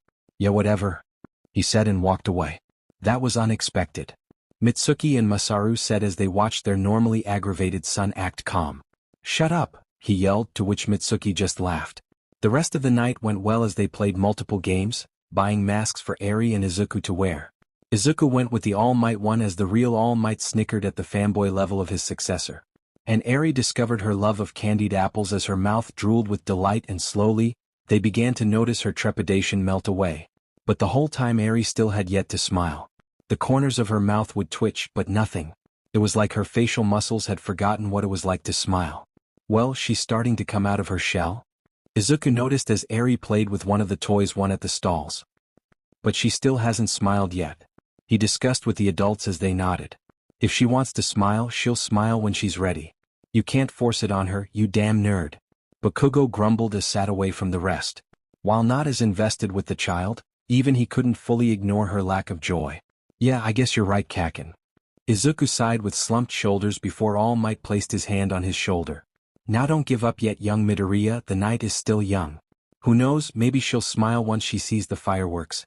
I have never met a kid that wasn't amazed by fireworks yet, he assured Izuku as he nodded. He looked down to Eri as she held her hand. While not as hesitant as before, he could still see the fear that Chisaki had imparted on her. But at least she was looking around with more childlike curiosity and awe. Okay, the fireworks are about to start, why don't we dash? His spider sense mildly went off as he turned to see someone struggling to carry some boxes. The person didn't notice the spill on the floor and suddenly tripped. But faster than the person could blink, Izuku managed to catch the person and the boxes in midair all in a matter of seconds. That was close. Hey, are you okay? Izuku asked as he turned his head to the person, only to suddenly go rigid and blush red as he stared into the face of a girl his age. She had brown hair, eyes, a round but cute face, and two permanent-looking blush marks on her cheeks. She blinked as she looked at the boxes in his other hand. "Oh wow, sorry about that," she said as she released herself from his grip. "I wasn't watching where I was going and slipped on that spill there. Thanks for catching me. Those were some pretty cool reflexes," she said with a cute laugh as Izuku found himself unable to speak and continued to stare with a rigid expression. Behind him, the others were staring at the interaction with some amusement. "Thanks for catching me, I'm Ochako Uraraka by the way," she introduced as Izuku just continued to stare, finding it hard to talk. But to her, it seemed like he was curious about her worker's get-up and the boxes she was carrying. "Oh, you're probably wondering why I was carrying those boxes? Well, I'm helping out a friend of my parents to make some extra cash. Money's a bit tight lately, but this way I can help out and enjoy the festival on my break," she said as she took the boxes from his still hands. "Well, I should be heading back to work. Thanks again, and it was nice meeting you," she said as she walked away, leaving Izuku to process his encounter. Holy crap. I just talked to a girl. You didn't say sheet. You nerd. Bakugo yelled while Inko, All Might, and the others chuckled at the blushing boy, while Eri looked confused. "Come on, we can poke fun at Midoriya later. The fireworks are about to start, and we need to find a good vantage point," All Might suggested as they nodded. They soon found themselves on a grassy hill overlooking the festival as they laid out a blanket and sat down. "Izukuni, what are fireworks?" Eri asked, never having seen them before in her life. Well, they're kind of like, He pondered how to explain them to a young child like Eri. Tell you what, how about we just watch? I think that's the best way to show what they are," he said as he pointed to the waters where the fireworks would set off. At first, nothing happened as everything was quiet. Then suddenly a loud whistle shot up into the sky as everyone looked to the sky as the first firework went off in the sky. Its bright colors flashed and sparkled in the night sky, amazing all who saw it before slowly fading into dust. Only swiftly after followed by several more fireworks as they lit up the dark sky. Eri's eyes widened with awe as the loud sounds reverberated and the bright colors danced across the endless stars. Izuku smiled at this as he took the girl and lifted her onto his shoulder. She was slightly startled before her attention was brought back to the fireworks as they exploded and brightened up the darkness. The corners of her mouth slowly started to spread upwards as she was lost in the dazzling sight. Before a proud and happy smile spread across her face, the first one she had in a long time. Izuku watched as the small girl raised her arms in excitement as she and all the other children in the area cheered at the show. Izuku couldn't help but smile at this as he felt the darkness that had its hold on her loosen. Izukuni, do you see that? They're going boom. And wah. And whoosh, she yelled out with excitement, unable to contain her joy. Izuku nodded as he smiled at her, small tears in his eyes.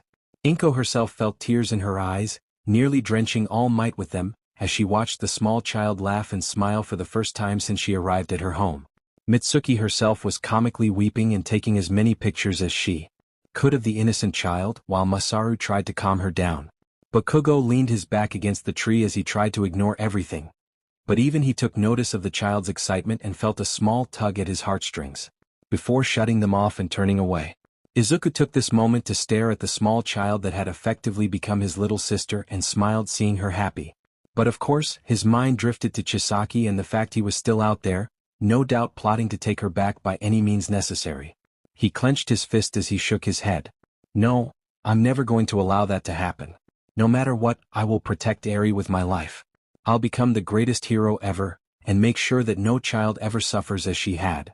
He silently vowed to himself. All Might himself vaguely thinking back to a time before when he and his master once watched a similar event before looking down to Izuku and noticing his expression. I know that look, young Midoriya, a look I know all too well. But fear not, I will help you protect her and help you master your abilities and one for all. He lightly coughed into his hand as blood stained the palm. Before my time is up.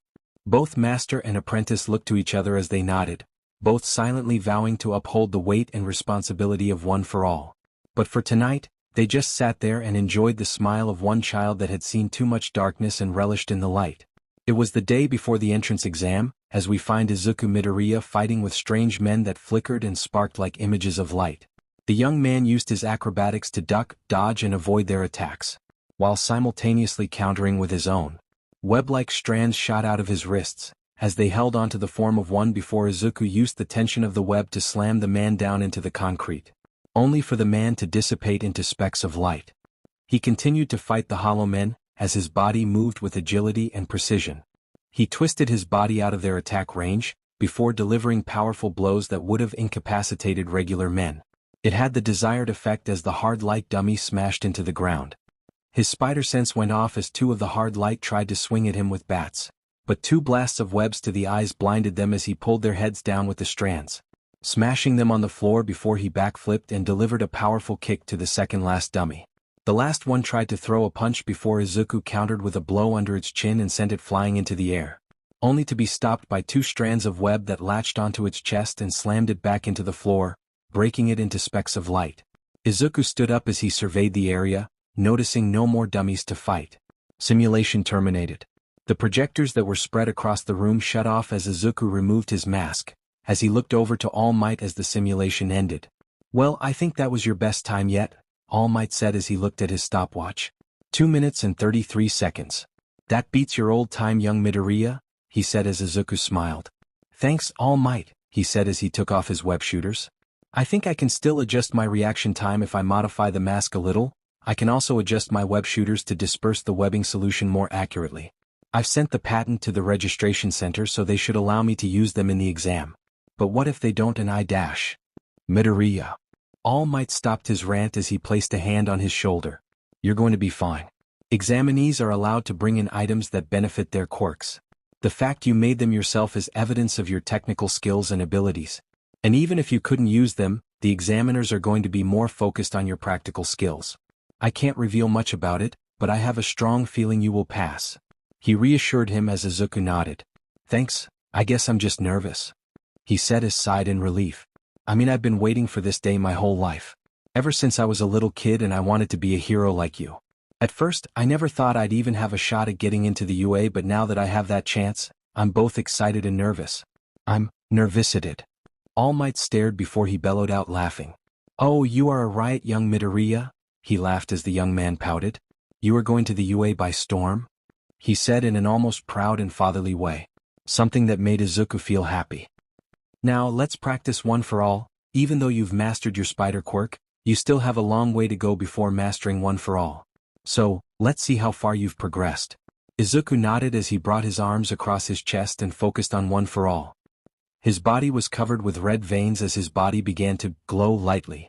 One for all. Full cowling 10%, he yelled out, electricity surging around his body. Simulation start. The holograms returned as Izuku pulled his mask back over his face and sprang into action. His body moved like an electric blur as he smashed into hard light dummies with ease. His strength far surpassed what he could do before, as the hard light exploded into fragments of light particles.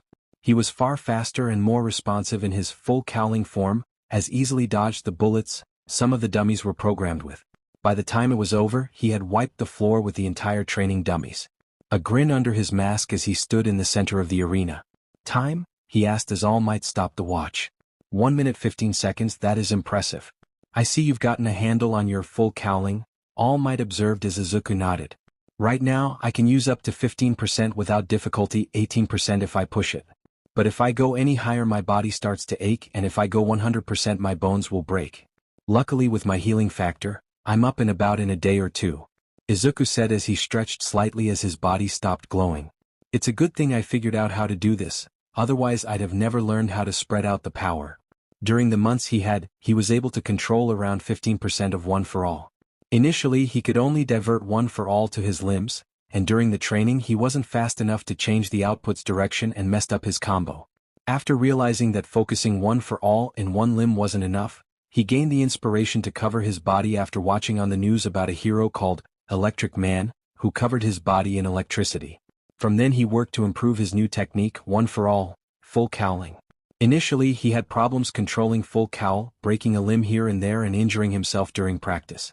If it wasn't for the fact he had a healing factor, he'd have suffered a more serious injury that would have delayed him by months.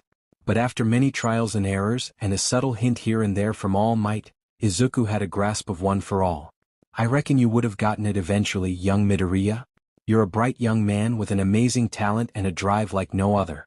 You're more than ready for the exam," All Might said as Izuku smiled. "But don't think it will guarantee you acceptance into UA. You still need to pass the written portion of the exam and impress the judges during the practical. Not to mention I will not be a part of the judging process, so I can't vouch for you. From here on out, it's up to you if you get in or not." "I understand, All Might, and I'm kinda glad actually. If I get in that way it wouldn't feel right," Izuku said as All Might chuckled. "You're an honest kid, I can't deny that. But don't worry, you're going to do great," he said as he smiled at the boy. "Well, that's enough for today.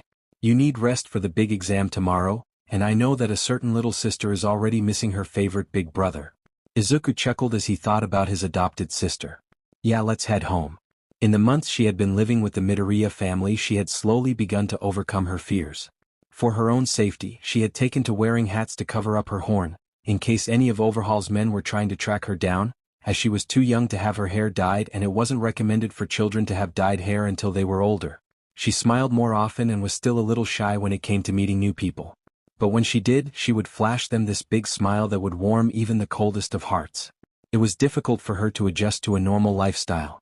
But by then she had been considered a member of the family, being especially close to her big brother, and wanting to cheer him on. She did however pick up some of the Midoriya traits, such as muttering to herself, waterfall tears that flooded the apartment whenever they watched a sad movie, and her obsession with heroes, especially her big brother.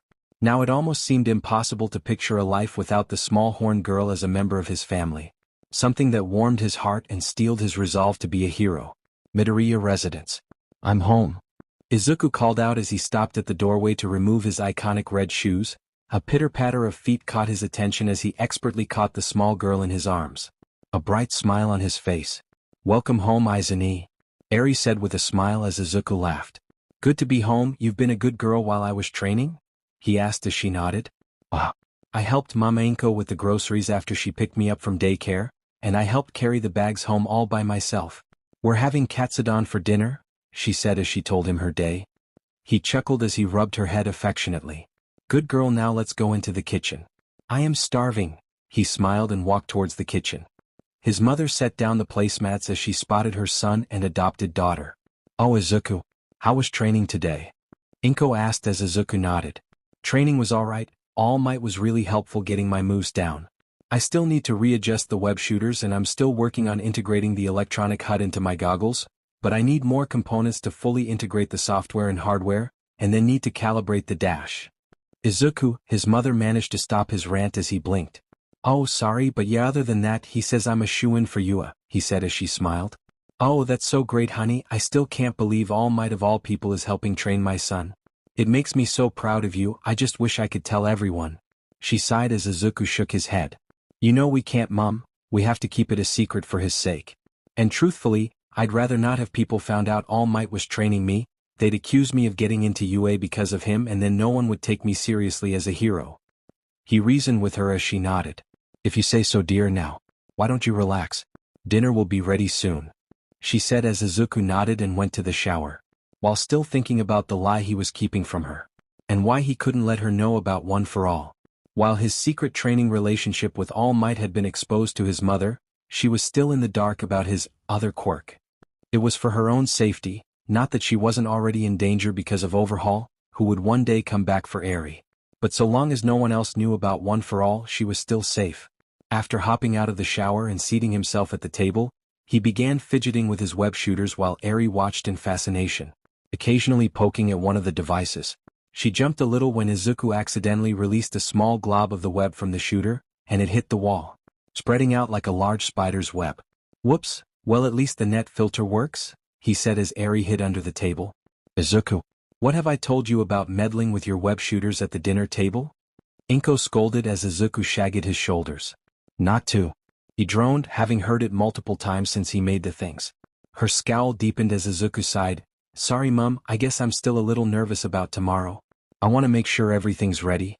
This is my one chance to get in and I don't want to mess it up.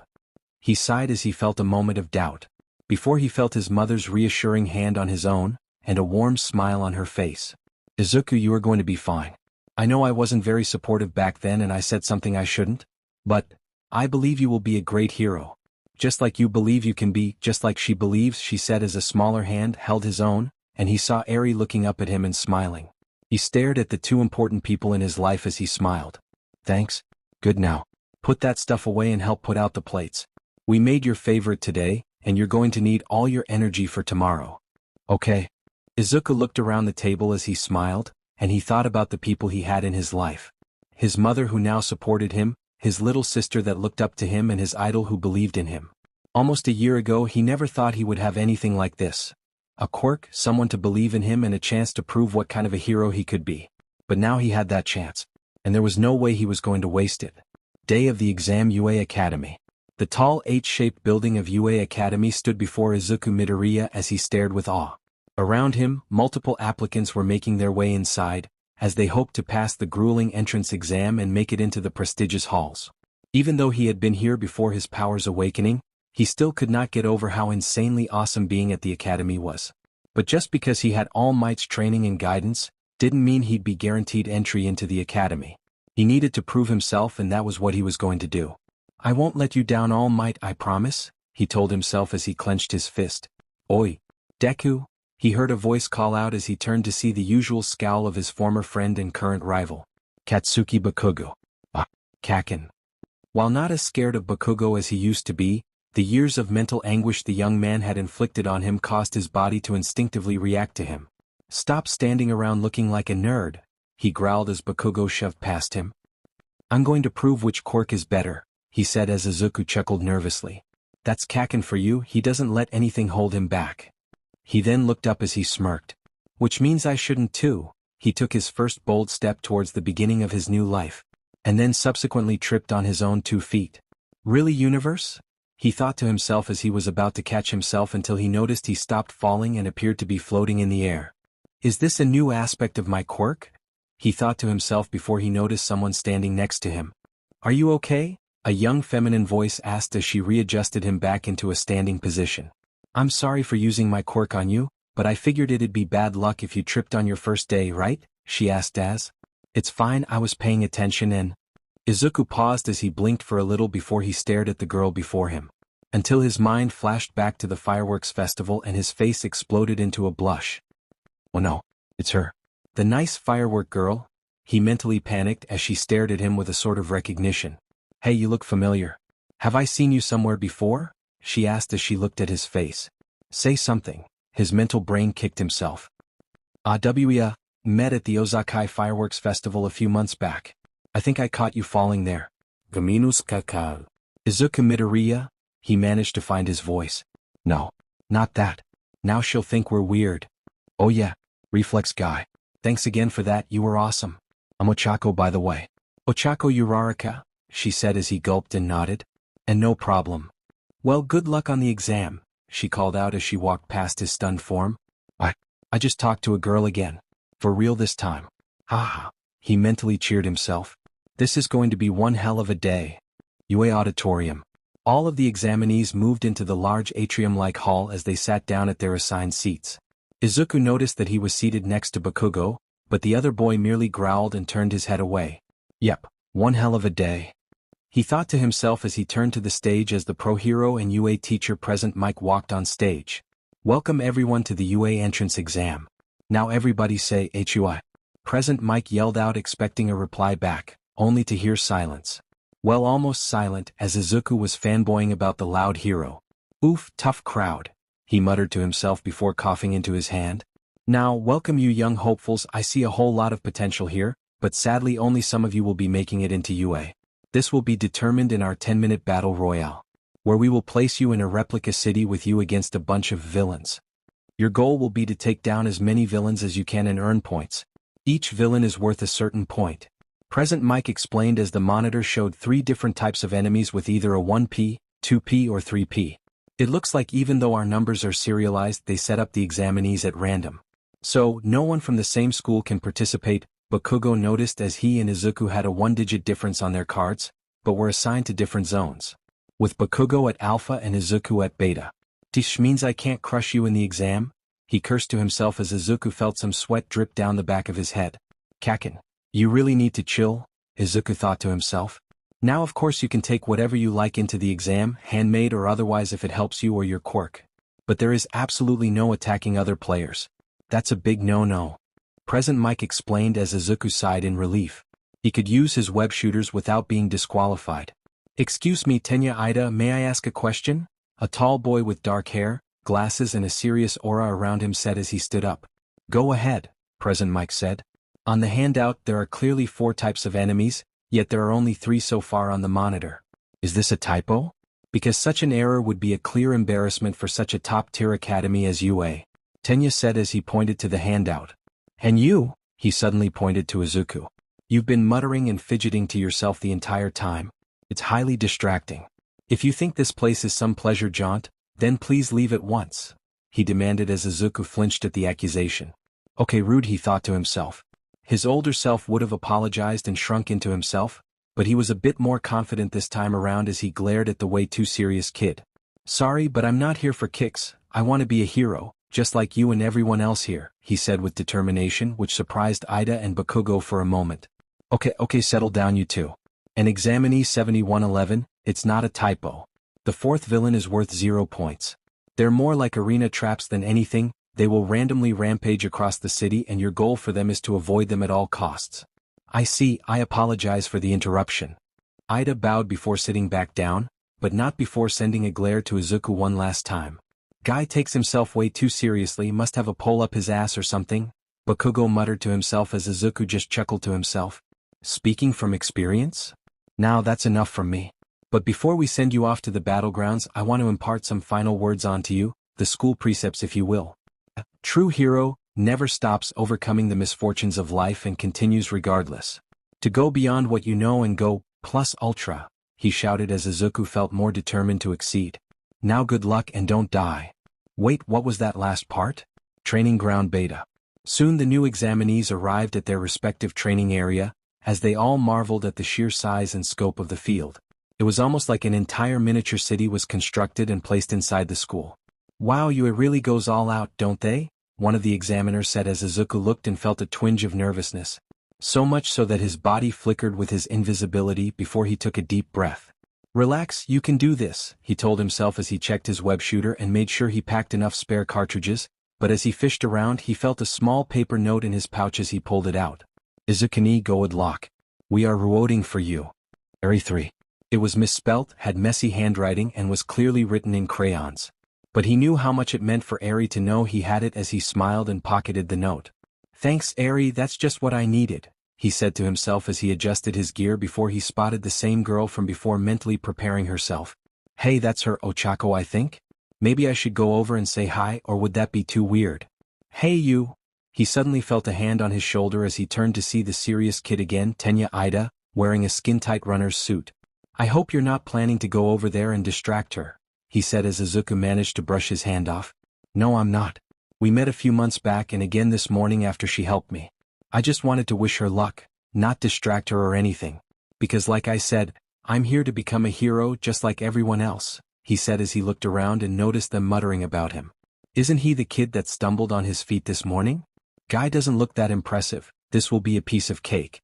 He could hear them talking about him, talking about how lucky they were that he wasn't a challenge to them.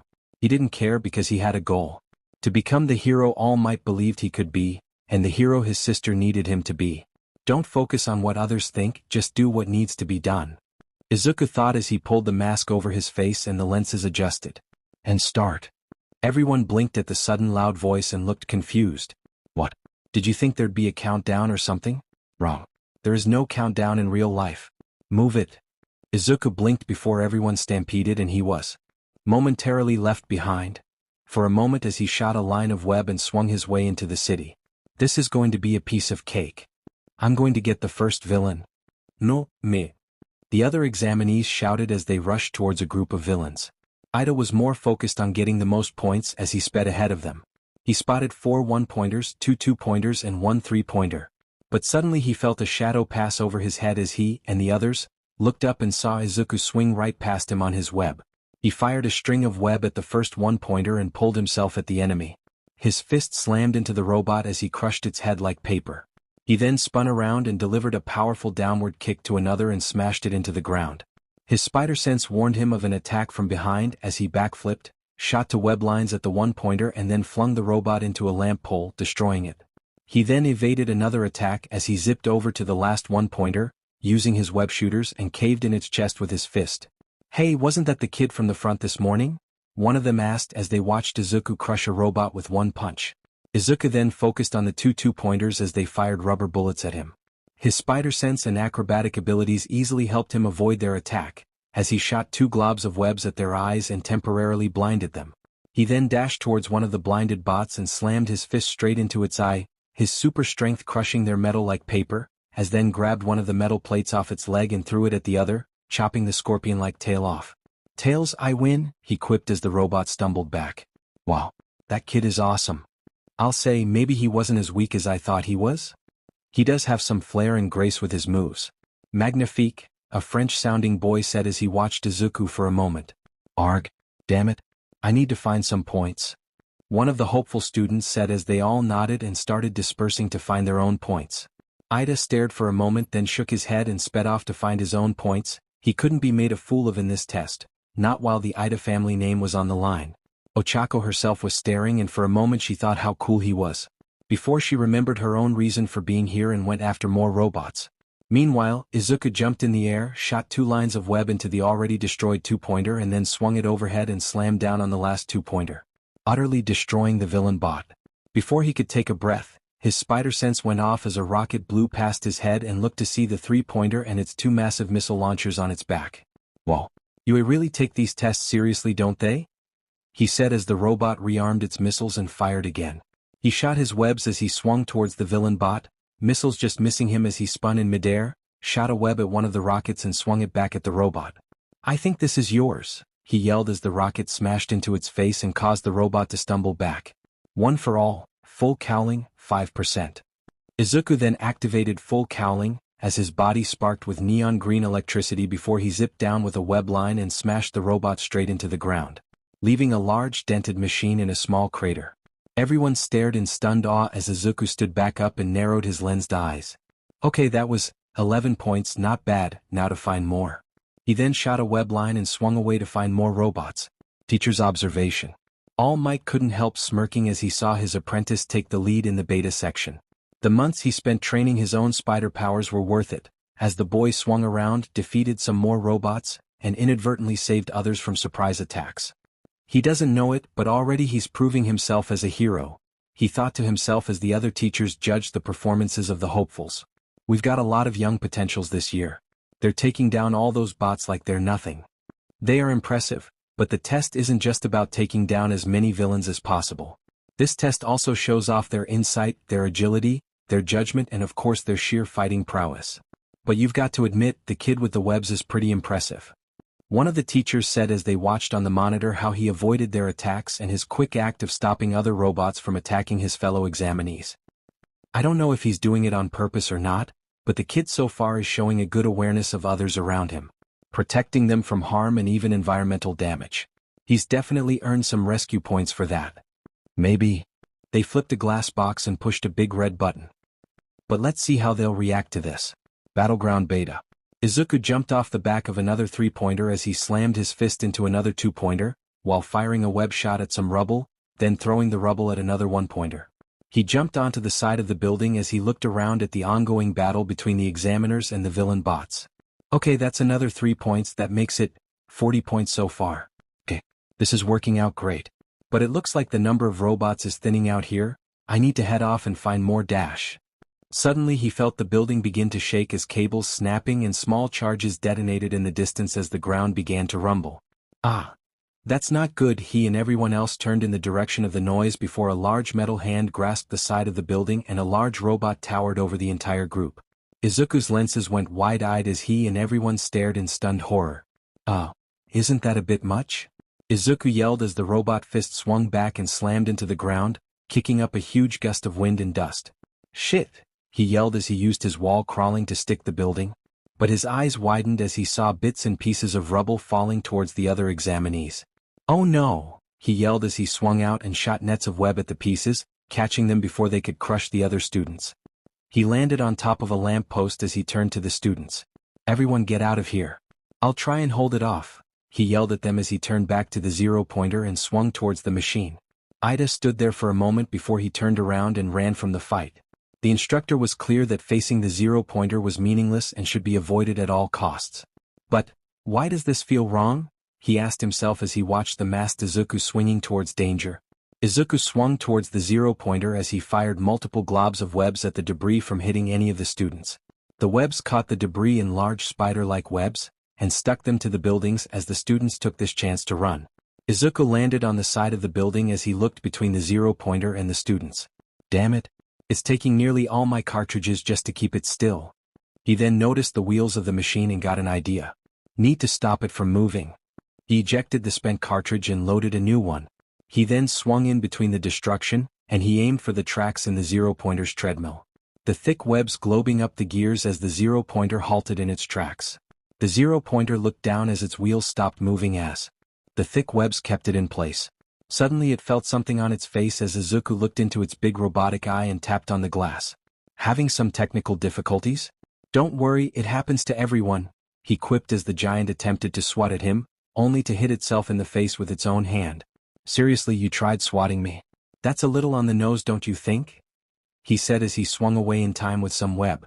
You're causing a little too much damage, big boy, he yelled as the giant's arm slammed into the building. Izuku then unloaded as much web as he could at the robot's arm as it was covered in web and stuck it to the side of the building. There. Now stay still and think about what you've done, he quipped as he adjusted the spent cartridges and loaded in a new one. 2 minutes left, he heard President Mike yell out as he grinned. Okay, 2 minutes left. That's good, everyone is almost out of the way. Maybe I can find just a few more points and dash. Ow. He suddenly heard someone yell as he snapped his head down and his lenses widened at the sight of Ochako Uraraka, as she tripped over some rubble and struggled to get up, due to overusing her quirk. Uraraka, he yelled before his attention was turned to the 0-pointer as it managed to break free of the webs and had a hand coming straight for her. And oh, he yelled as he quickly dived towards her. Full cowling took over his body as he accelerated towards her. Ochako looked up as the villain robot's hand came crashing down towards her, as she shielded herself with her arms in an attempt to protect herself and closed her eyes. But instead of being crushed by metal, she felt herself being grabbed and dragged into the air. She opened her eyes as she looked down at the fabric of a dark green tracksuit, and the artificial city below her. Confusion on her face, before she instinctively held on to whoever had just saved her. What the heck? She screamed as she and her savior swung high into the air. You okay? A familiar voice asked as she looked at the masked boy that had just saved her. Did you get hurt? He asked as she shook her head. That's good, I'll find you somewhere safe and sheet. Hold on. He was cut off as the 0-pointer had turned its attention to them and threw its fist at him. Time seemed to slow down as the fist came rocketing towards him and Ochako screamed. At that moment, Izuku channeled 100% of One for All into his right arm, as the sleeve of his tracksuit ripped, and his web shooter exploded from the energy, as his whole body was covered in green electricity. Detroit. The zero-pointer's fist came close to the pair as Izuku swung his own fist and screamed from the top of his lungs. Smash! Flesh and metal collided as a powerful shockwave reverberated before the sound of tearing metal, twisted steel and large explosions resonated louder than most. Everyone stared in stunned awe as the zero-pointer was blown literally in half, as the entire right section of the robot was reduced to twisted metal. The zero-pointer's red optics cracked and flashed red before dying and collapsing into the street. Whoa! Izuku looked on at the destruction. That was unexpected. It was then that gravity caught up with them as they began to plummet. Oh shit! He yelled as he went to shoot a web line but gasped in pain as his right arm was red and slightly swollen. Shit. I must have pushed my body too far with one for all. Damn it. I can't shoot a web line and hold her at the same time, shit. He cursed to himself as he and Ochako fell, only to suddenly stop in midair. Huh. He and Ochako floated above the city, suspended above the chaos down below. What is happening? Are you okay? He turned his head to Ochako as her palm was on his chest, as the 5 tips of her fingers glowed pink for a moment. A girl is touching my chest. No, not important. Focus? He shook himself from his stupor and nodded. Yeah. This is your quirk again, right? You can affect gravity, right? He asked as she nodded but seemed to be straining herself. Are you okay? I am fine. But if I overuse my quirk I get sick, so do you think we can get down safely? She asked as Izuku looked at his right hand and cursed. No good, my right arm and web shooter is completely busted, I can't hold on to you and swing us to safety. If I could switch the setting on my left to shoot a web net to catch us we'd be safe. But I can't with my right hand busted up. He explained as she nodded while trying to keep herself from blowing chunks. Hey, and not to be a pain, but I don't know how much longer I can hold us in the air, she told him as he nodded and weighed his options and formulated a plan. Okay, do you think you can switch the setting on my web shooter? He asked as she hesitantly nodded. Okay, how do I switch the setting? She asked as Izuku gestured to his left arm. There's a switch on the side, it should look like a spider's web. Do you see it? He asked as she nodded. Flip it to that, then hold on tight after you deactivate your quirk. She nodded as she switched the mode of the web shooter and wrapped her arms around his chest tight, which caused Izuku to blush more under his mask before he pointed his web shooter to the ground. You ready? He asked as she nodded. Okay, do it, he said as she pressed her fingertips together and gravity was restored to them. The pair plummeted towards the earth before Izuku aimed his web shooter at the ground and fired. The glob of web shot out, sped towards the ground, before exploding into a large net-like web as the pair landed on its surface. The tension caused the web to bounce slightly before it finally settled, and they sighed in relief. That was close. Are you okay? He asked as Ochako nodded before her face turned green and she held a hand over her mouth. She then leaned over the side and started puking sparkles and rainbows. Blar la la la la la la, she groaned out as Izuku cringed a little but patted her back for support. There, he said as he rubbed her back to alleviate the discomfort. Time's up, suddenly present Mike yelled as the pair blinked. That's IT for this year's entrance exams. We'll be posting your results in the next week. Good luck. Oh yeah, completely forgot we were in an exam, he said as Ochako wiped her mouth with her sleeve. Yeah. Kind of got caught up in the moment, she said as he chuckled. Are you okay? Your arm looks pretty banged up, she said as she gestured to his arm as he cradled it in his chest. I'll be fine. I've got a healing factor, so this should be all healed up by tomorrow morning. Or I can heal it for you now, young man. They both turned to the voice as Recovery Girl walked onto the scene. Recovery Girl, he said as he got up, expertly balancing on the web. I forgot you would be a part of this, he said as Ochako looked confused. You know her? She as Izuku flinched, realizing he may have given away his secret with Recovery Girl. And no, I just recognized her. Why yeah, she was a famous healing hero back in the day and I read an article that she took a job at U.A. I'm kind of a hero fan, he said as the old lady chuckled. Smooth save, young man, she thought sarcastically before she cleared her throat. Well, I am the school nurse after all. Now come down so I can heal you both, she told him as he nodded.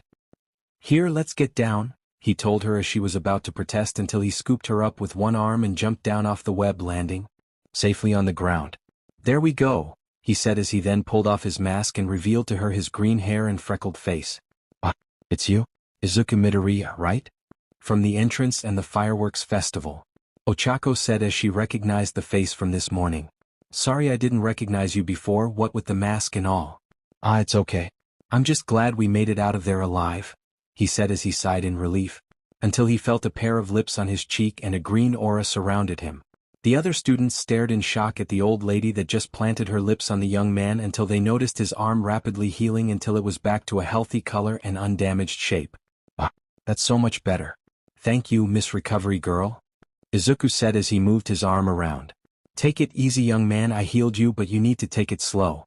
My quirk heals you, but it takes some of your stamina to do so. That goes for the rest of you, she explained to the rest of them, only repeating herself to Izuku to keep their involvement a secret. As for you, dear, here are some nausea tablets and some water, she told Ochako, who nodded in appreciation. Okay then, if there are any more, please line up and I'll deal with you all eventually, she told them as Izuku and Ochako were left to themselves. It's a good thing she's here, huh? Otherwise, this would have been hard to explain to my mum and sister, he said as Ochako nodded before she looked at him. Tell me about it, my parents would have freaked out if I got injured by a giant robot. But I guess that's what's to be expected of a hero, huh? She said as he nodded. She said as he turned to her. Thank you by the way for saving me back there. You didn't have to do that, you know? Well, what was I supposed to do, let you get hurt? That wouldn't have been very heroic, would it? But you probably lost time getting more points trying to rescue me, she argued as he shrugged. It's fine, I got around 40 points so I don't think it will affect me that badly. Plus, if I didn't try and rescue you, then I don't think I'd be able to call myself a hero, would I? He asked her as she stared at the boy with a look of admiration as she smiled. No, I don't suppose so, she said as she nodded. But still, thank you, I owe you, she said as Izuku blushed at her cute smile and scratched the back of his head. Last I checked I think we both saved each other. So how about we just call it even? He asked as she nodded. Deal, she said as she knew what she needed to do. By how did you do that before? You completely wrecked that robot with one punch. That was amazing, she said as he blushed. Hey, well, it wasn't that big of a deal really. Weird, you were a lot more confident a second ago? Well, that might be due to the mask. It kind of helps me focus and hides my fear a little. Well, I can barely see anything, Ochako explained as she put on the mask. Wait, don't put that on. It's probably all sweaty by now. The two started to chat with each other. Meanwhile, Ida was looking at the boy as he kept thinking back to earlier. I don't get it. We were told to avoid that zero-pointer because it was worth nothing and only got in our way. Everyone else had the sense to run away from it, yet he went up against it, saving all the others from its attacks when he was perfectly fine and out of its way. He even risked himself to save that girl without any hesitation. He analyzed as he thought about the moment Izuku saved Ochako. Honestly, if it hadn't been in the middle of this exam, I would have jumped in myself. Ida cursed to himself before he paused. Wait, maybe that's the point? But if that's the case, then that means. He looked over to Izuku, who was slightly red-faced as Ochako was praising him for his actions. 1 week later, Midoriya residence. Izuku hung upside down on his web as he nervously waited for the results of his exam. His hands were busy with his web shooters as he tinkered with the mechanics of the device. And because he had to build a new one to replace the one that got destroyed in the exam. It was a common thing for him to do now, ever since he got his spider powers, and oddly helped him relax. Although, relaxed would be a kind word. Maybe if I alter the pressure gauge that could produce more webbing. No, then I'd have to adjust the cartridge size and recalibrate the circuits to compensate. These are bully enough as it is. I need to see if I can redesign them to minimalism space without sacrificing the quantity of the web fluid. But what if Izumi, you're doing it again? He snapped out of his muttering as he turned to see Eri sitting in a web hammock he made while reading one of her favorite children's books. Sorry Eri. I guess I got a little carried away there. It's just something I do to take my mind off things. About the exam? She asked as he nodded. Why are you worried? It's just an exam, right? Well, the exam is supposed to tell me if I made it into UA or not. If I did, I could become a hero. If I didn't, well, I'd have to try somewhere else, he explained as she nodded a little. Don't worry, you'll succeed, she said as he raised a brow. How are you so sure? He asked as she hopped off the hammock and raised her arms. Because, you're my hero, she said as he smiled, hopped down from the web and gently picked her up in a hug. Thanks, Eri, that helps. Suddenly his door burst open as Inko came stumbling into the room. Izuku, it came. It's here. Letter. U.A. she shouted with equal amounts of excitement and nervousness as Izuku took the envelope in his hand. He, his sister and mother stared at the sealed envelope as they anxiously waited for Izuku to gather the strength to open the letter. With a deep breath, he opened the letter and finds a small puck-like device before a hologram appeared before them. "Greetings, young Midoriya." All Might in his hero form yelled as he appeared in the hologram. All Might? Inko and Izuku scream, as Eri manages to cover her ears in time. "I know what you're thinking, is this supposed to be from U.A? Well, if you remember, young man, I have applied as a teacher here. Sorry it took a little while to finish up the paperwork. But now I can, I have to speed this up. How many more of these do I have to film?" "That many. Oh geez. Maybe they should have edited that out." Izuku and Inko thought at the same time, while Eri just pawed at the hologram in curiosity. "Now, for the written portion of the exam you did remarkably well. I suppose that extra time you had to study paid off?" he said as Inko beamed with pride at that. "As for the practical exam, well, I must say, young Midoriya, you continue to surprise me in every way possible," he spoke as Izuku raised a curious brow. "You took down a total of 40 villain points, and that alone would guarantee you entry into UA Academy? But let me ask you something, what is a hero's real duty?" Izuku paused for a moment as he thought about it before his eyes widened in realization. If a hero's job was just to beat up the bad guys, then we'd all be nothing but a bunch of thugs with superpowers. No, a true hero's duty is to protect the people around them, to shelter them from the tyranny of evil and chaos. During the exam you demonstrated this well, knowingly or otherwise. Then again when the 0-point villain appeared, and you bravely drew its attention from others. And let's not forget when you saved that young girl's life from the 0-pointer's wrath, he explained as he then grinned. "But that's not all. Take a look here." Suddenly the screen changed to Ochako as she appeared to be meeting Present Mike. "Oh, excuse me? Uraraka." Izuku screamed with a blush on his cheeks. "Hey, isn't that the girl you met at the fireworks festival?" Eri asked as Inko looked over to her son and had wide eyes and a huge smile on her face. The boy in the exam earlier, he had messy hair and a plain-looking sort of face." Izuku Midoriya." "That's me," he said out loud while Inko worried about how her son was excited when she called him plain-looking. I was wondering if it's possible to give him some of my points?" she asked as both Inko and Izuku stared in confusion. "Why would you want to do that?" "From what I gathered, he earned quite a few points in the exam already," Present Mike had asked, with a somewhat knowing grin on his face. "I know, but he risked his life to save me. He would have earned more points instead of trying to rescue me. And I can't just accept that. So please give him some of my points to make up for the ones he lost. Please," she begged as she bowed to the man. All Might paused the video as he turned and smiled. "In the short time you've had your quirk, you've already inspired others to greatness. Tell me, do you honestly think that a place like UA wouldn't be looking for qualities such as these? That's where you're wrong, young Midoriya. This is why they also graded you with rescue points. And guess what? You earned a whopping 75 points. Plus, young Uraraka, who earned 65 points. Combine your 40 with the 75 rescue points and you earned 115 points, putting you at the top of the leaderboard," he said as Izuku stared at the projection in stunned awe and the man smiled at him from the projection. "Welcome, young Midoriya, to your hero academia," he finished as the projection cut off. Izuku turned to his mother as a smile crept on his face before tears started forming in his eyes. Tears also appeared in Inko's eyes as she embraced her son. A happy laugh and cry left their throats as they celebrated his triumph. Young Eri embraced her brother too as he circled his arm around her and nearly flooded the apartment with their tears. "I'm so proud of you, Izuku," she said as Izuku smiled back. "Thanks, Mum." This was the beginning of Izuku's journey to becoming a hero, and there was no one else he would celebrate this moment with. "So, who's this Uraraka girl?" his mother suddenly asked as his face exploded in blush and his invisibility kicked in. "Mum? Hide." Izuku was relaxing in his room, a happy smile on his face as he relished the fact he made it into UA. He made it into his dream school on his first try and he was one step closer to reaching his goal of becoming a hero. All those months of training, all that handwork and all that time he spent studying and developing his web shooters had finally paid off. He was going to the U.A Academy. The school was renowned for creating some of the greatest heroes in the world. Not only that, but he also managed to impress the judges enough that he got the #1 ranking in the entire exam. All Might himself had a perfect score of 200 points when he applied. And that record was hard to beat with few ever reaching anything past 98 or more. And now Izuku Midoriya was the probably second person to ever have a high score. A high score, number 1. Suddenly his eyes snapped open as he realized. Oh. Loud banging started resonating from his front door and a familiar voice screamed out. Where is he?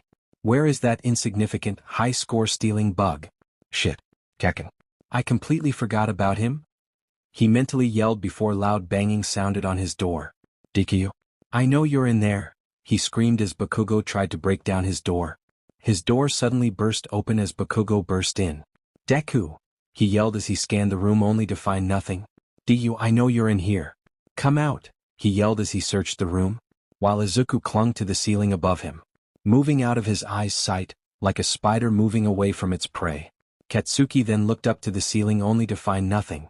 He walked past Deku's desk as Deku hid in the small crawl space. And just as Bakugo snapped his head to the crawl space, he was gone. He then walked past his drawers, just as Izuku's head popped and Katsuki snapped to them, only to find nothing. He cursed as he looked around for the boy, that was now clinging to his back in a panic. Bakugo then snapped around and spun around feeling behind him, only to find nothing. He cursed as he continued to search for the boy, who was standing right in front of him completely invisible, as sweat began to drip down his forehead. Where the F are you? He growled only for his mother to burst into the room. Oi Katsuki. Don't be rude you little twerp, she yelled as the boy snapped to her. Shut it you hag. I'm not leaving until I find that score-stealing FUC dash. He paused when he saw a curious-looking Eri staring at him. Jerk, he finished before Mitsuki grabbed him by the ear. Don't care. You came second. It's not the end of the world. Come on. We're going home, she yelled as she dragged the boy out by his ear. She then turned to Inko and politely smiled. Sorry about that, Inko-chan. We'll pay for the door, she said as she pulled the boy's ear. You are in so much trouble, you little brat. Let go of me, you old hag, he yelled, kicking and screaming as he was dragged away. Masaru politely apologized and followed his wife and son. Inko and Eri stared at the bizarre scene as Izuku appeared beside them, after using his invisibility to hide from his angry childhood friend. I think I'm going to stay home tomorrow? Good idea, honey, Inko said as Eri tilted her head in confusion. Cry baby, was all she said as Izuku chuckled at his sister. Today was a big day for Izuku Midoriya. Today was the culmination of a lifetime of dreaming and months of training. Today was the day he would attend the UA Academy, the best and most renowned hero schools in the entire world. Sure, there were other great choices out there and some of them had produced many great heroes. But none of them could compete with the fact that the number one hero, All Might, had attended their sacred halls. It was because of this there were so many that attempted to gain entrance into the prestigious academy. And it was part of this reason that Izuku was determined to get in. Are you sure you've got everything? Yes, Mom. What about your handkerchief? Do you have enough tissues? What about your web shooters? Did you make enough web fluid? Mom, I'm fine. I've got to go, he said as he struggled to put his shoes on, while Eri was hanging on to his back. Eri, I need to go. Can you please get off me? He kindly asked as Eri shook her head. I want to go with you, she moaned into his back as he chuckled and reached behind him and held her in his hands. I know you do, but I don't think UA will let any visitors in so soon without authorization from the school. But tell you what, I promise when I get home I'll take you for a swing around the warehouse, okay? He asked as her eyes sparkled and she nodded. Promise? She asked as he held out a pinky to which she locked hers with. I promise, he said as Inko smiled at the two.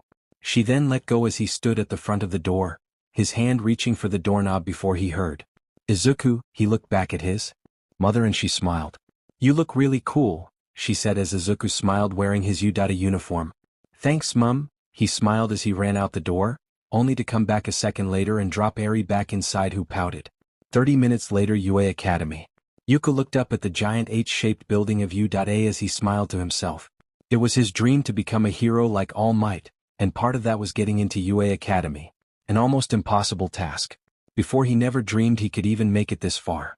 But now thanks to his new quirk and All Might's belief in him, he was one step closer.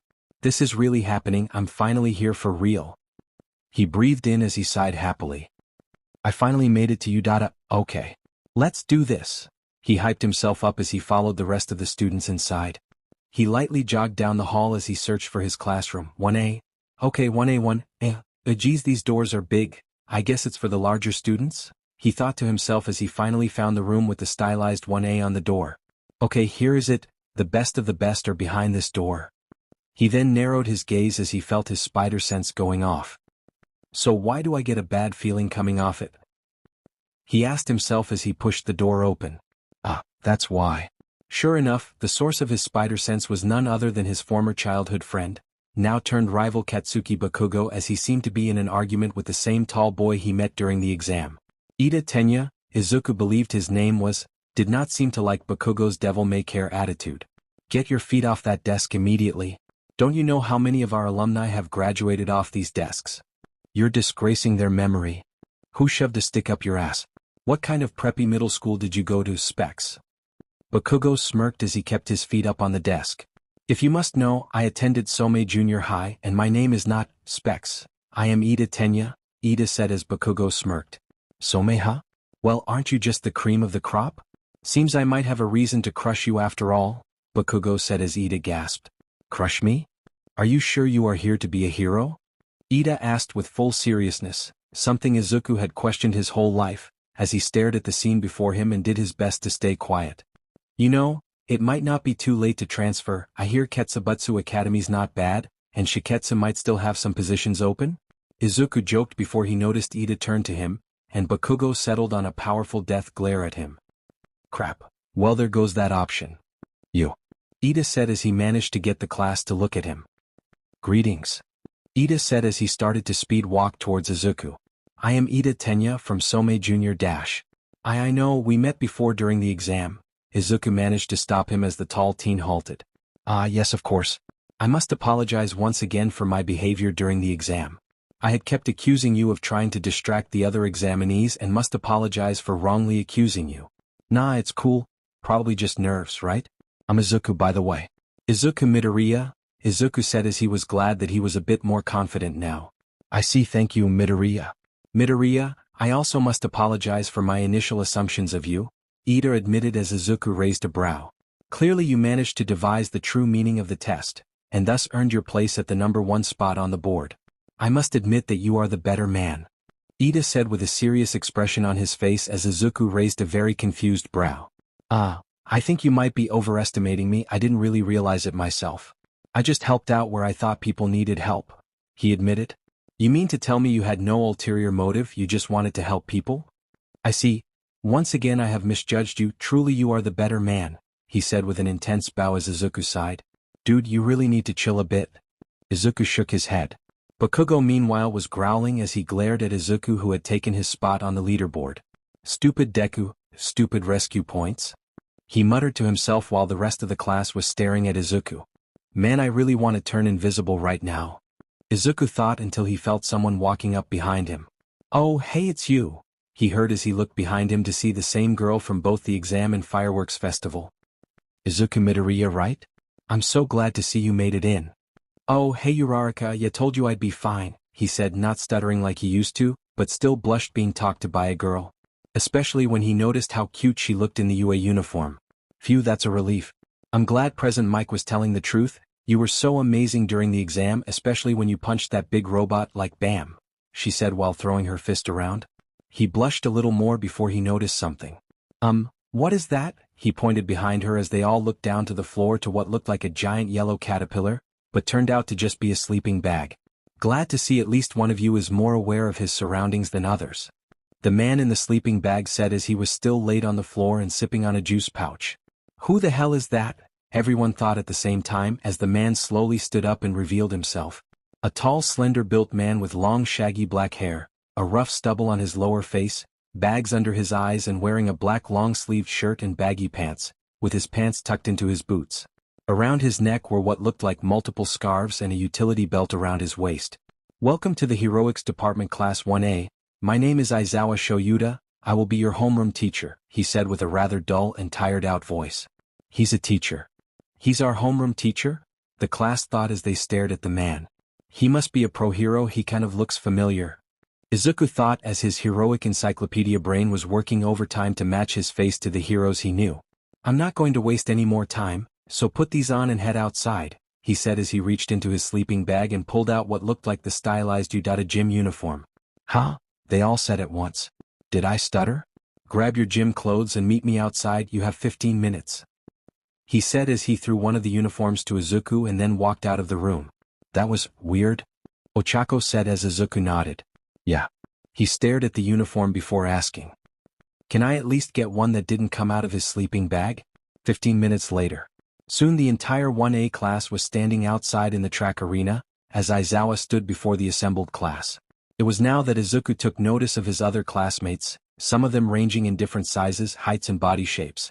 One of them was even invisible and just floating clothes. And one looked like he had grapes on his head.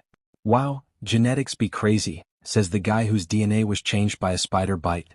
He thought before returning his attention back to Aizawa. I'm going to cut to the chase and tell you why I made you come out here. Before I can accept any of you as students, I want you all to perform a quick assessment test, he explained. What? Most of the more vocal students said as they stared at the teacher. But what about the orientation ceremony? Uraraka asked as Aizawa shrugged.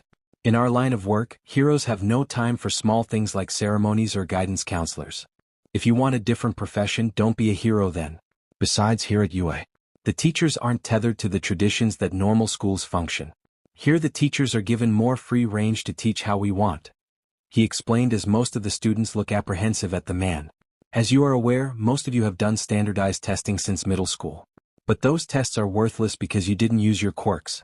It's an outdated system so all the kids at school can feel equal to one another, but that is not the case here. Izuku Midoriya, he said as he snapped his gaze to the boy. You received the most points during the exam. What was your highest score during the softball throw? He asked with a subtle glare to the boy. If I'm honest, he said with a hint of embarrassment. He barely even got a foot away. Bakugo interrupted as Izuku sighed and nodded, while Aizawa turned to him. I don't appreciate interruptions, but in this case. Bakugo, would you like to perform the softball pitch while using your quirk? He asked as Bakugo blinked then grinned. Sure thing, teach. He said as he shoved past Izuku, grabbed the ball from Aizawa and stood at the center of the circle. Bakugo raised his arm back, took one smirking look at Izuku before he threw the ball as hard as he could, ignited the sweat on his palm and rocketed the ball away while screaming. D. A large shockwave blew dust everywhere as most of the students looked impressed, while Izuku just stared bug-eyed at Bakugo. Die? He thought as Aizawa looked at his phone. Did he imagine I was at point-blank range from that throw? Before anything else, we need to know the maximum potential of your quirks. This will then become the basis of your hero foundation and build you up from there. He said as he showed the class the score of 705.2 meters. Whoa, most of the class said as Bakugo smirked. That is so cool. Yeah, I want to go too. This is going to be so fun.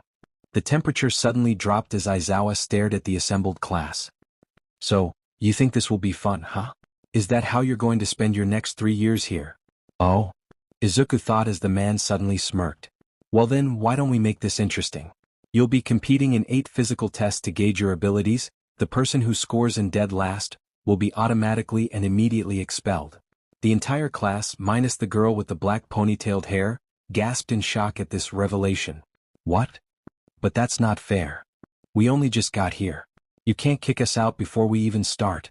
That's just not fair, the class yelled amongst themselves as Aizawa shook his head. Oh really, it's not fair? What about tsunamis, massive earthquakes and ego-mad villains? Does that seem fair to you? Or what about kids that are taken off the street and abused by terrible people? He spoke as the class piped down. The last one made Izuku think about Eri and her years of captivity as he gripped his fist. At any moment one or all of these things can happen at once. It's our job as heroes to reverse and preserve our fragile society. If you think you can attend this class and then head down to the local McDonald's for a friendly chat, well too bad. Because the next 3 years will be filled with hardship, pain and suffering. I expect you all to pass these trials and go as this school's motto, beyond yourself and go, plus ultra, and by the end you might become heroes. He said as the class felt a moment of trepidation. But Izuku he held his fist tight as he glared right back. Aizawa noticed this and smirked slightly at the determination in his eyes. Now let's get started. Test 150 meter dash. Ida rocketed far ahead of his competition as he easily passed his opponent. The engines on his calves started to cool down as the robot read out his time. 3.04 seconds. That was a bit of a workout. I had to shift into third gear, Ida thought to himself as Aizawa nodded. Well, no surprise he got the top score in the 50-meter dash so far. Now about the others. He looked over to Ida's opponent, a frog girl named Azuitsuyu that passed with 5.58 seconds. Ochako made her clothes weigh less as she and a boy with a tail, Mashireo, both passed with a time around 7.15 seconds. Up next was a boy with a strange belt around his waist, named Aoyama, and a girl with pink skin, hair and small horns named Mina Ashido. As they got lined up, well, she did, he just turned around and faced away from the line. Then when the timer started, he fired off a powerful laser from his stomach and shot himself forward, passing her by. Only he tumbled halfway there, got overpassed and then repeated the process, ending with a time of 5.51 seconds each. Magnific, no? If I shoot any longer than a second, my tum-tum will collapse on itself, he spoke as everyone raised a brow. We didn't need to know that. They thought all together. Bakugo and Izuku lined up as Aizawa had his eyes settled on Midoriya. He was aware of the young man's entrance exam as he had watched the footage. He was somewhat impressed with his abilities and could tell the boy didn't know about the rescue points but chose to help his fellow examinees regardless. But that power he had shown at the last minute, as well as the police file he managed to acquire on him. He could tell the boy was an instant magnet for trouble. He needed to see for himself what this boy was capable of and if he was serious about being a hero to help others. Or just be another showboat like all the others. Bakugo looked over to his opponent as he was determined to upstage Deku. He knew his quirk was stronger than Deku's, but he wanted to show it to everyone else, prove that he was going to be the #1 hero and they were just in his way. Deku, prepared to be shown who's the top dog around here. He smirked as Izuku breathed out and concentrated. This Aizawa guy looks serious. If I don't go all out, he may just cut me from the class. I need to go to my limit and prove I belong here, otherwise all my training will be for nothing. He thought as he concentrated and got into a startup position. Go. Bakugo took off with a blast, using his quirk to propel himself forward and try to leave Izuku in the dust. But then his and everyone's eyes widened a little as red marks appeared over Izuku's body before they faded and he was softly glowing green electrical energy. One for all, full cowling, 15%. He mentally screamed as he shot past Bakugo and crossed the line first. 2.08 seconds. The machine called out as all the more vocal members of the class called out in awe. Oh, he beat that speed guy's score by a full second. Seriously, man. That was intense. Way to go, Izuku. Akeo yelled out as she cheered him on. I must admit even I am impressed even though he beat my score. Once again I underestimated it. Ida yelled while bowing. Bakugo just started with a stupefied face before it slowly morphed into a look of rage, and small crackles popped around his hands and he was about to charge at the boy. I wouldn't try that, Aizawa said as Bakugo snapped to him as the man glared at him. You came in second, now move aside. Bakugo growled and was about to yell but the glare from the man had made him wisely shut his mouth and he shoved his hands in his pockets. No one at his old school had talked to him like that. Made him angry. Aizawa meanwhile looked at Izuku as he studied the boy. Izuku felt a little more confident as he flexed his hands. Test 02 grip strength. The group was given a device that measured the exact strength of their grip as they were all allowed to use their quirks. Supposedly they were designed by the UA R&D department to be resilient against any type of strength-enhancing quirk. Or at least, they were. Izuku stared at the shattered remains of his gripper as it sparked and fizzled before dying. He didn't mean to break it, he just wanted to pass the test. It's not his fault he didn't account for his spider-enhanced strength plus 1 for all at 15% would be enough to break the darn thing. He let the pieces fall to the floor as everyone around him was staring at him, as he flexed the last bits of metal from his hand. Ah. Sorry, he said nervously as Aizawa sighed and shook his head. Nice grip. The boy with multiple limbs said with a nod of respect as he beat his score by, well, a lot, and of course left Bakugo fuming with rage. Test 03 standing long jump. During this course of the test, it was clear that both Azui and Izuku would win as both of them had impressive leg strength, easily passing over the hurdle. Although Izuku felt her staring at him a lot during the exam as if she was staring at his soul. Maybe it had something to do with both their physiology being natural enemies, or mutual partnership in one case with the chiasmaclies ventrimaculata, also known as the dotted humming frog, and the burrowing tarantula Xenesthus imanis. Really, they do look it up, people. Either way, Izuku didn't know whether to be afraid of Tsuyu or not. Hi.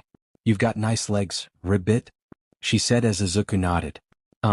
Thank you, he said with a blush on his face, not noticing the glare from Uraraka before she shook her head. Test 04 sideways jumps.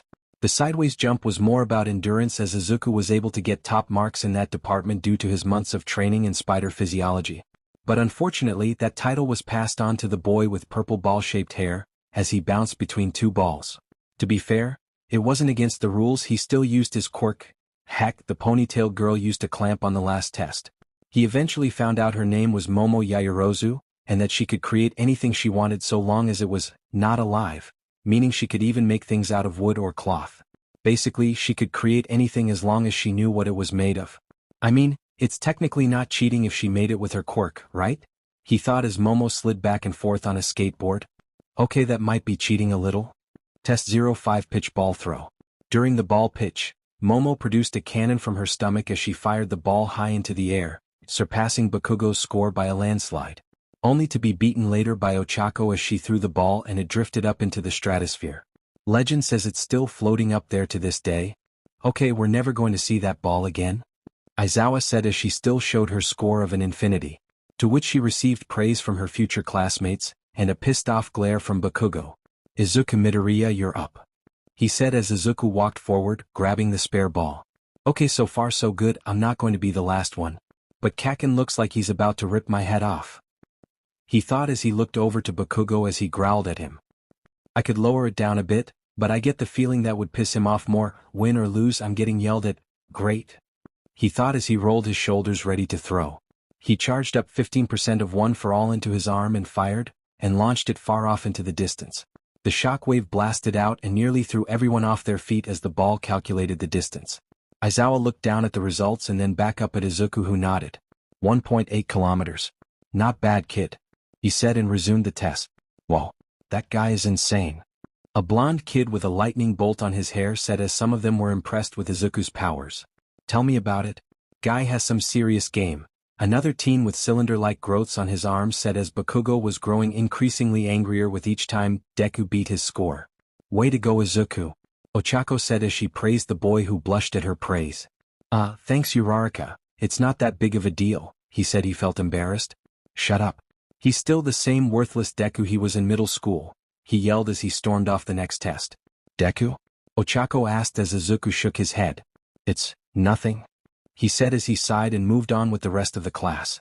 But Ochako gave him a concerned look, as she wondered what the story was between Izuku and Bakugo. Meanwhile, All Might lurked around the corner of the building as he observed the test from afar. He was so far impressed and proud of his young protege for doing so well in Aizawa's infamous quirk test. The man was infamous amongst the staff for expelling an entire class of students because he believed they weren't ready for the hardships of becoming a hero. He was, as young Bakugo would say, a real hard ass. Sure, they were re-enrolled later on, but the man had a zero tolerance for lollygagging. The real problem right now though is young Bakugo. He looks like he's about to go nuclear any minute. He observed as he noticed his hands crackling with small pops and sparks. That boy is used to being on top of everything, but now that reality is starting to crumble. You've been on that high horse for a long time, young Bakugo. How will you react when you're bucked off into the dirt with Midoriya? All Might thought as he observed the young man. Bakugo glared with increased intensity as Izuku continued to outpace him in all the exams. It was bad enough that the Deku had taken his spot on the leaderboard, he was also proving how much stronger physically he was. It made him angry but also strangely invigorated. He couldn't help but think about what Deku's trainer had told him, about how Deku was somehow stronger than him. It made him want to try even harder during this test, push himself harder and prove he was better than Deku. But at the same time he just couldn't get over the fact that Deku was beating him and it was damaging to his pride. Stupid Deku, why couldn't you just stay in the dirt with the rest of them? He angrily thought as he shoved his hands into his pocket and walked off. Test 06 sit-ups. The rest of the test continued as Izuku managed to show off his endurance during the sit-up portion, as he had been training since he had gotten his spider powers, which had given him an increase in stamina. Bakugo had attempted to outpace him, but eventually wore himself out and came second, and nearly threw out his back. F***Deku. He groaned as he held his back while the rest of the class watched Izuku finish his. But Izuku had his own problems as his partner for the sit-ups was Ochako, as she had to hold his legs during exercise and hers vice versa. Poor boy almost died from heatstroke. Are you okay? Your face is looking red, Ochako asked as Izuku kept his eyes averted while doing the sit-ups. I'm fine. Don't worry about me, he said as he felt her hands on his shins. I really hope I get used to this. You won't. Test 07 seated toe touch. Izuku once again displayed his unique spider abilities as he was able to complete the seated toe touch. Due to his enhanced flexibility, he was able to fully touch his toes and bend himself in an almost unnatural pose. Doesn't that hurt? Ochako asked as she watched over the boy. Not really, I think it has something to do with my quirk? He pondered as he did his best to both bend himself and not get distracted by the fact a girl was talking to him more in one day than in his collective lifetime. That's still pretty impressive, the pink girl Mina Ashido said as she bent down to the boy. Have you ever thought about dancing? She asked as Izuku shook his head, even though he was bent over. And not really. He said he tried to avoid looking at them. Why are girls suddenly talking to me? This is too much. Meanwhile, a boy with purple grape-like hair was glaring with intense fury, more so than Bakugo, as he saw Izuku getting chatted up by some of the hottest girls in the class. So unfair. Mineta muttered to himself as he bit his lip until it bled. Test 08 Endurance Run. This isn't so bad? Izuku thought to himself as he and the others continued to do their laps around the running track. This portion of the test was more than likely to gauge their level of endurance while out on patrols. So far the ones that were starting to become the most winded were Mineta and the invisible girl, who stumbled slightly. She was about to fall over when Izuku sensed her fall and managed to grab her. You okay? He asked as she nodded. He assumed as his face still flushed red. Yeah, like thanks. That was really sweet of you. She said she got back up. Man, who would have thought this test would be so hard? She slightly complained as Mineta had finally given up and left the track. Well, endurance is important, I suppose, he argued as they continued their laps. Well, thanks, she said, trying to remember his name. Izuku Midoriya, he said as she nodded. Right, thanks Midoriya, I'm Toru Hagakure, you're really sweet, she said and continued her run. Izuku smiled as he continued to run, not noticing a small glare coming off Ochako as she watched the interaction. Where did that come from? She asked herself as she continued to run forward. All Might meanwhile watched from the sidelines as he smirked. Midoriya, my boy, you make me so proud sometimes, and a little worried. The day finally ended as the class gathered around to see the results of their hard work. They were especially anxious, seeing as the person who scored last on the test was supposed to be expelled from UA. Most of them held on with bated breath as Aizawa had them gathered. I don't need to remind you what's at stake here, the person who came in last will be going home, he said as they nodded and he showed the scores. Now bear in mind this was only the aggregate total of your scores. If I had to fully tally all your scores, it would take far too long and it sounded like a hassle to me. So laid back, everyone thought as he displayed the list. At the top of the list was Momo's name, mostly due to the fact she used tools during her exam made from her quirk. There was no way around that, but below her was Izuku Midoriya, followed by Shoto Todoroki came in third, followed behind by Bakugo.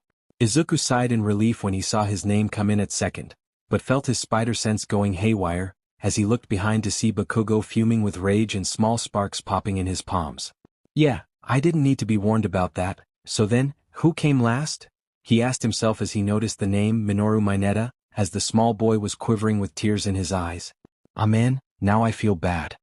He thought to himself, wondering what was going to happen to him before Aizawa said, Oh, by the way, the whole expulsion thing was a lie. The entire class stared wide-eyed as the man plastered the biggest grin on his face.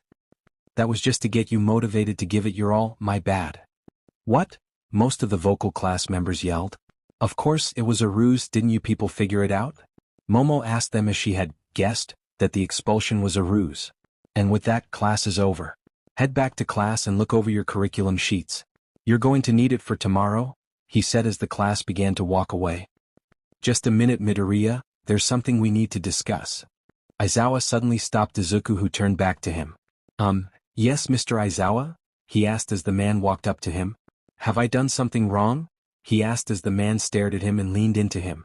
I know, he suddenly said as Izuku looked confused. About the incident a few months back, about your illegal act of vigilantism? He said as Izuku's eyes widened. I know you were the one that actually fought those thugs back there, and not All Might, it didn't take a genius to figure it out. He said as he glared into his eyes. From what I read in the report, you did it to save the life of a little girl, commendable, but reckless. That kind of recklessness is dangerous.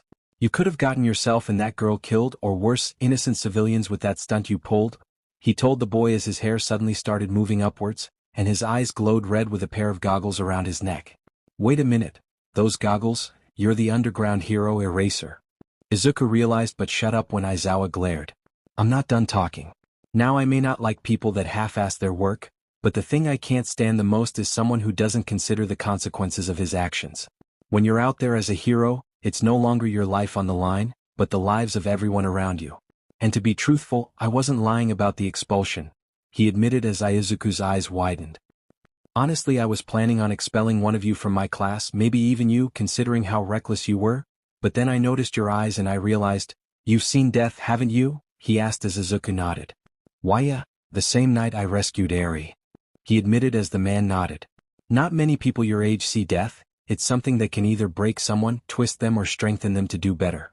I saw how you put your all in today, but my question now is this. Do you truly have what it takes to be a hero, or not?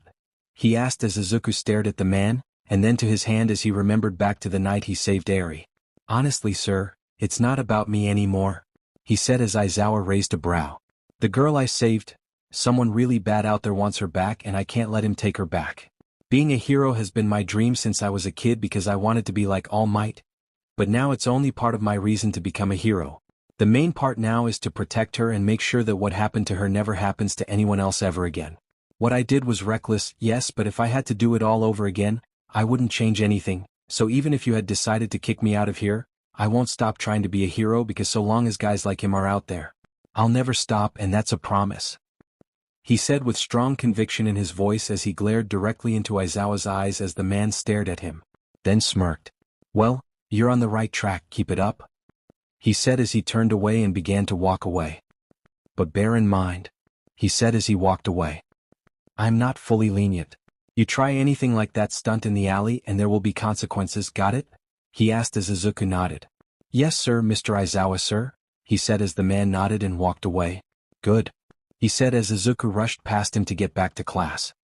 He kind of grows on you, doesn't he? He heard a voice as Aizawa turned to see All Might in his heroic form. Ha, so you were here, Aizawa casually said as All Might grinned. I'm really surprised. From what I recall, you expelled an entire class because you believed they weren't ready. What made you change your mind? Was it perhaps young Midoriya? No, Nizu said he'd increase my work hours if I expelled one more class, he replied with a deadpan expression as All Might nearly fell over. But I will admit, he suddenly said as Aizawa looked back to the class. He's different from the rest of them. He has more experience against villains than the rest of them, which will be useful later on. Plus he's not like the rest of them that want to be a hero just for the kick of it. He honestly wants to protect people, and that's something I respect, he said as he placed his hands in his pockets and started walking away. Just as I thought, we aren't going to get along after all, All Might said as he continued to watch the man walk away. End of school day, front gates. Izuku sighed in relief as he walked out of the school. That was intense. I seriously thought he was going to kick me out for a second. Really need to watch where I step around him, Izuku said to himself as he thought about today. Still, as far as first days go, not so bad.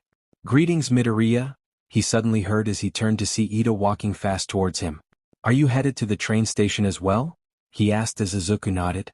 Yeah, I get off at Mustafa Station. You? I live in Tokyo, so I will be with you for most of the way. I tell you that Aizawa-sensei really got to me with that ruse of his.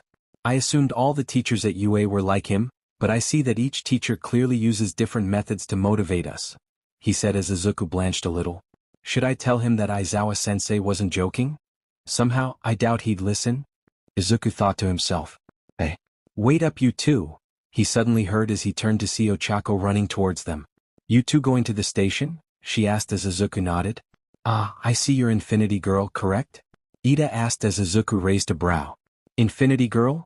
Oh right, my pitch ball. No, my name's Ochako Uraraka and you're Ida Tenya, right? She asked as he nodded. Indeed, he replied. Well, I already know Izuku's name, she said as Ida raised a brow. How do you know him? He asked. Well, we met back at the fireworks festival in Okazaki. He caught me before I fell over with some boxes. Then we met again during the exam, saved my life from that giant robot. Yes, I remember, he was very impressive during the exam, Ida said as Izuku just chuckled nervously. I wasn't that impressive. No way. You were so cool. With those web shooter thingies you have and that super strength. You were totally amazing, she said as he blushed. Please stop. You're embarrassing me, he muttered under his breath while trying to hide his face. But there is something I'm confused about, she asked as he unfolded his arms. That Bakugo kid kept calling you Deku, but I knew your name was Izuku. What's up with that? She asked as Izuku's eyes sullied a little. Yeah well, that's just a nickname he's called me since we were kids. It's another way of reading my name. It means that I'm worthless, and until last year it was true, Izuku explained.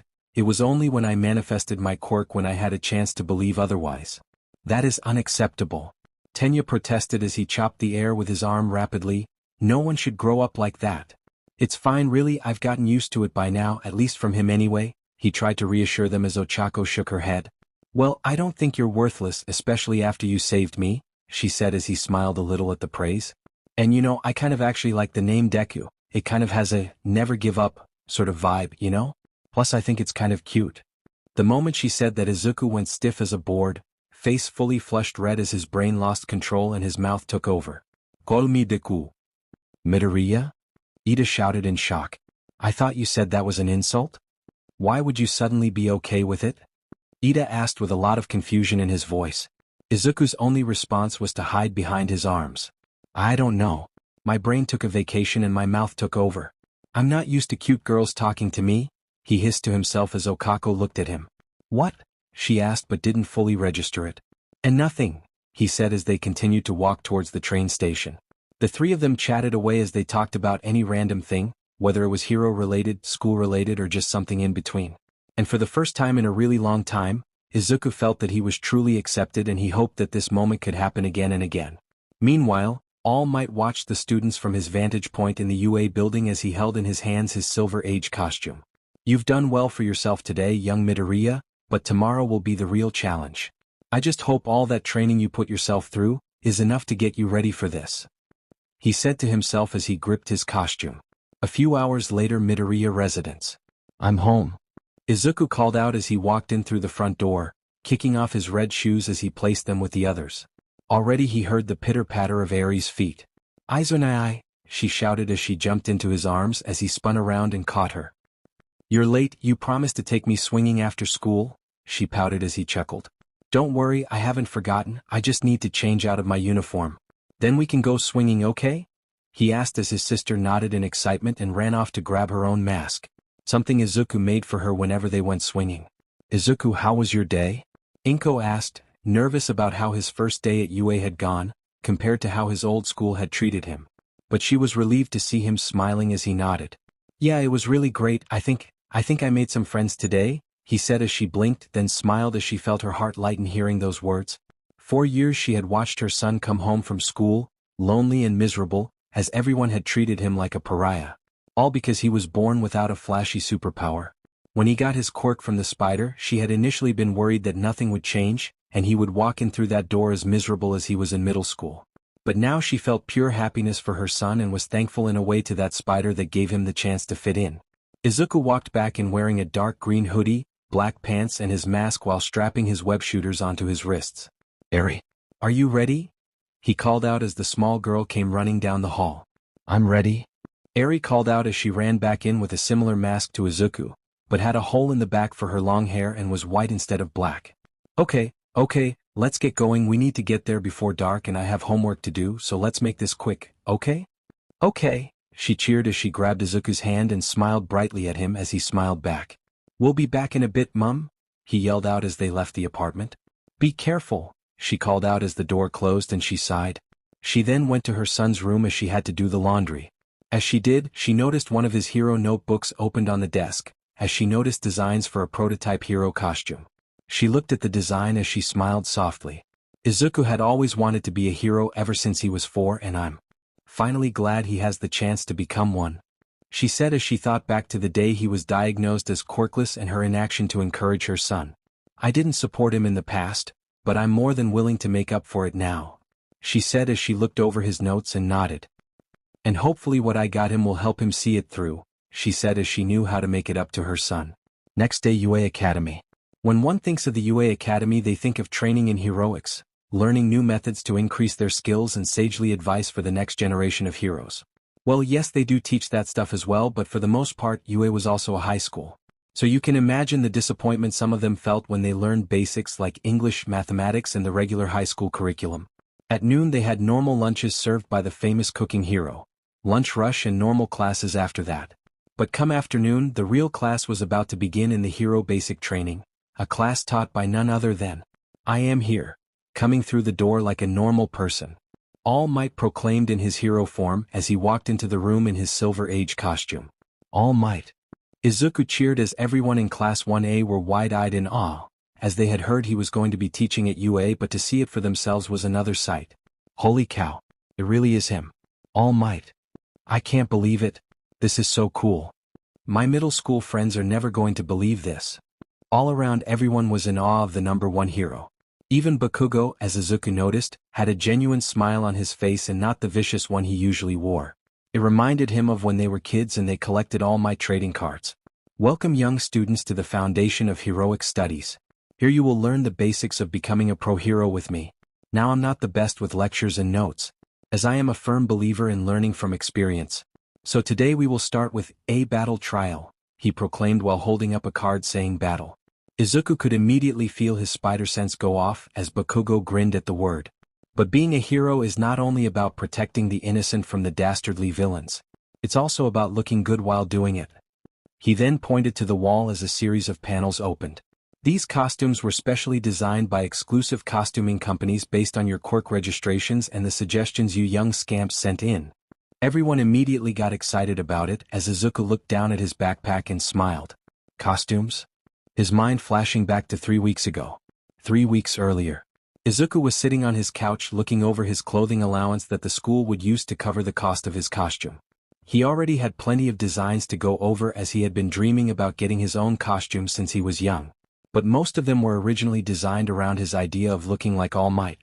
But ever since his spider bite, he had been going over and reworking the designs to incorporate his new spider-like powers. He had designs for skin-tight, loose, ones that used his mask, others just the goggles and some with a cape made of webs. But I don't think having a cape would be wise while swinging, could get snagged on something. Izuku thought to himself. What do you think, Eri?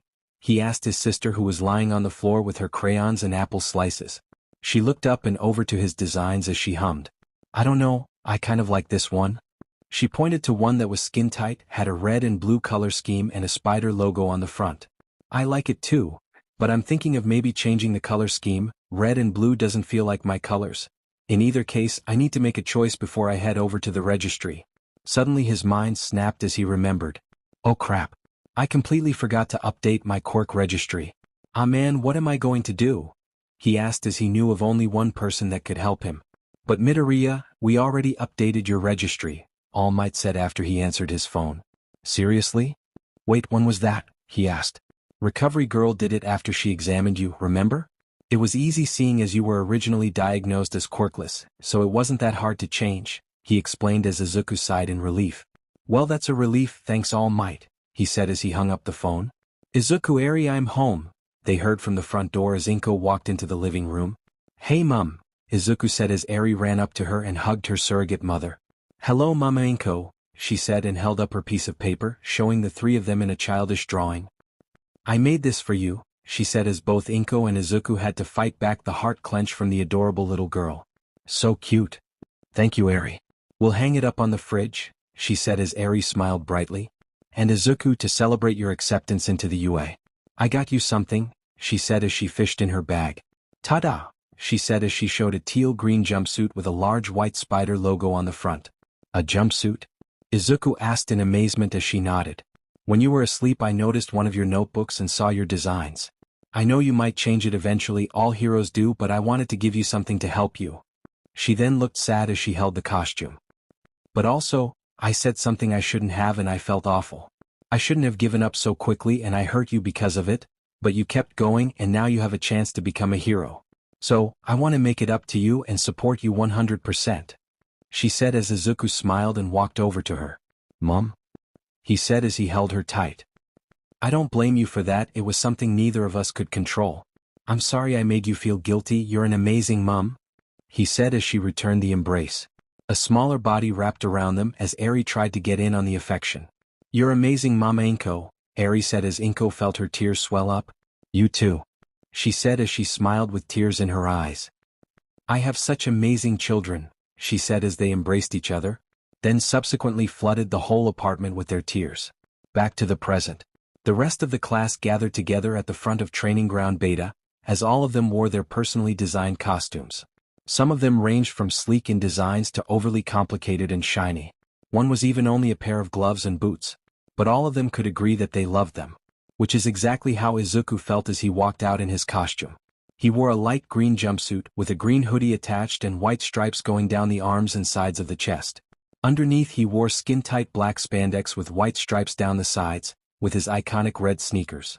His web shooters on his wrists with fingerless white gloves, knee and elbow pads and a red utility belt around his waist. He kept the mask he originally made but had dyed the mask to a matching green.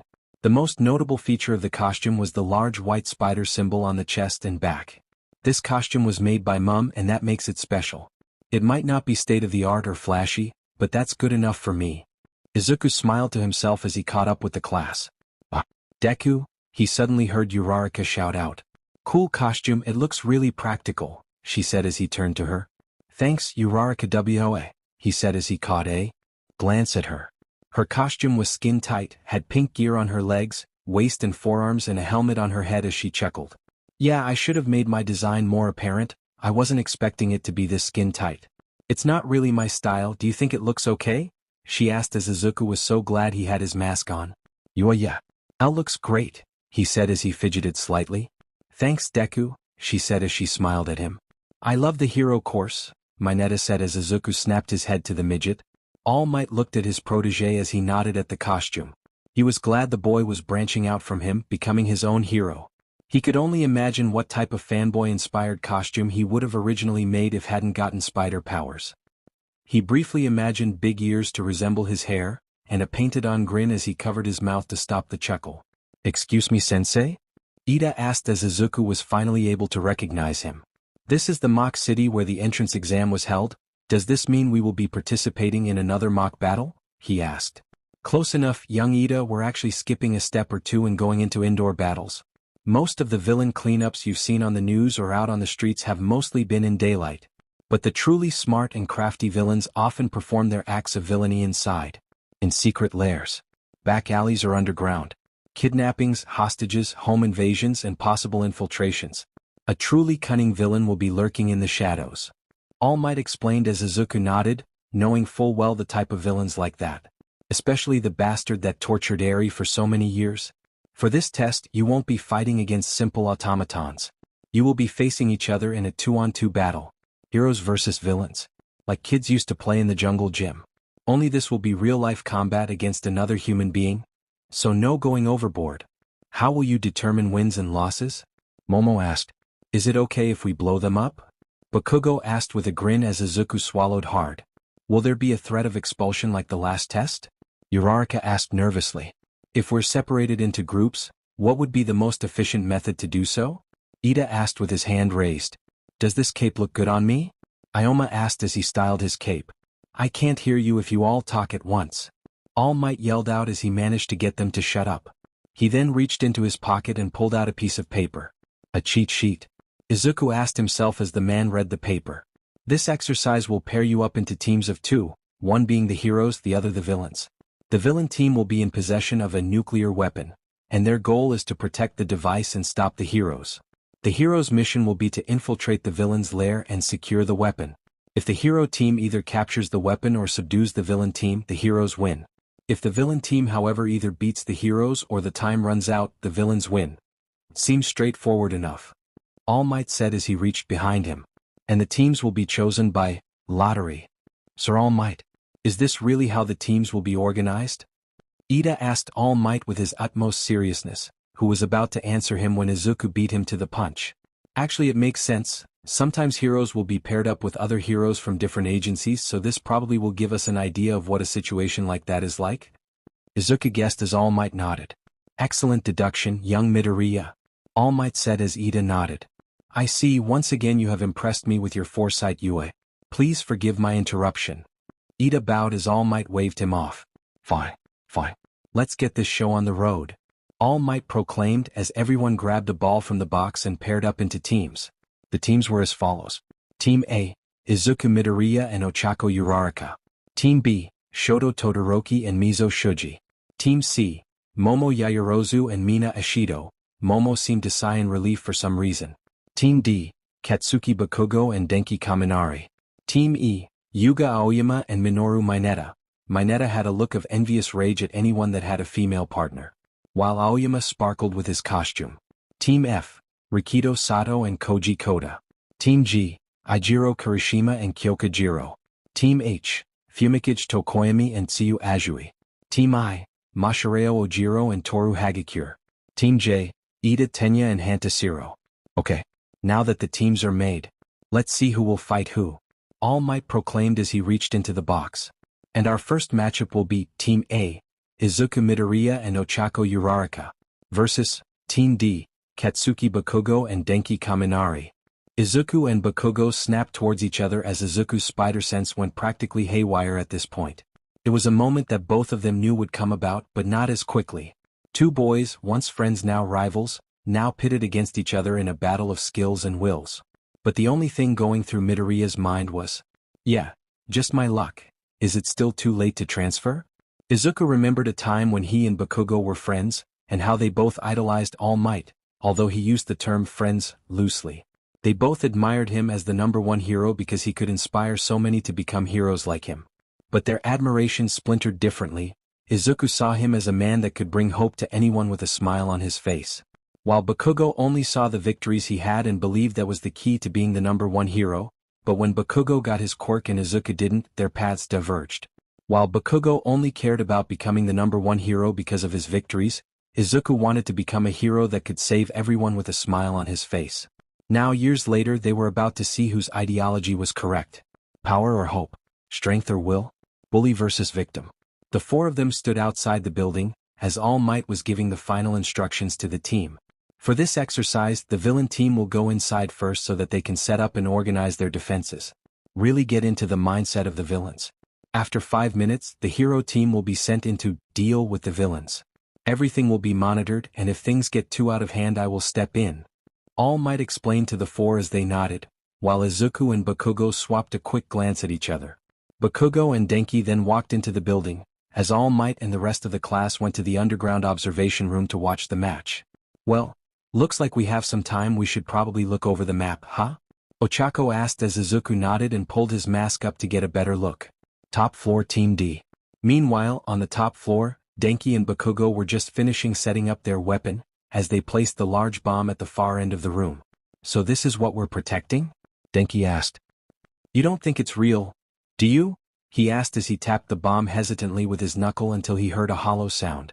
Oh, it's fake, sweet, he said as Bakugo scoffed at his idiocy. So, do you have a plan or anything? Denki asked.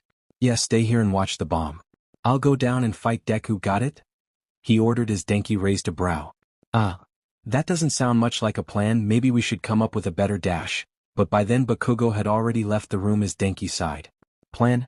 Great, I just had to be assigned to Mr. Personality. Why couldn't I get a cute girl? He asked as he sat down on top of a crate. Ground level team. Outside, Izuku and Ochako were looking over the blueprints as they were meant to memorize the plans before they headed inside. So far they had the layout down pretty well, they just now needed to decide what to do. So, what do you think, Deku? Ochako asked as Izuku placed his hand on his chin. Well, if I know Kakin, he'll have placed the bomb at the highest point of the building, probably around the 4th or 5th floor. But he'll be coming directly for us, or more accurately me, as soon as the timer starts. So that means he'll leave the bomb to Kaminari, he said as pointed to the top floor of the building as she nodded. Wow, you sure do know a lot about Bakugo. You two were friends, right? You knew each other long enough to come up with nicknames after all? She asked as he sadly nodded. Once, but something changed after his quirk appeared. I don't know why, but he seems to hate my guts for some reason. And honestly, I'm a little nervous about facing him, he admitted as she looked concerned. Are you going to be okay? She asked as he nodded. Yeah, I'll be fine. I'll admit that part of me hates his guts for the way he treated me. And yet, at the same time, I respect him as well, he said as Ochako looked confused. His ambitions, his strength, even his quirk are awesome. I honestly think he can be an amazing hero if he puts his mind to it, but right now I don't want to lose to him. Besides, he said as he pulled his mask back on and his lenses focused. This has been coming for a long time, he said as he set his sights on the building before him. So then, this must be one of those bonded fates, right? I guess Sorry if I blabbed on there for a moment. It doesn't really need to concern you, he said with a small blush out of embarrassment. Don't be. We're partners after all. So let's go in there and win this, she proclaimed as Izuku blushed harder at her more outgoing nature compared to his more reserved one. Man, talking to girls is so much harder than it looks, he thought to himself. At least she is a nice one. So, how do we get up there? She asked as Izuku looked up and then back to her. Could you float us up there? He asked as she hesitantly nodded. I can, but if I use my quirk on myself or exceed my limit of 3 tons, I suffer from severe nausea, she explained as Izuku nodded and then got an idea. He was so lucky his mask covered his blushing face. How good are you with heights? He asked as she raised a brow. I'm fine. Why? She asked as he gestured to his back. Hop on my back and I can climb up to the 3rd story, should cut our time by a good margin, he said as she raised a brow. You can do that? She asked. I thought your quirk was like super strength or something? She asked as he shook his head. Actually, my quirk gives me the physical abilities of a spider. With the proportionate strength of a spider, the ability to crawl on walls, I can pretty much do whatever a spider can minus. The webs, I had to build these for that. He gestured to his web shooters as she awed a little. Oh, that's amazing, Deku. Sure, let's do this, she said and immediately latched herself onto his back. Immediately Izuku went stiff as his brain worked overtime at the knowledge that a girl was riding on his back. He was so glad his mask was on, otherwise she would see his beet-red face. Are you on tight? He asked as she nodded. Okay, here we go, he said as he bent down and used his leg muscles to jump up high onto the 3rd story of the building. His fingers immediately latched on the outer wall as he looked behind his back to Ochako. Why you okay back there? He asked as she nodded and held on tight around his neck. Okay, we'll enter on the 4th floor. Then make our way to the 5th, he said as she nodded and he started crawling up the side of the building. What he didn't know was that Ochako was facing her own dilemma as her close proximity to Izuku made her realize that his baggy clothing hid a rather impressive muscular figure as she could feel the muscles of his back and she blushed. The deck is a lot more muscular than he looks, she thought to herself with a deep blush, before she shook her head and focused back on the task at hand. Earlier monitoring basement. All Might and the other students gathered around the monitors as they began to watch the upcoming battle. All Might stood at the head of the crowd as he held a clipboard in his hand and had a radio headset in his ear. Now students, I want you to pay close attention to this match. Use it as an example, learn from it and come up with your own strategies based on your assessment of the match. All Might instructed as they nodded in response and he returned his attention to the monitors. The next part of this test you will be on your own, young Midoriya. I cannot give you any special treatment. Do your best and show them all what you can do. All Might mentally said to himself as he watched the monitors. So, how do you think they're going to get inside? The kid with the cylinders on his elbows, Hanada Shiro, asked as they watched the 2 heroes. I mean, the front door is pretty obvious, but I don't think Midoriya is foolish enough to try that, Momo Yaoyorozu observed as she watched the pair. Their eyes widened as Waraka suddenly jumped onto his back. That bastard. Mineta screeched with bloody tears as he tried to claw at the screen, only to be held back by Shiro with his tapes. Whoa, that's kind of fast, don't you think? Mina said with a grin before Tsuyu shook her head. I don't think that's the case, she said as they then watched Izuku jump high into the air then cling to the side of the building. Ochako on his back as he started climbing the building like a spider. I had a feeling he had something like that, Tsuyu said as her initial suspicions about the boy came true. Whoa. He can crawl on walls, a large muscular teen, Rikido Sato yelled in shock. How is he doing that? Haha. Young Midoriya has a unique quirk that gives him all the powers of a human spider. All Might explained as he grinned at his monitored student. Although, I believe it's best you watch and see for yourselves. All Might instructed as they turned back to the monitors. Izuku placed his fingertips on the window as he slowly opened the pane of glass and looked inside. His lenses adjusted as he looked around for any sign of Bakugo or Denki.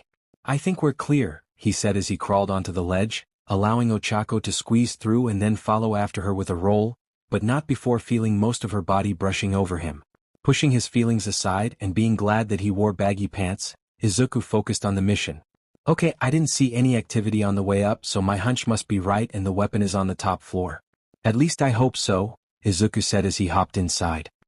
Stay close. If I know Kakin, he'll be coming for a full frontal assault. Stay close and watch the corners, Izuku instructed as she nodded. Okay, but what if he ambushes us, like coming up through the floor or something? She asked as Izuku shook his head. Don't worry, he won't be able to sneak up on us, he said as she raised a brow. How? Having a spider quirk, I also have access to a spider's unique ability to sense danger. It's like a tingling sensation in the back of my head that warns me of danger, he explained quietly as she awed a little. Whoa, you are full of surprise. What do you call it? She asked. Well, I call it dash. Oh, let me guess, Deku-tingle? She asked as he stumbled a little. What? No, I don't call it that.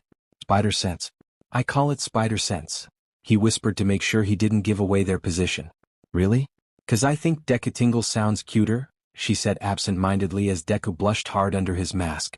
And once again Midoriya's brain decided to take a small vacation and let his mouth take over. I guess you can also call it that, he muttered as she beamed. In any case, I should be able to sense when Kakin is about to dash, and just as he said it, his spider sense / Deku-tingle went off and he grabbed Ochako. Look out! He yelled just as Bakugo rounded the corner and unleashed a powerful explosion overhead. Izuku pulled Ochako out of the way as Bakugo landed on the other end of the hall. A feral grin on his face as Izuku looked back up, while Ochako coughed from the smoke. Whoa! An ambush attack. Mineta screeched as everyone in the monitor room looked on. That is so not manly, dude. A kid with spiky red hair said as he gripped his fists. A surprise attack is still a useful strategy for anyone, hero or villain. They are in a battle, after all, and to not use any advantage would be disastrous. All Might explained. Midori was pretty cool dodging that, Mina said as they returned back to the monitor. Back at the fight, Izuku looked over to Ochako, making sure she wasn't injured. You okay, Uraraka? Izuku asked as she nodded. Why, yeah, good thing you sensed him in time. That Deku-tingle is really handy, she said as Izuku nodded. Looks like I was right. Kakin wants to fight me in a full-on brawl, and that means his priority will be fully on me, he said as Bakugo growled. Damn it, don't talk about me like I'm not in the damn room, Deku, he growled but then grinned as he rushed forward. I'm not going to kill you, but it will be pretty close, nerd, he yelled, going for a full-on attack with his quirk. Right up until Izuku grabbed him by the arm with one hand and glared at him. Ha! Was all he could say before he was thrown all the way down the hall and slammed into the wall. Saliva spat out of his mouth as he impacted against the wall with enough force to crack it. Whoa, did you see that? He threw Bakugo across the room. Zero yelled as everyone had their eyes glued to the monitor. What the hell? Bakugo groaned as he started to stand up. Did he just read my attack? He asked himself as he got back up. Deku? Ochako asked as Izuku stood ready. You always go for a right swing, Kakin. I can't even begin to count how many times you have done it, or how many times I've been on the receiving end of it. Izuku explained as Bakugo looked up in stunned silence. I've analyzed and taken notes on the moves of every hero I've ever seen, including yours. All in that notebook you blew up, he yelled as he thought back to middle school. For all of my life you called me worthless Deku, and treated me like crap with no reason for why you do it. But it ends now, Kakin. Because the name Deku won't mean worthless to me anymore. It means I never give up. So bring it on, a-hole. I'll show you what I can do, he yelled as Ochako stared at his back and remembered her words from yesterday. Deku? She muttered before he turned back to her. Uraraka, I'll handle Kakin. Find the bomb, I'll meet up with you shortly, he ordered as she snapped out of her daze and nodded. Oh okay, she said and bolted from the hallway. Bakugo stared at the masked Deku as his mind went back to when they were kids and he would stand there exactly like that, scared out of his wits, while trying to protect someone he was picking on. But this time was different. This time there was no fear in his voice, only pure confidence. And that just pissed him off more. Deku? He slowly growled as sparks popped off in his palms. You're really starting to piss me off. He blasted his way down the hall and threw his palm forward for a powerful explosion. But Izuku already jumped over the attack and landed on the ceiling. Bakugo quickly used his quirk to redirect himself and shot up to the ceiling, only for Izuku to jump the adjacent wall and shoot a glob of webs right into Bakugo's face, causing the blonde to hit the ceiling. MP. DMHP. FHMP. What the F dash? Bakugo yelled as he slammed onto the floor and pulled at the web on his face. DMHP TMHP GAM OMP MUMP. Did this sheet come out of you? He yelled as Izuku shook his head. Special webbing I designed myself, Kakin. What? Did you really think I wouldn't figure out a way to make my own webs? He said with a smirk on his lips. Bakugo just growled louder and used his quirk's lowest yield to burn the web off his face. You are dead meat, Deku. I will smash you like the bug you are. He threw random explosions as Izuku easily dodged and evaded out of his way. Whoa. This battle is intense, Sato said with shock. I heard both of them were in the top rank of the entrance exams. And that kid with the webs is really quick. No wonder they're good. Shiro said as All Might smirked at the screen. Young Midoriya has always been quick on his feet. That notebook of his was full to the brim with notes and analytics of heroes and their quirks. All of that knowledge, combined that with his limited control of One for All and his spider quirk, he will be unstoppable. Izuku tried to web Bakugo up again, but if there was one thing Deku could respect about him, it was his unique battle instinct. He doesn't fall for the same trick twice. Using his explosives to blast them out of the air before they could touch him. Figured he'd do that. Kaken has always been quick to react and learns from his mistakes. He won't fall for that again. Izuku thought to himself as he used his web to zip across the hall. Need to come up with something else? He thought as he dashed around the corner. Don't you effing dare run from me, Deku? Bakugo yelled as he ran around the corner, only to find an empty hall. Huh? Where'd he go? Toru asked as she and everyone else had watched him turn the corner, then suddenly disappear. We were just watching him, how could he slip past? Bakugo growled as he stomped down the hall. Where are you? Don't tell me you're actually running away, he yelled, unaware of the figure above him, cloaked and blended into the background. Just when he was about to turn and look somewhere else, 2 lines of web shot out and latched onto the large grenade-like devices on his arms. What the dash? He never got to finish before he was pulled up into the air and struck across the face. He landed back down but was quick to get back on his feet, but his head was still spinning from the last punch. Shit. What the hell just dash? This time he was struck again across the face, and once more before being uppercut under the chin, and then a swift kick sent him flying into the wall and 2 solid impact webs held him in place. That was the moment Izuku showed himself. Bakugo has been captured. All Might announced, the villain team is off a member. What? He can turn invisible too? The more vocal members of the class yelled out as All Might smirked at his student. Todoroki on the other hand was staring with increased intensity as he made note of the hurdle he would have to overcome to beat his old man. That dude is way OP. Shiro said as he was also a little envious of Izuku's use of his web shooters. Strength, speed, and invisibility? Tenya looked at the screen in amazement. This is one impressive set of abilities. Truly I have underestimated him once again. Forgive me, Midoriya. No fair. I thought I was the only one with invisibility. But he can also hide his clothes too? Toru yelled out with a pout, not that they could see it. That's it. I swear, if anyone else in here is going to steal my gimmick, I will tie their shoes together by the end of class. Toru said without hiding her jealousy. Wouldn't you need to undress to do that? Mina asked with a teasing smirk. Good. Mineta started to drool. A girl getting naked and bending over, ouch. He stopped mid-sentence as an invisible foot kicked him in his crotch. Back at the match, Izuku looked at the enraged face of Bakugo as he nodded. Sorry Kaken, but I need to be somewhere else. Why don't you just stick around? He punned as he ran to the window. This isn't over, Deku. Bakugo shouted from the depths of his lungs as Izuku jumped out of the nearest window. Bakugo glared as his rage began to build higher and higher for the green-haired wannabe hero. The memory of his younger self falling into the damn river played out in his head again, as he saw that stupid brat standing over him like he was better than him or something. He hated that the useless Quirkless Deku was stupid enough to think he needed his help. Smoke started to rise from his palms as the webs began to burn. That damn Deku. He growled as the webs started to catch on fire. Don't you dare. His eyes were practically burning with rage as he blew up the webs. Look down on me. Earlier 5th floor. Denki sighed as he leaned against the bomb. It had been a few minutes since Bakugo left to engage the enemy and he was left standing with the bomb. Man, why did I get stuck guarding the bomb? Not that I'm complaining, but I'd like to show off my skills too. Maybe impress one of the girls in the class, especially the one with big boobs. He thought about Yaoyorozu's mostly revealing outfit as he giggled a little perversely. Ochako stared at him from behind the pillar and backed away from him slightly. Do I really have to fight him? She asked herself. Denki suddenly stopped giggling and looked towards her. I can see you there, cute face. Your helmet is bulging into the room.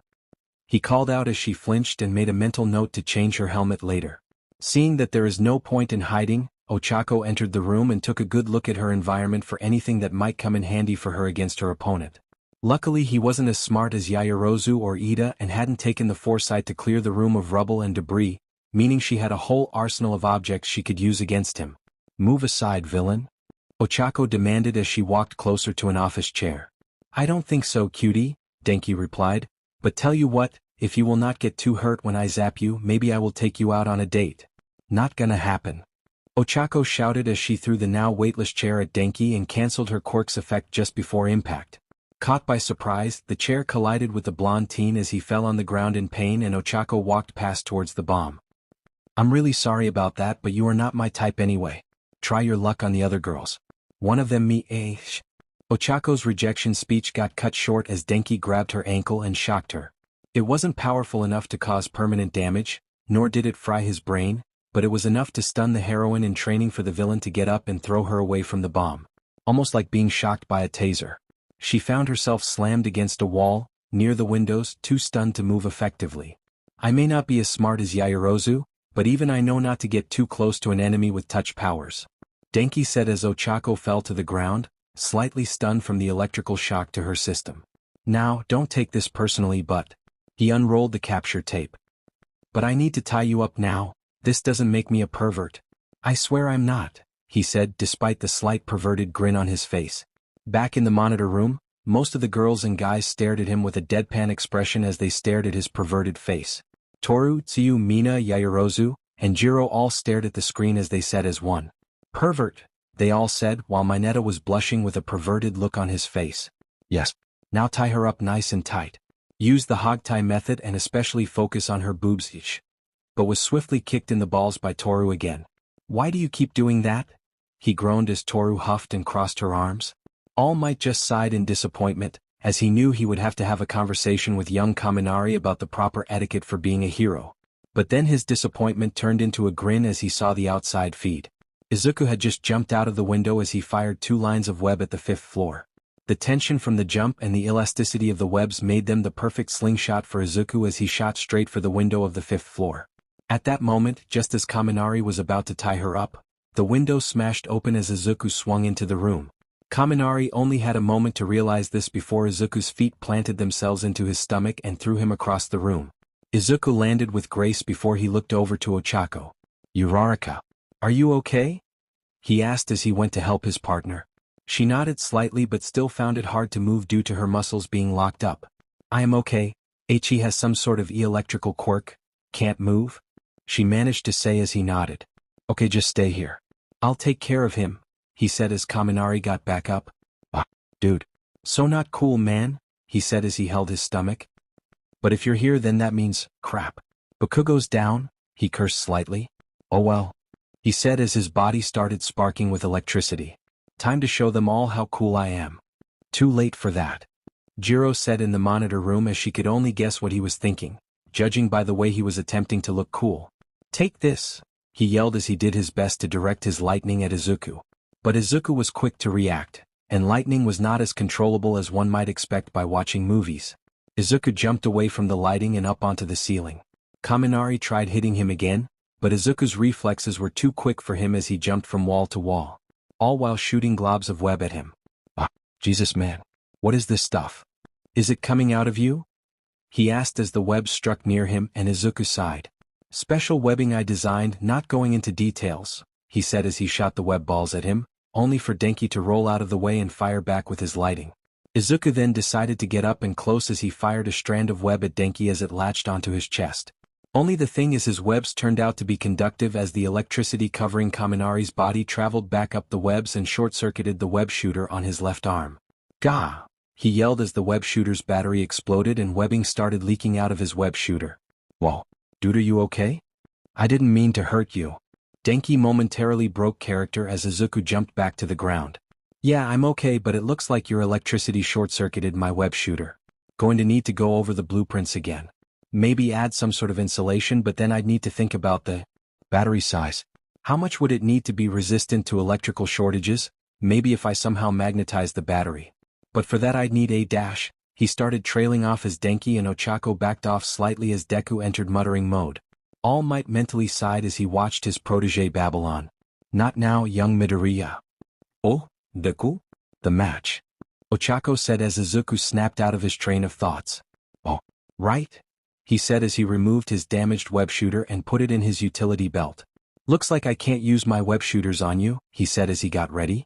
So I need to do this the old-fashioned way, he said as he shot a web line at one of the debris and threw it at Denki, who managed to just cover himself with electricity to destroy the object. Whoa, man, you're getting serious. Well then, if I'm going down, might as well go out with a bang, he said as his body began to surge with electricity. Izuku's spider sense went nuts as he could tell the electricity building up was not a good sign. His mind went back to Ochako, as she was still partially paralyzed and wouldn't be able to move out of the way in time. Uraraka, he yelled as he jumped back towards Ochako as Denki yelled. Indiscriminate shock. 1.3 million volts. He yelled as massive amounts of electricity shot out of his body and blasted everywhere, scorching the room with his discharge. Izuku moved his body in front of Ochako as the lightning struck him and he yelled out in shock. But as he was shielding her, the electricity acted strange around Izuku, as he noticed the electricity wasn't as painful as he thought it was.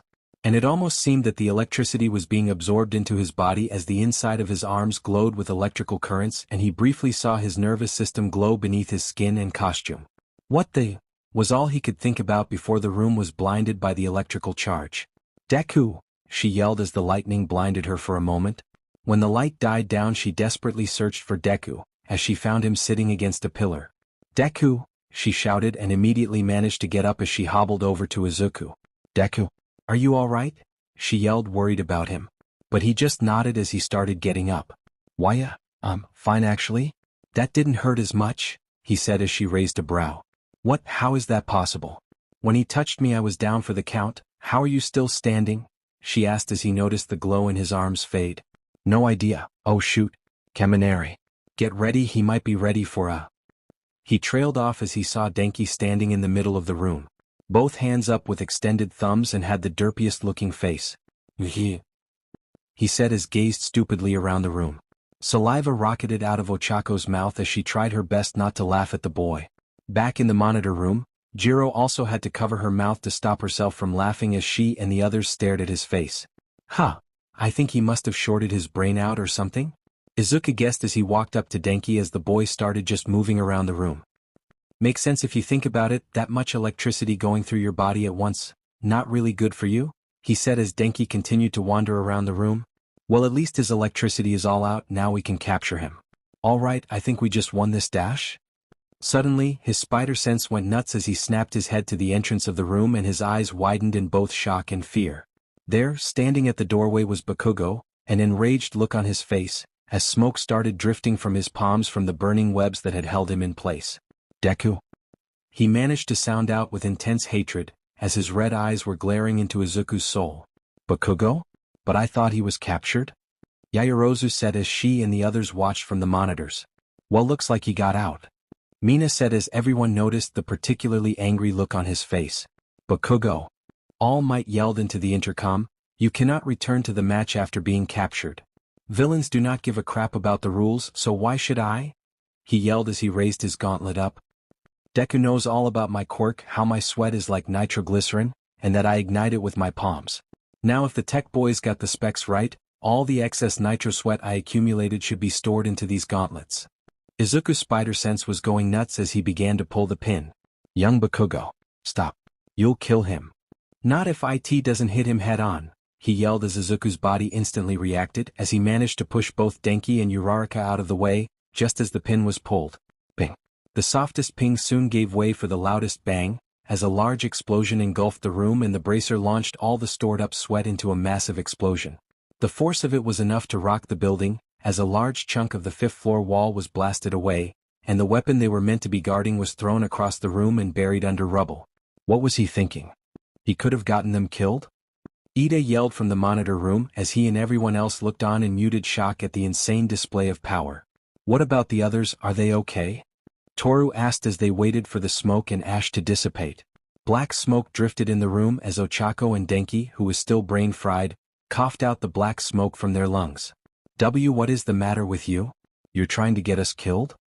Ochako heard as she waved away the smoke. Her eyes wandered around for her partner as he was seemingly nowhere to be seen, before they settled on the figure before her. Standing in front of them, with his arm held up to block his face, was Izuku as half of the top section of his costume was singed, and his left arm was burnt pretty badly and the lenses of his mask were cracked. Deku? She asked as the young man pulled his mask off his face and threw it to the ground. Well, that's ruined. He said as he turned around and smiled as best he could. Hey, you're okay both of you? that's good?" he managed to say as he stumbled slightly on his legs and gritted his teeth in pain. "Why yep, just walk it off, Izuku, it's just your bones, and your muscles, and your organs," he said to himself as Ochako rushed to him. "Deku," she said as she held him, then turned up to Bakugo. "What the hell is wrong with you? You could have killed him," she yelled as Bakugo stared at the boy with his usual glare. Damn nerd, what the hell was he thinking? Why didn't he move out of the way?" he asked himself. "Young Bakugo, what you did was highly inappropriate and against my orders. I have no choice but to suspend this match and dash." "Wait, don't stop the match," Izuku suddenly said as he stepped up. "Deku? Not yet, not just yet, I want to finish this," he said as he took a step forward. "Young Midoriya, I must insist. Bakugo has broken the rules and as a teacher I cannot dash. I need to do this," he suddenly yelled, causing All Might and Ochako to flinch. "Kaken won't stop until I give him what he wants. So I'll give it to him. Besides, in situations like this, the bad guy could always escape his bonds and come after the heroes, right All Might?" he said as All Might stared at the screen and into the eyes of his determined protege. He knew he should call off the match, but he couldn't deny the feeling that Izuku was trying to get across. This was something both of them needed. For Izuku to stand up to his bully, and for Bakugo to realize Izuku's strengths. "Very well, against my better judgment. The match will continue. But if you pull that move again, Bakugo, I will suspend the match and your future in this school will be discussed," he ordered as Bagwo clicked his tongue and nodded. "Fine. Not like I need them anyway," he said as Izuku kneeled close to Ochako and whispered something to her as she nodded. "Are you done making out with your girlfriend yet?" Bakugo asked mockingly as small explosions came out of his palms. "I only have 8 minutes to beat you before the match is over." Ignoring that comment, Izuku held up his fist, as he was ready for anything Bakugo could throw at him. Bakugo instantly closed the gap between them as he used his explosions to propel himself forward, but just as Izuku was about to block him, he pulled an explosion right in front of him and went over Izuku. Fast. Izuku thought as he was just barely able to drop low, as an explosion went over his head. But Bakugo was prepared for that as his other hand was pointing right at him. "Gotcha!" he yelled as he blasted Izuku and sent him flying out the hole in the wall. He would have plummeted had he not shot a web line from his shooter, using the momentum to slingshot back in, much to Bakugo's surprise. "Crotch!" he yelled as his legs wrapped around Bakugo's head and he threw him down onto the floor. But once again Bakugo was known for his fast reaction time as he grappled with the boy and managed to create some distance between them. "You really are amazing, Kaken," Izuku said as Bakugo only growled and he launched a series of explosions at the boy. "But I'm going to win," he yelled as the explosions cleared and he was gone. Invisible again. "I'm not falling for that trick again," he yelled as he made smaller explosions in his palm and started filling the room with smoke. "What the heck is he doing?" Siro asked. "He's just making a lot of smoke, how's that going to help?" Because Midoriya's gone invisible again, he's using the smoke to track his movements and position. Midoriya may be able to hide his body, but he can't hide his movements. It's actually pretty clever, Ojiro said as he moved his tail around. Bakugo kept his eyes peeled as he searched for the slightest disturbance in the smoke, and when he saw it he blasted it with his quirk. Izuku phased back into the spectrum as he jumped away from his blast. "I told you that won't work on me," he yelled and fired his quirk from his palms and rushed to meet Izuku in midair. Izuku managed to grapple with the boy in midair as Bakugo growled. "You're not going all out," he accused. "I know you can go stronger than this. That lightning you had before during the quirk test. Show me," he said as he spun the boy and propelled him with his explosions. "Don't you dare treat me like a joke," he yelled as he threw Izuku into the ground.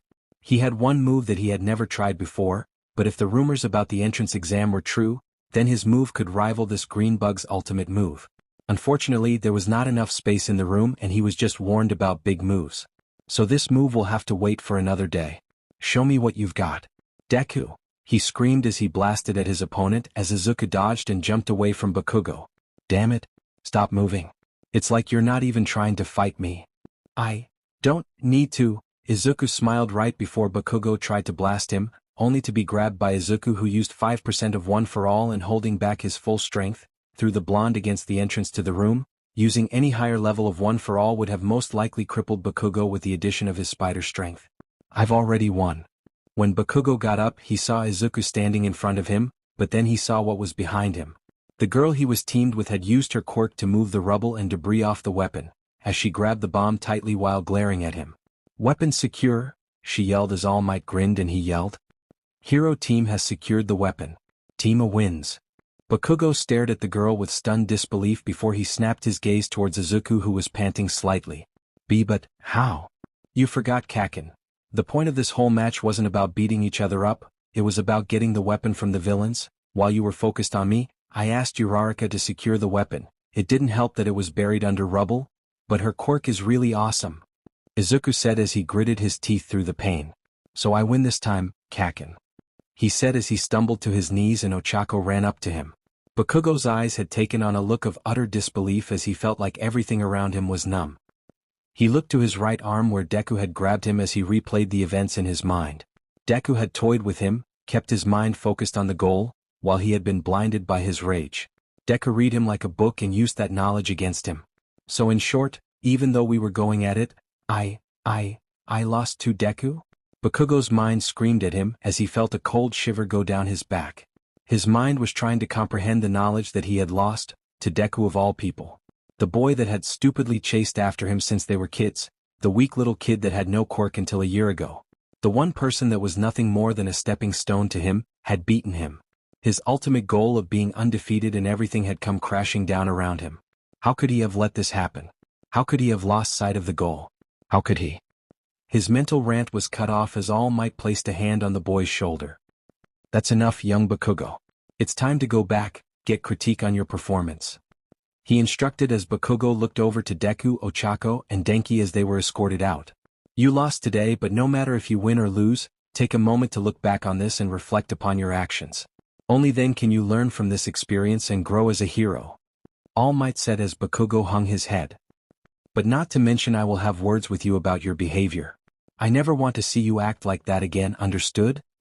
He applied a small pressure to Bakugo's shoulder as the boy scoffed slightly and walked away. That boy, he'd be a great hero if he learned to get off that high horse of his.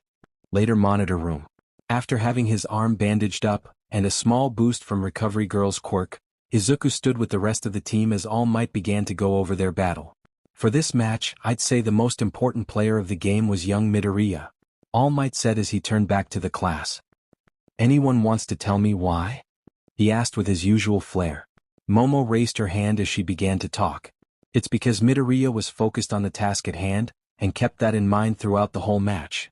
Bakugo was clearly more focused on some form of a personal grudge match against Midoriya that he left his teammate to guard the weapon alone.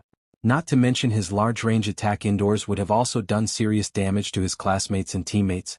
It was idiotic and reckless, to be honest," Momo said as Bakugo had his hair covering his eyes and no snark anywhere on his face. Kaminari clearly didn't plan ahead and tried to use a powerful attack that had left him vulnerable afterwards. But given the fact his teammate had essentially abandoned him, I don't fully blame him. He was able to damage one of Midoriya's support items, but I don't think he had it in mind when he did it. Not to mention he did manage to catch Uraraka by surprise and temporarily incapacitate her, but was defeated easily by Midoriya. In all, Kaminari did the best he could with what little he had," she said as the boy was still partially brain-fried as he stuck a thumb up. He said as Jiro had to hold her laugh. Uraraka didn't do a lot during the battle, but she was key to securing the weapon after Bakugo had foolishly let loose his power move in an enclosed location. Her quirk had made it easy for her to move the rubble and debris off the weapon and secured the victory. But she had been slightly careless when it came to her opponent and allowed Kaminari to temporarily incapacitate her with his quirk.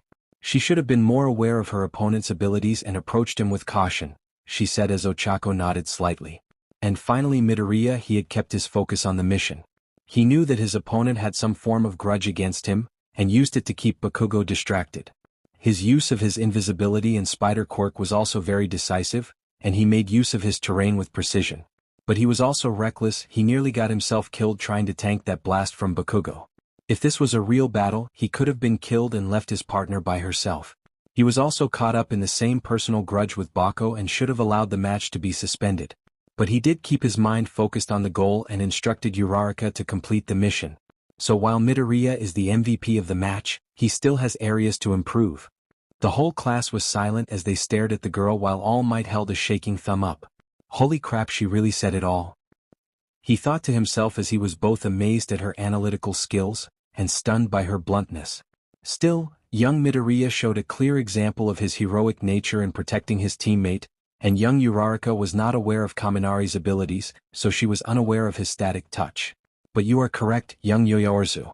This was after all a training match, not real combat. If we don't cheer each other on with full heart, then we will never become top heroes, she said with a bit of pride in her voice. Bakugo merely said nothing as he absorbed the critique of his actions. Speaking of which, Midoriya, Toru said as she walked up to him and jabbed her finger on his chest. Why didn't you tell me you could turn invisible? Are you trying to steal my gimmick? I thought I was the only one with invisible powers, she said with a playful tone in her voice. Sorry, Izuku said as he held his hand up, one of them bandaged from his fight. It's just that I didn't really get a chance to show it off during the quirk assessment test, and it didn't seem like a big deal at all? Not a big deal? Dude, you were totally OP in that match, Kirishima said as he grinned. I'm kind of jealous I didn't get to fight you, man. You were so awesome, he praised as Izuku blushed a little, not being used to praise from fellow classmates. But dude, how did you survive Kaminari's lightning blast? That looked like it would have really hurt. That voltage could probably kill an elephant. Shiro asked as Izuku looked down at his hands as he thought back to the last moments of the fight. There will be plenty of time for questions later. All Might interrupted as they all turned to him. The next match will start with Team B, Shoto Todoroki and Mizo Shoji vs Team I, Toru Hagakure and Masahiro Ojiro. All Might announced as both teams left the monitor room while Bakugo merely stared at the monitor. The match was a complete one-sided victory, as Todoroki showed his overwhelming power with his quirk as he froze the entire building and claimed victory. Bakugo starred with intense focus, as he watched half and half easily blow away the competition. And as the matches went on, he slowly realized his initial plans for being the best at UA were going to be a lot harder than he thought. Meanwhile, Izuku was watching the matches with great interest of his class and their quirks, while also going over the battle he had with Bakugo and the electrical blast he absorbed. In the years since he got his spider powers, he had never seen anything like that happen to him. The energy rush he felt at that moment was different. It felt like there was something else going on inside of him, something he felt he should explore later on. Does this have something to do with One for All? Did it do something else to me other than gain All Might's power? He asked himself as he flexed his hand. Whatever it was, I need to be ready in case it happens again. He then looked over to Bakugo and didn't know it at the time, but both of them were thinking about their grudge match. For Izuku, he knew that it was stupid to keep the match going after what Bakugo pulled, but he had the feeling neither of them would have been fully satisfied with the final results until either one of them won. It was also something both of them needed. Bakugo had been the source of his pain for so many years, his mockery of his former quirklessness had isolated him from others, his bullying had made him jumpy and doubtful of himself for so long that he had felt truly worthless for most of his life. He needed to face his bully head-on and prove that everything Bakugo had said about him was wrong and that he could become a hero. And he proved it today, if only in a mock victory battle. For Bakugo, he learned that UA wasn't going to be as easy as he thought it was and that he wasn't above everyone around him. For most of his life he had been told by his old middle school teachers and others around him that he was special, and that inflated his ego. He felt that there was no one that could truly stand in his way, and that he would instantly become a better hero than anyone else, and that they shouldn't even bother trying. But now he had seen and felt that wasn't the case anymore. Not only did someone he once considered a pebble had the power to challenge him, but there were even greater hurdles that stood in his path, like Shoto Todoroki, and if he was going to be the #1 hero, he was going to need to put a lot more effort in than ever before. Both boys turned to each other as if they came to the same conclusion. This isn't middle school anymore. Everything is different. Meanwhile, unknown location. Kai Chisaki stared at what remained of his Yakuza and held his fists in anger. For the past few months, everything had gone to shit. The police and heroes had raided their hideout, their trigger distributors had cut them off, and nearly all of their offshore accounts had been frozen or attained by the government.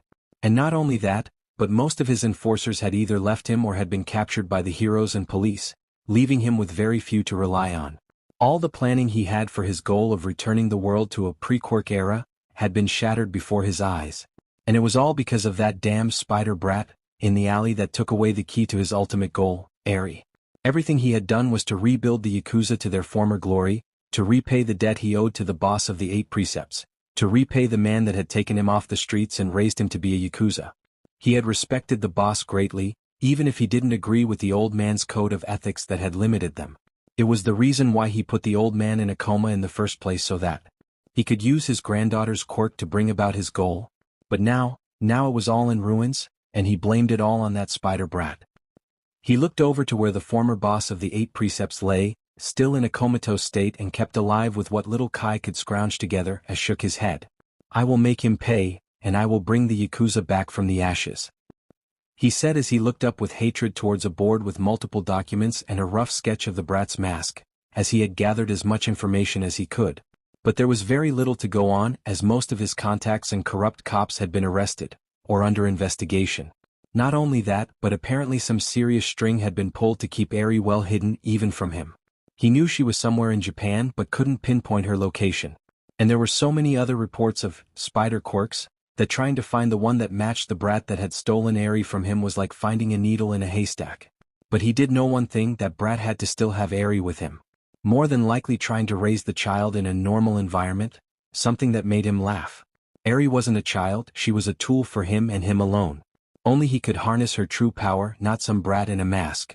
So, if he could find him, he would find Eri, and once he found her, he would make him pay for everything he had done. "But," he said as he looked at the sketch of the spider brat, and the string connecting him to All Might, "I can't do anything so long as All Might is in the picture. He pretty much destroyed half of my enforcers alone with that overpowered quirk of his. I need to buy my time before I can make my move on Eri. I need help." He turned to see Shin Nemoto and Chronostasis walk up behind him, as he nodded to 2 of the few that had remained loyal to them. "We need to start putting together a team, one that will put the Yakuza back on top once and for all," he said as Chronostasis put down a list of potential villains, starting with a picture of a man with knives and a sword strapped to his body. It had been roughly a week since Izuku rescued Eri from the man known as Kai Chisaki.